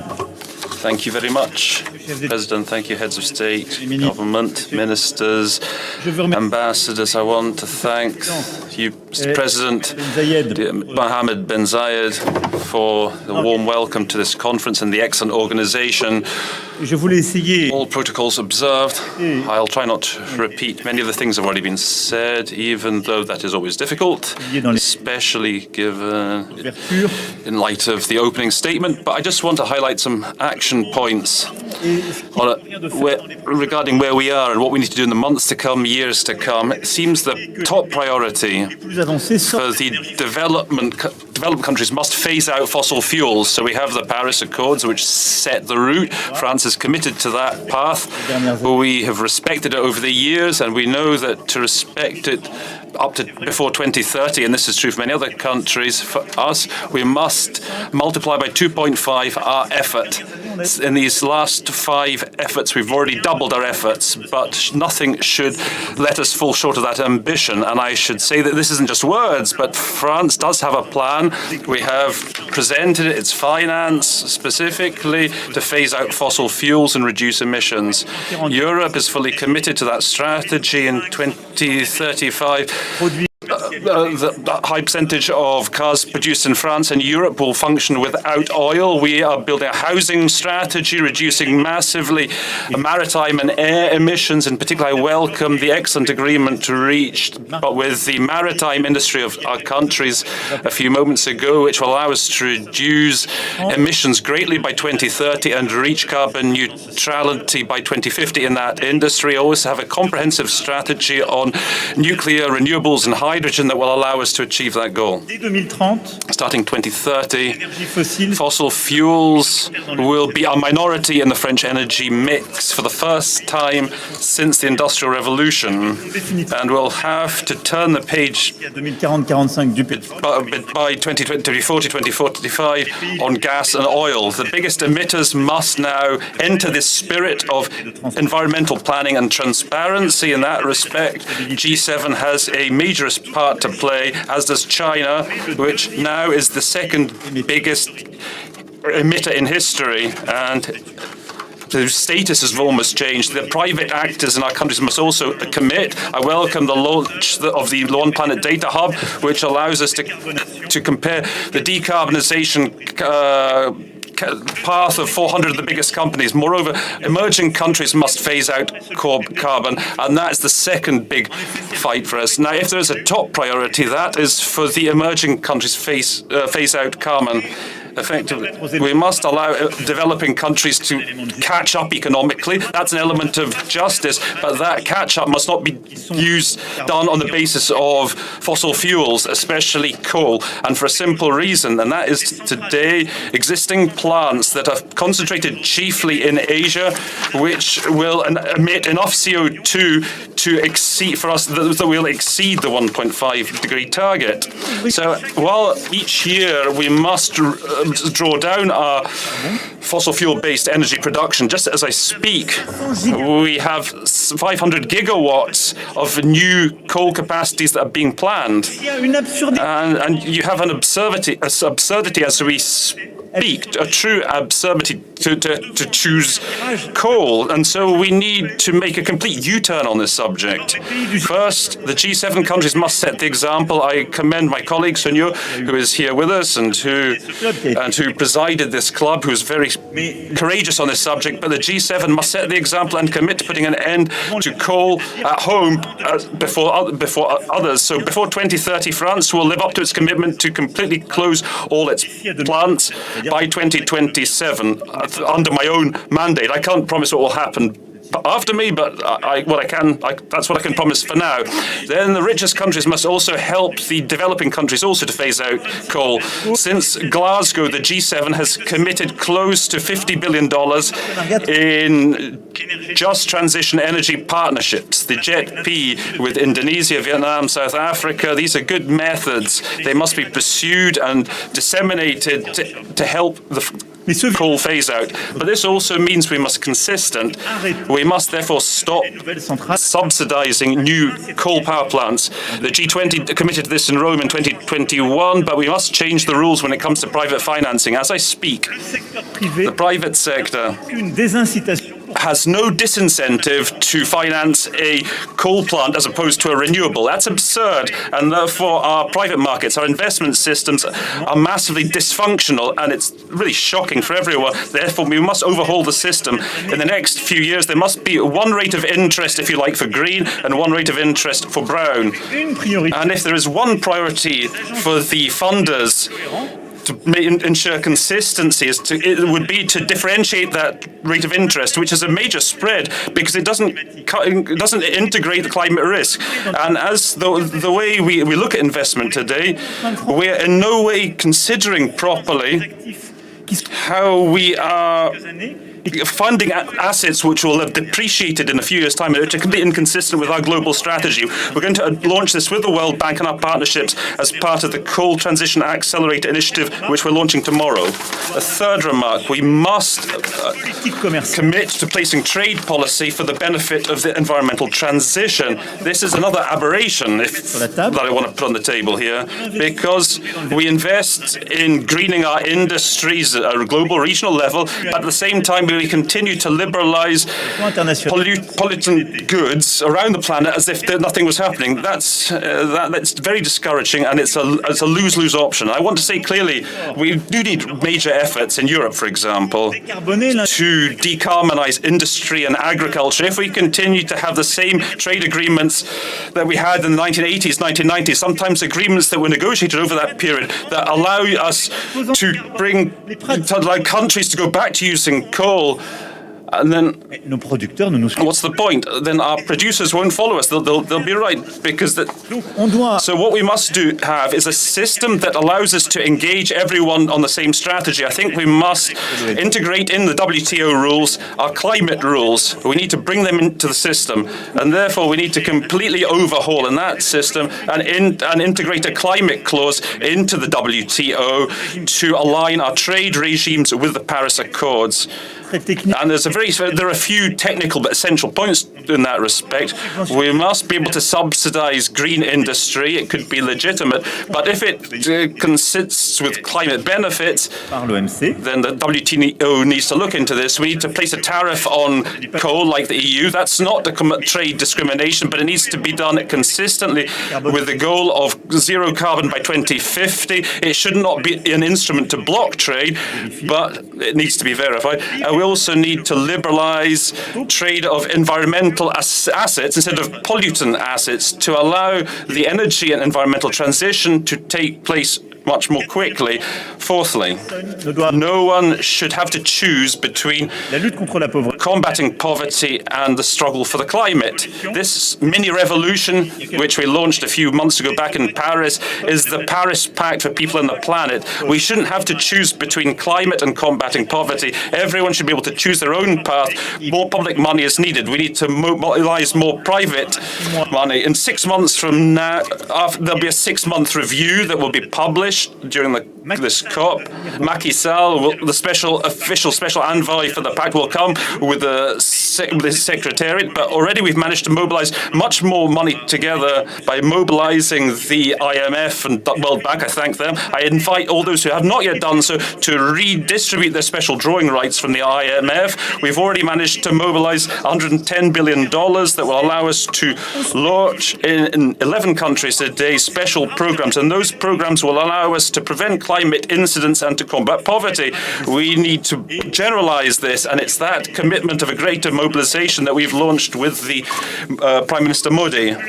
All this more broadly must lead us towards a transformation of the very international financial architecture that was thought of at a time when many of the countries, present in many of the countries in this room, didn't even exist at the time. So we need to rekindle hope to make it truly inclusive, and this profound transformation of our governance is a priority. Now, one thing I want to stress: we must lose sight of the need for adaptation. Adaptation of agricultural models, particularly in Africa, is a key subject. The Great Green Wall is making progress. I'm very pleased about that, and we shouldn't lose sight of that object where we've mobilized more than 13 million euros together with King Charles. And we also announced an investment of 150 million euros in the next cycle of the International Fund for Agricultural Development. I want to urge here all countries present to participate in December in the replenishment of that fund, which will play a key role in reconciling the agricultural goal and the climate goal. And that is a crucial struggle, because we cannot ask the African countries to choose between the two, between agricultural production or climate. We need both with sustainable models, and the Ukrainian war has shown us that this model is unsustainable, because many countries need fertilizer, and so we must help them so they can produce more at home, but at a much more decarbonized level without coal. And all this is a key element, and that's the agenda that we'll be launching with Kazakhstan tomorrow. It's called One Planet on the issue of water, to be held in September. I welcome the progress made during this COP, President, when it comes to loss and damage. France will be financing 100 million euros based on governance elements, pending decisions on this subject. But I want to stress a number of points here, because the debate has really stepped up in Sharm el-Sheikh on loss and damage. Thanks very much to my friend Mia Motley, who did outstanding work. But we need to be careful on this issue on a number of points. First of all, let's not confuse the situation of low-income countries and poor countries. We need this fund, but first it must go to the poorest countries above all. We need above all profound reform of our insurance and reinsurance system, given in the face of climate risk, and this for the middle-income countries that need it. That fund must allow us to carry out that reform, to have a buffer, a guarantee, but we must have mechanisms between which we can distinguish depending on the category of country. I'll say that straight away. We need a simple form of governance. We also need a country-by-country approach. For example, we'll be establishing a first country partnership on adaptation and loss and damage with Bangladesh. France will invest 1 billion euros, so much more than we're putting into the fund now, because that is a specific country approach. We'll invest 1 billion. The IMF will add close to 20 billion dollars thanks to special drawing rights, and this is a key element of this laboratory we want to make on loss and damage. But what we need is an approach, a country-specific approach. Beyond that, we need for that true international taxation, and with Barbados, Kenya, and we are officially launching during this COP an international task force which will have to provide its findings to the G20 in Rio to place international taxation during COP30. That is a necessity that if we want to achieve real results, because we need to raise more money so as to finance our struggle against inequality and for climate. Finally, climate and biodiversity must be addressed together. Therefore, we must stress the fact that we must continue our struggle for nature. Forests, the oceans are part of our COP because they are carbon wells and a lever for extraordinary solutions in the transition. That is why I will take this opportunity to continue to establish, first of all, we need to accelerate when it comes to a real exchange on carbon. We want to invest much more private money to countries who preserve their forests and ecosystems.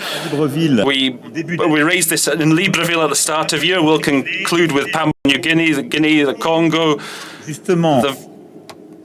package. The first national forest package. The idea being that we provide public and private loans to countries who save their forests, because we don't have that now. We put a lot of money into carrying out reforestation, but the poor developing countries, their forests are being destroyed to finance much more profitable economic activities. Therefore, there's an urgency to put money into those country-specific approaches and to have a shared methodology, and we'll be investing 500 million euros in the next 4 years in protecting forests following that methodology. And then the oceans are also a priority. It will be our honor to host the UN Conference on the Oceans in 2025. Our ambition there is to develop a real compact for the oceans with a very in-depth international rules to preserve in our EEZs, but also in the high seas, to protect biodiversity, to better regulate fisheries and to combat illegal fishing and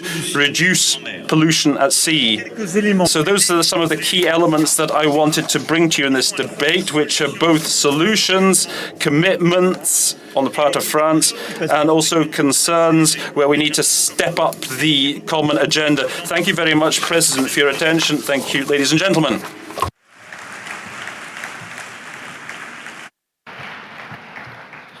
I thank you, Your Excellency, for your statement. It is my pleasure to welcome His Excellency Mr. Hakainde Hichilema, the President of the Republic of Zambia.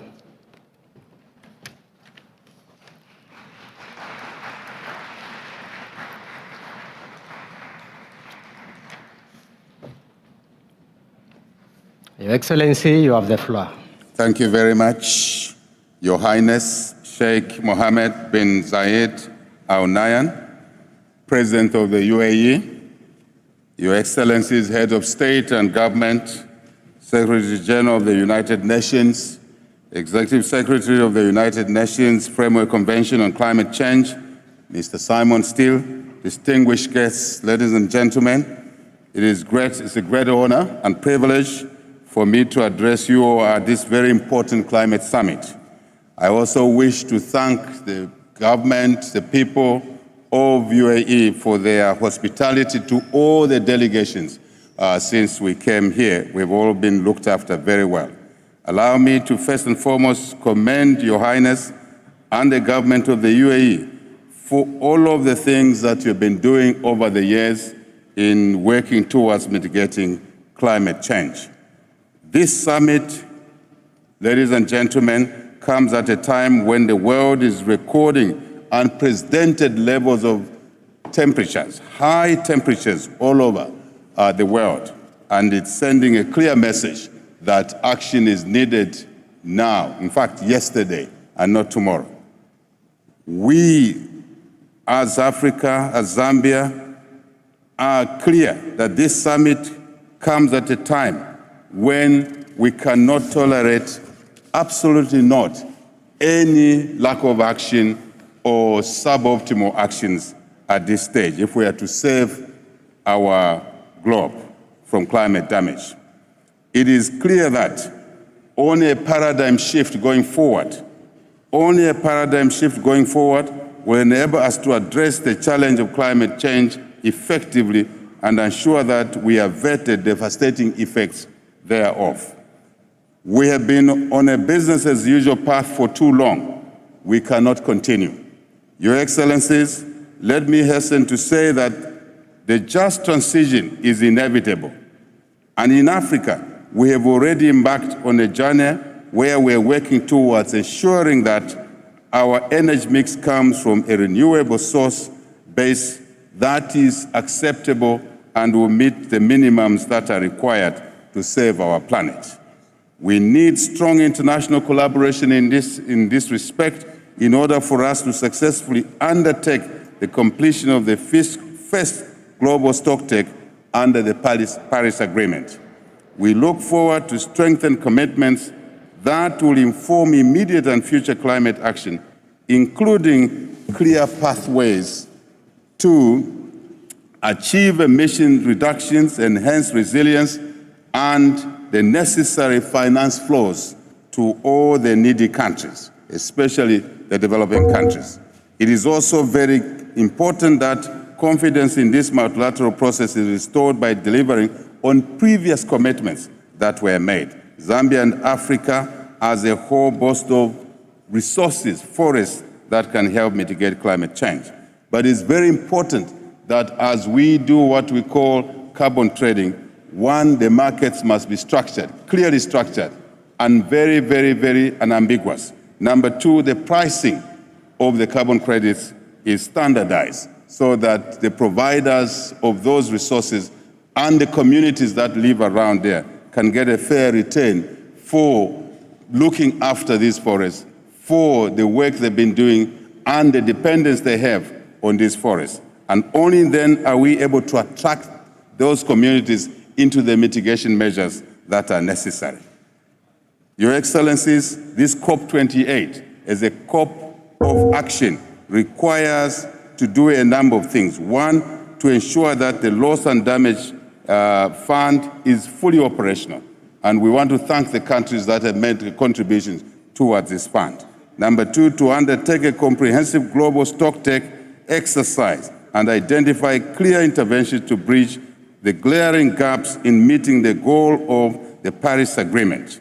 Number three, adopt a robust framework on the global goal on adaptation, complete with indicators to ensure that we can collectively track progress in building resilience. Number four, Your Excellencies, share experiences and best practices, especially the countries of the North that have advanced in this area already need to share these best practices with the developing countries. And finally, Your Highness, you can count on the support of the African group of negotiators and Zambia in ensuring that we support all efforts needed to mitigate the negative effects of climate change, as failure is not an option. We all have to succeed, and we have a responsibility to act correctly. I thank you for your kind attention.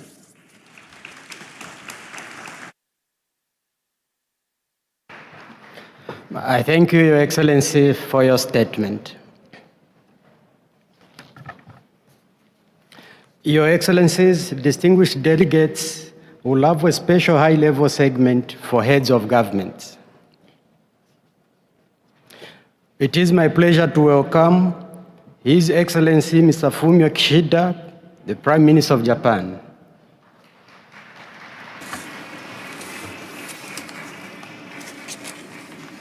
Your Excellency, you have the floor.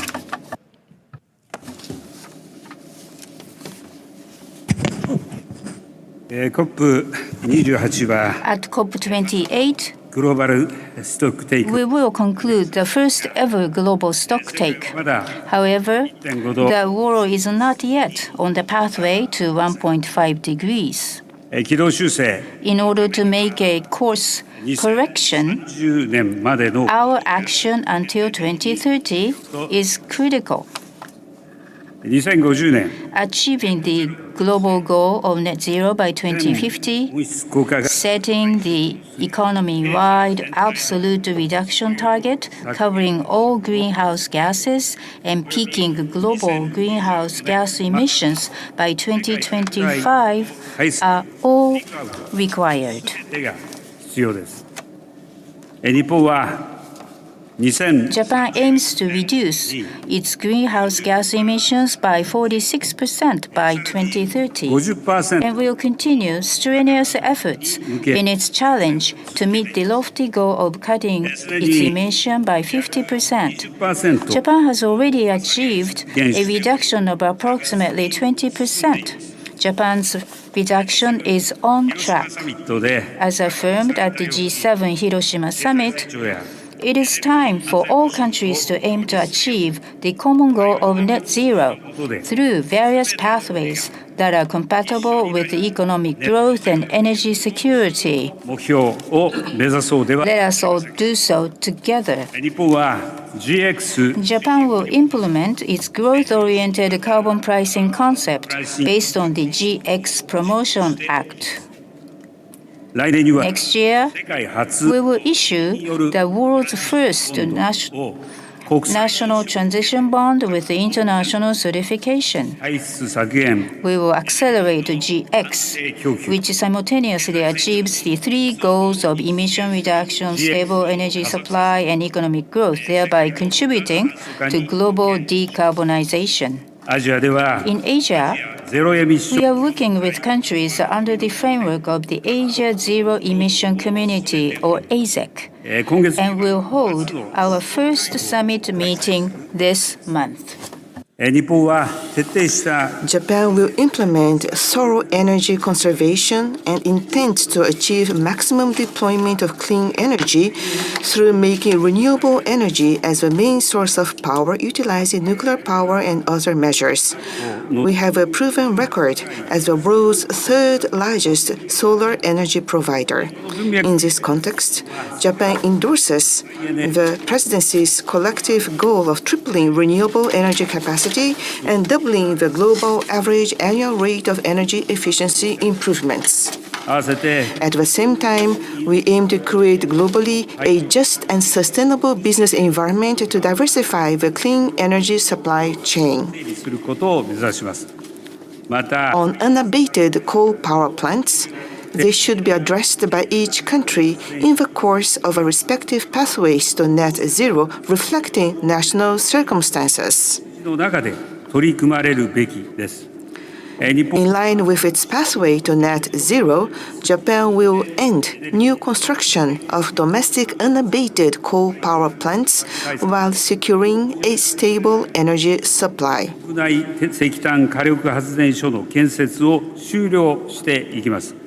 Our commitment to mobilize up to approximately $70 billion climate finance from both public and private is also on track. Further, Japan is ready to contribute to the expansion of lending capacity totaling approximately $9 billion through the provision of credit enhancements to the World Bank and the Asian Development Bank. We will also make contributions to the new fund of the African Development Bank. Japan will dedicate itself to undertaking actions on climate change, which is our common agenda in cooperation with other countries and leading the efforts of the international community. Thank you very much.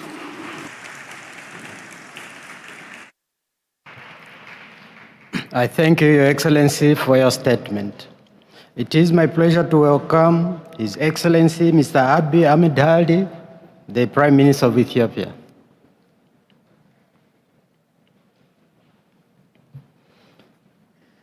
Your Excellency, you have the floor. Excellencies, heads of state and government, distinguished participants, ladies and gentlemen. I come from a country where 70% of the population is youth. And what keeps me awake at night is how to live a better world for future generations. It has been more than 3 decades since climate change is a global political issue. Agreements have been adopted.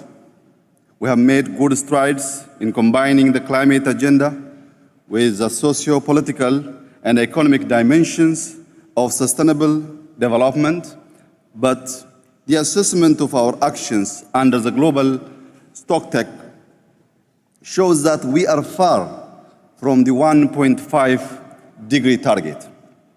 This has a dramatic impact on the most affected countries. While activism is necessary, action is what will get us results.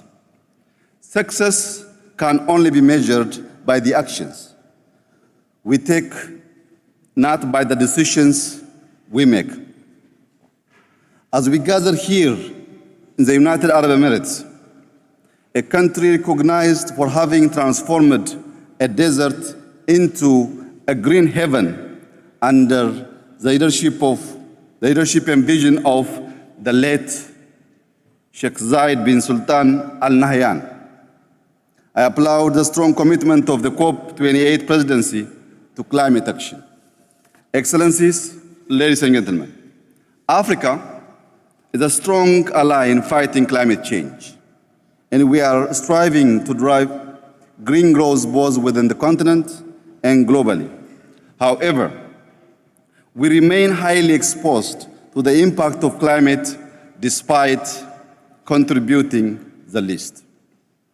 Recurrent droughts, intensified floods, and livestock loss are some of the many climate shocks that have affected lives and livelihoods of our people over the years. For Ethiopia, the battle to protect and heal our planet is a battle for growth and prosperity. Allow me to highlight a few homegrown solutions we have been implementing towards reducing emission and building resilience. First, the Ethiopian Green Legacy Initiative, a powerful natural-based solution launched in 2019. Over the last 5 years, we established 130,000 nurseries across the country, and yearly, millions of people mobilize in seedling, planting, and seedling management. Our Green Legacy Initiative represents a proactive response to pressing environmental and socio-economical challenges. It reduces carbon emission, preserves our biodiversity, creates jobs, and boosts sectors such as tourism. I am proud to say that this initiative has received remarkable success by planting 32.5 billion seedlings. Our target is to reach 15 billion by 2026. When completed, the initiative will become the largest afforestation project in the world. The impact of our initiative extends beyond borders as we are sharing seedlings with our neighboring countries. It can further play a catalytic role in Africa and complement existing initiatives such as the Africa Forest Landscape Restoration Initiative and the Great Green Wall. Second is our action on transforming our food system. We believe that climate, biodiversity, water, people, and food systems are strongly interrelated. We have successful interventions planting various drought-tolerant crops and using climate-smart irrigation-based technology. Noteworthy is our national wheat production program, whereby we produce 6 million hectares in 1 year, making Ethiopia the largest wheat producer in Africa. This has relieved us from decades of wheat import dependency and made us a wheat exporting country. As part of the Green Legacy Initiative, we have extensively expanded the cultivation of perennial crops and fruits. Furthermore, to diversify sectors prone to the impacts of climate change and promote nutrition-sensitive agriculture, we are increasing our country's supply of poultry, dairy, livestock, and honey through a program called Yelemat Turufat, loosely translated as a bounty of the basket. We have an urban initiative whereby we encourage eco-friendly and resource-efficient greening and farming methods. Our sustainable agricultural practice optimize effective water management and prioritize investments in renewable energy-based irrigation systems. Third, we have been investing extensively in renewable and green energy resources. Ethiopia has the potential to generate over 60,000 megawatts of clean energy by expanding hydropower, solar, wind, and geothermal sources. Our target is to triple our current power generation capacity and double our energy utilization efficiency by 2030. This will allow us to achieve universal access to electricity, minimize dependency on biomass fuel, and provide the opportunity to our industries to reach their net zero targets by 2050. Last are our bold actions in the transport sector.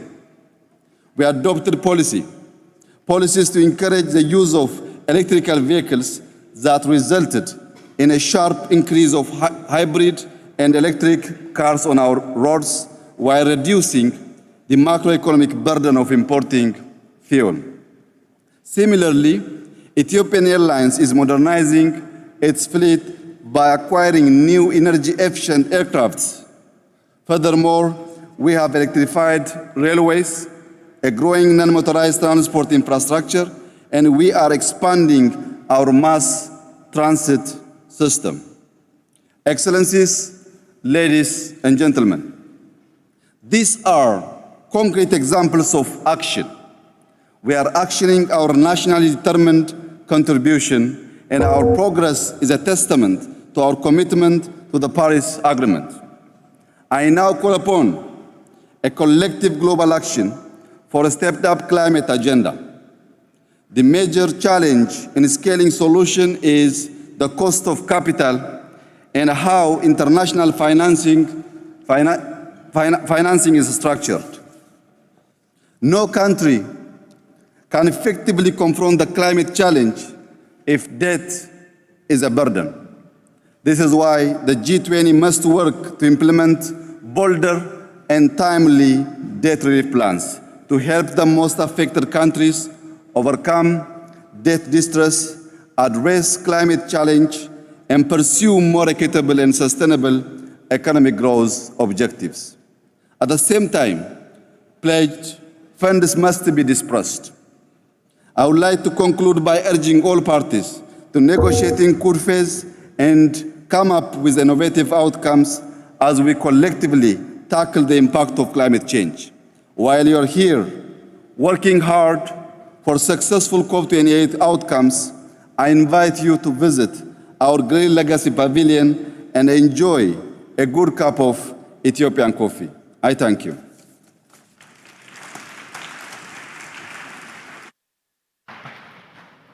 I thank you, Your Excellency, for your statement.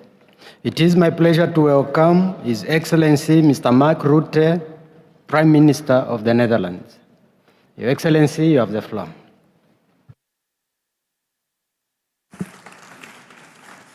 Thank you, Chair.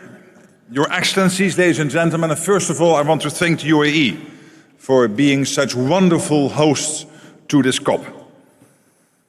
In preparing for this COP, I asked the youth members of our delegation, the future leaders from the Netherlands, what they expected me to bring home from Dubai.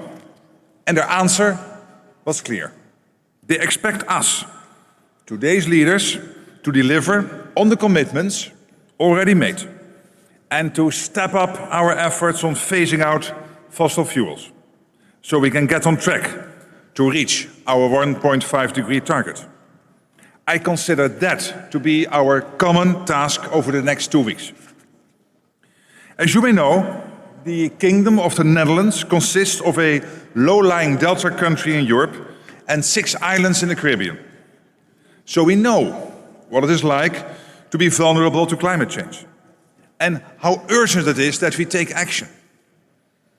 As the global stocktake shows, we need to step up our efforts on all pillars of the Paris Agreement, on mitigation, on adaptation, and on climate finance. On climate finance, it's crucial that all parties support the recommendations made by the Transitional Committee on Loss and Damage. All the warning lights are flashing, yet red after yet another year of extreme climate extremes. So it's good that we set up a fund and help the most vulnerable countries. The Netherlands will provide 50 million euros to the startup costs of this fund. On adaptation, it is imperative that we all agree here in Dubai on a specific goal. And a key part of every adaptation strategy must be far better management of flooding, drought, and water pollution.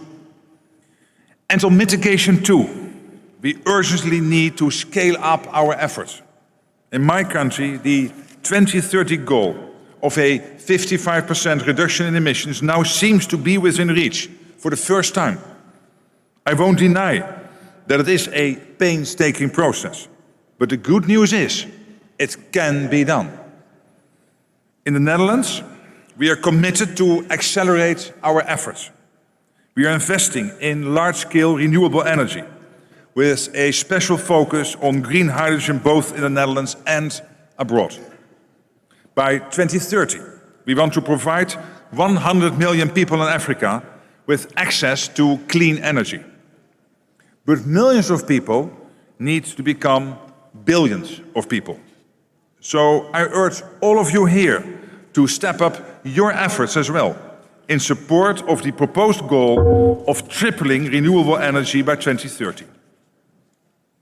Esteemed colleagues, the young people of the world are calling upon us to deliver on our promises, to step up our ambitions, and to work together in embracing our collective responsibility. Let us work tirelessly to secure their future. Thank you.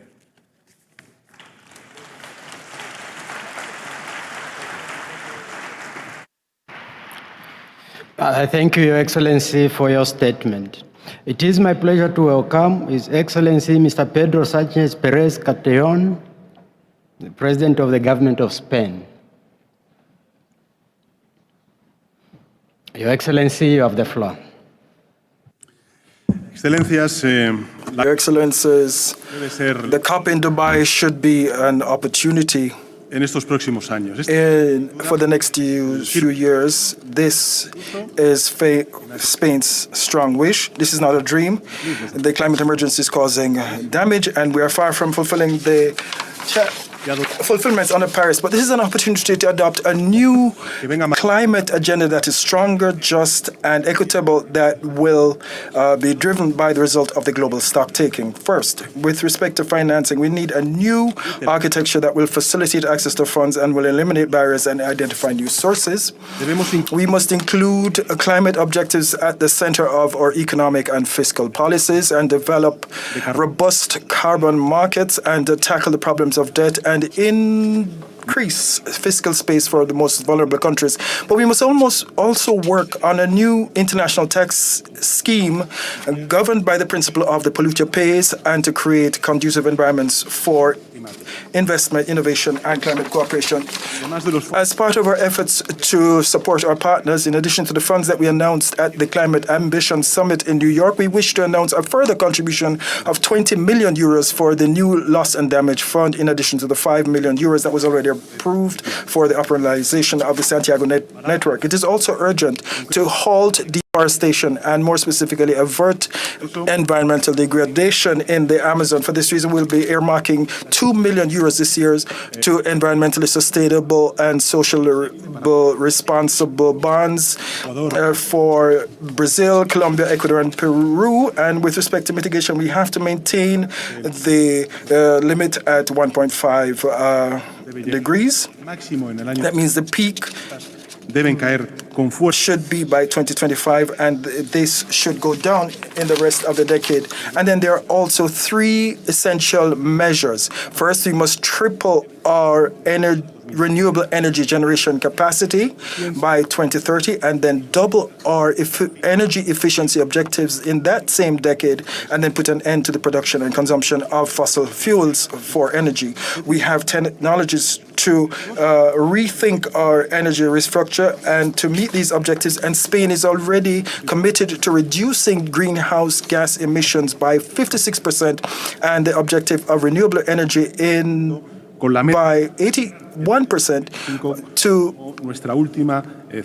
have our last carbon plant in 2025. Lastly, with respect to adaptation and resilience, we need the Paris Agreement to be measurable and operational, we have to explore ways to step up adaptation beyond our national plans. And for this reason, Spain supports the Secretary General's initiatives to have early warning systems for everyone and to accelerate the portfolio of adaptation projects. I conclude by saying, Excellencies, that our collective efforts moving forward show that we still have an opportunity to save the planet, but we have to step up our ambition and our commitment, but I believe that it is within humanity's reach. Thank you. That's it.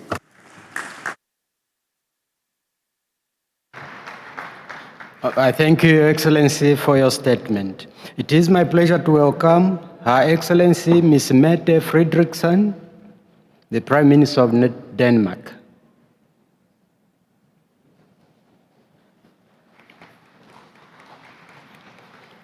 Your Excellency, you have the floor.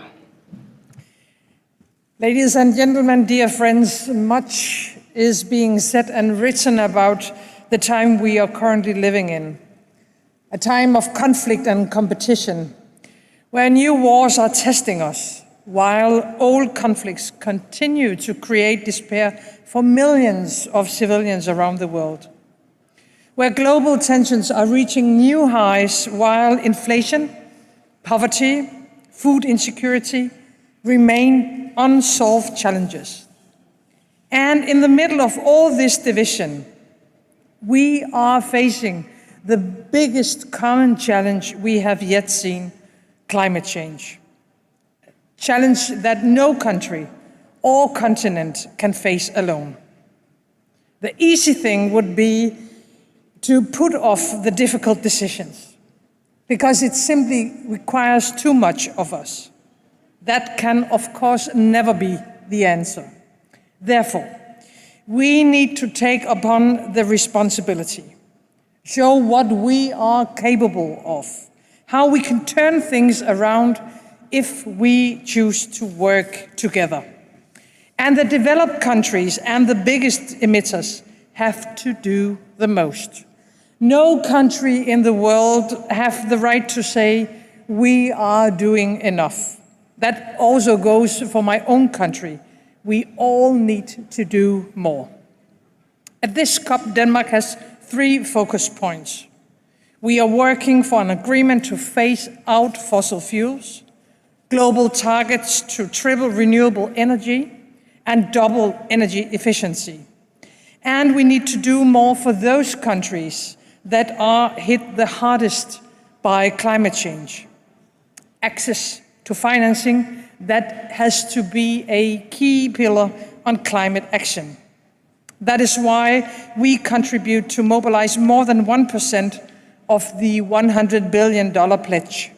And that is why Denmark, of course, welcomes the Abu Dhabi Agreement on Loss and Damage. Now, allow me to share a few words on behalf of the Faroe Islands and Greenland. The Faroe Islands are a seafaring nation. We need to expand the efforts of energy transition in the maritime sector to include fishing vessels. Communities in Greenland experience some of the worst effects by climate change, even though they have contributed the least. In the Arctic, climate change is happening 4 times faster. And on behalf of the people of Greenland, including the Inuit people, let us act. Ladies and gentlemen, COP28 is our chance to act, to keep the 1.5-degree target alive, and to secure a livable planet for generations to come. We need to do more. Thank you.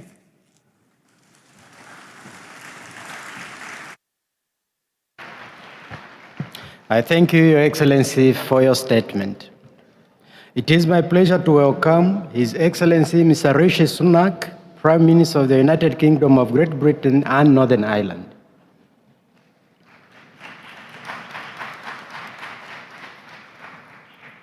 Your Excellency, you have the floor.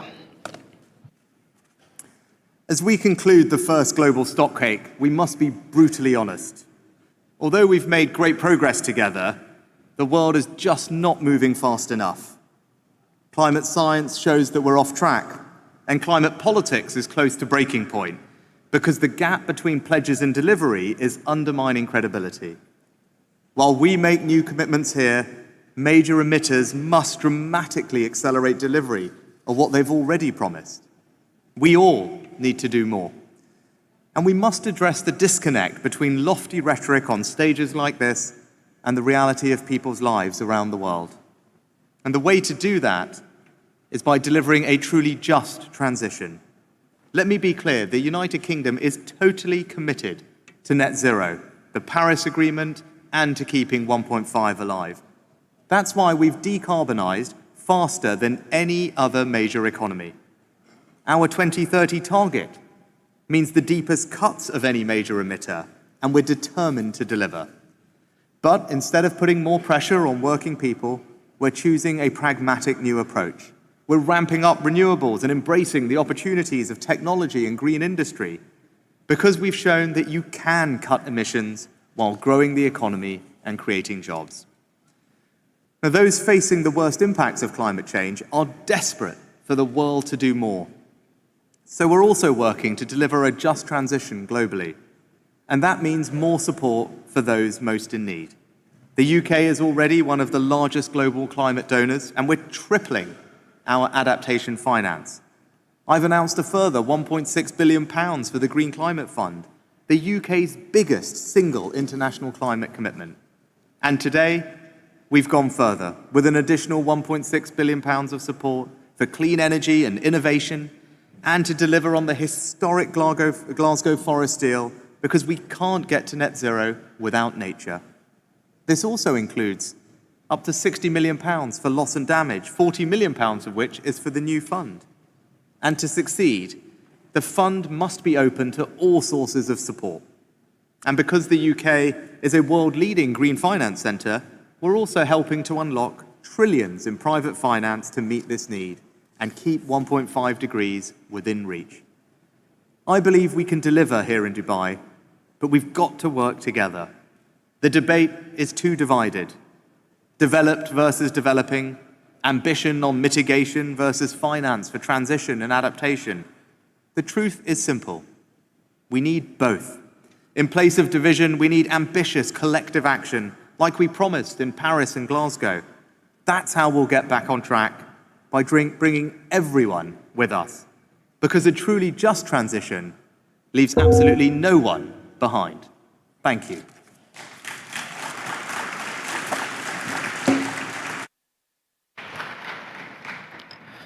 I thank you, Your Excellency, for your statement. Your Excellencies, dear delegates, the joint second meeting of COP28, CMP18 and CMO5 is now suspended.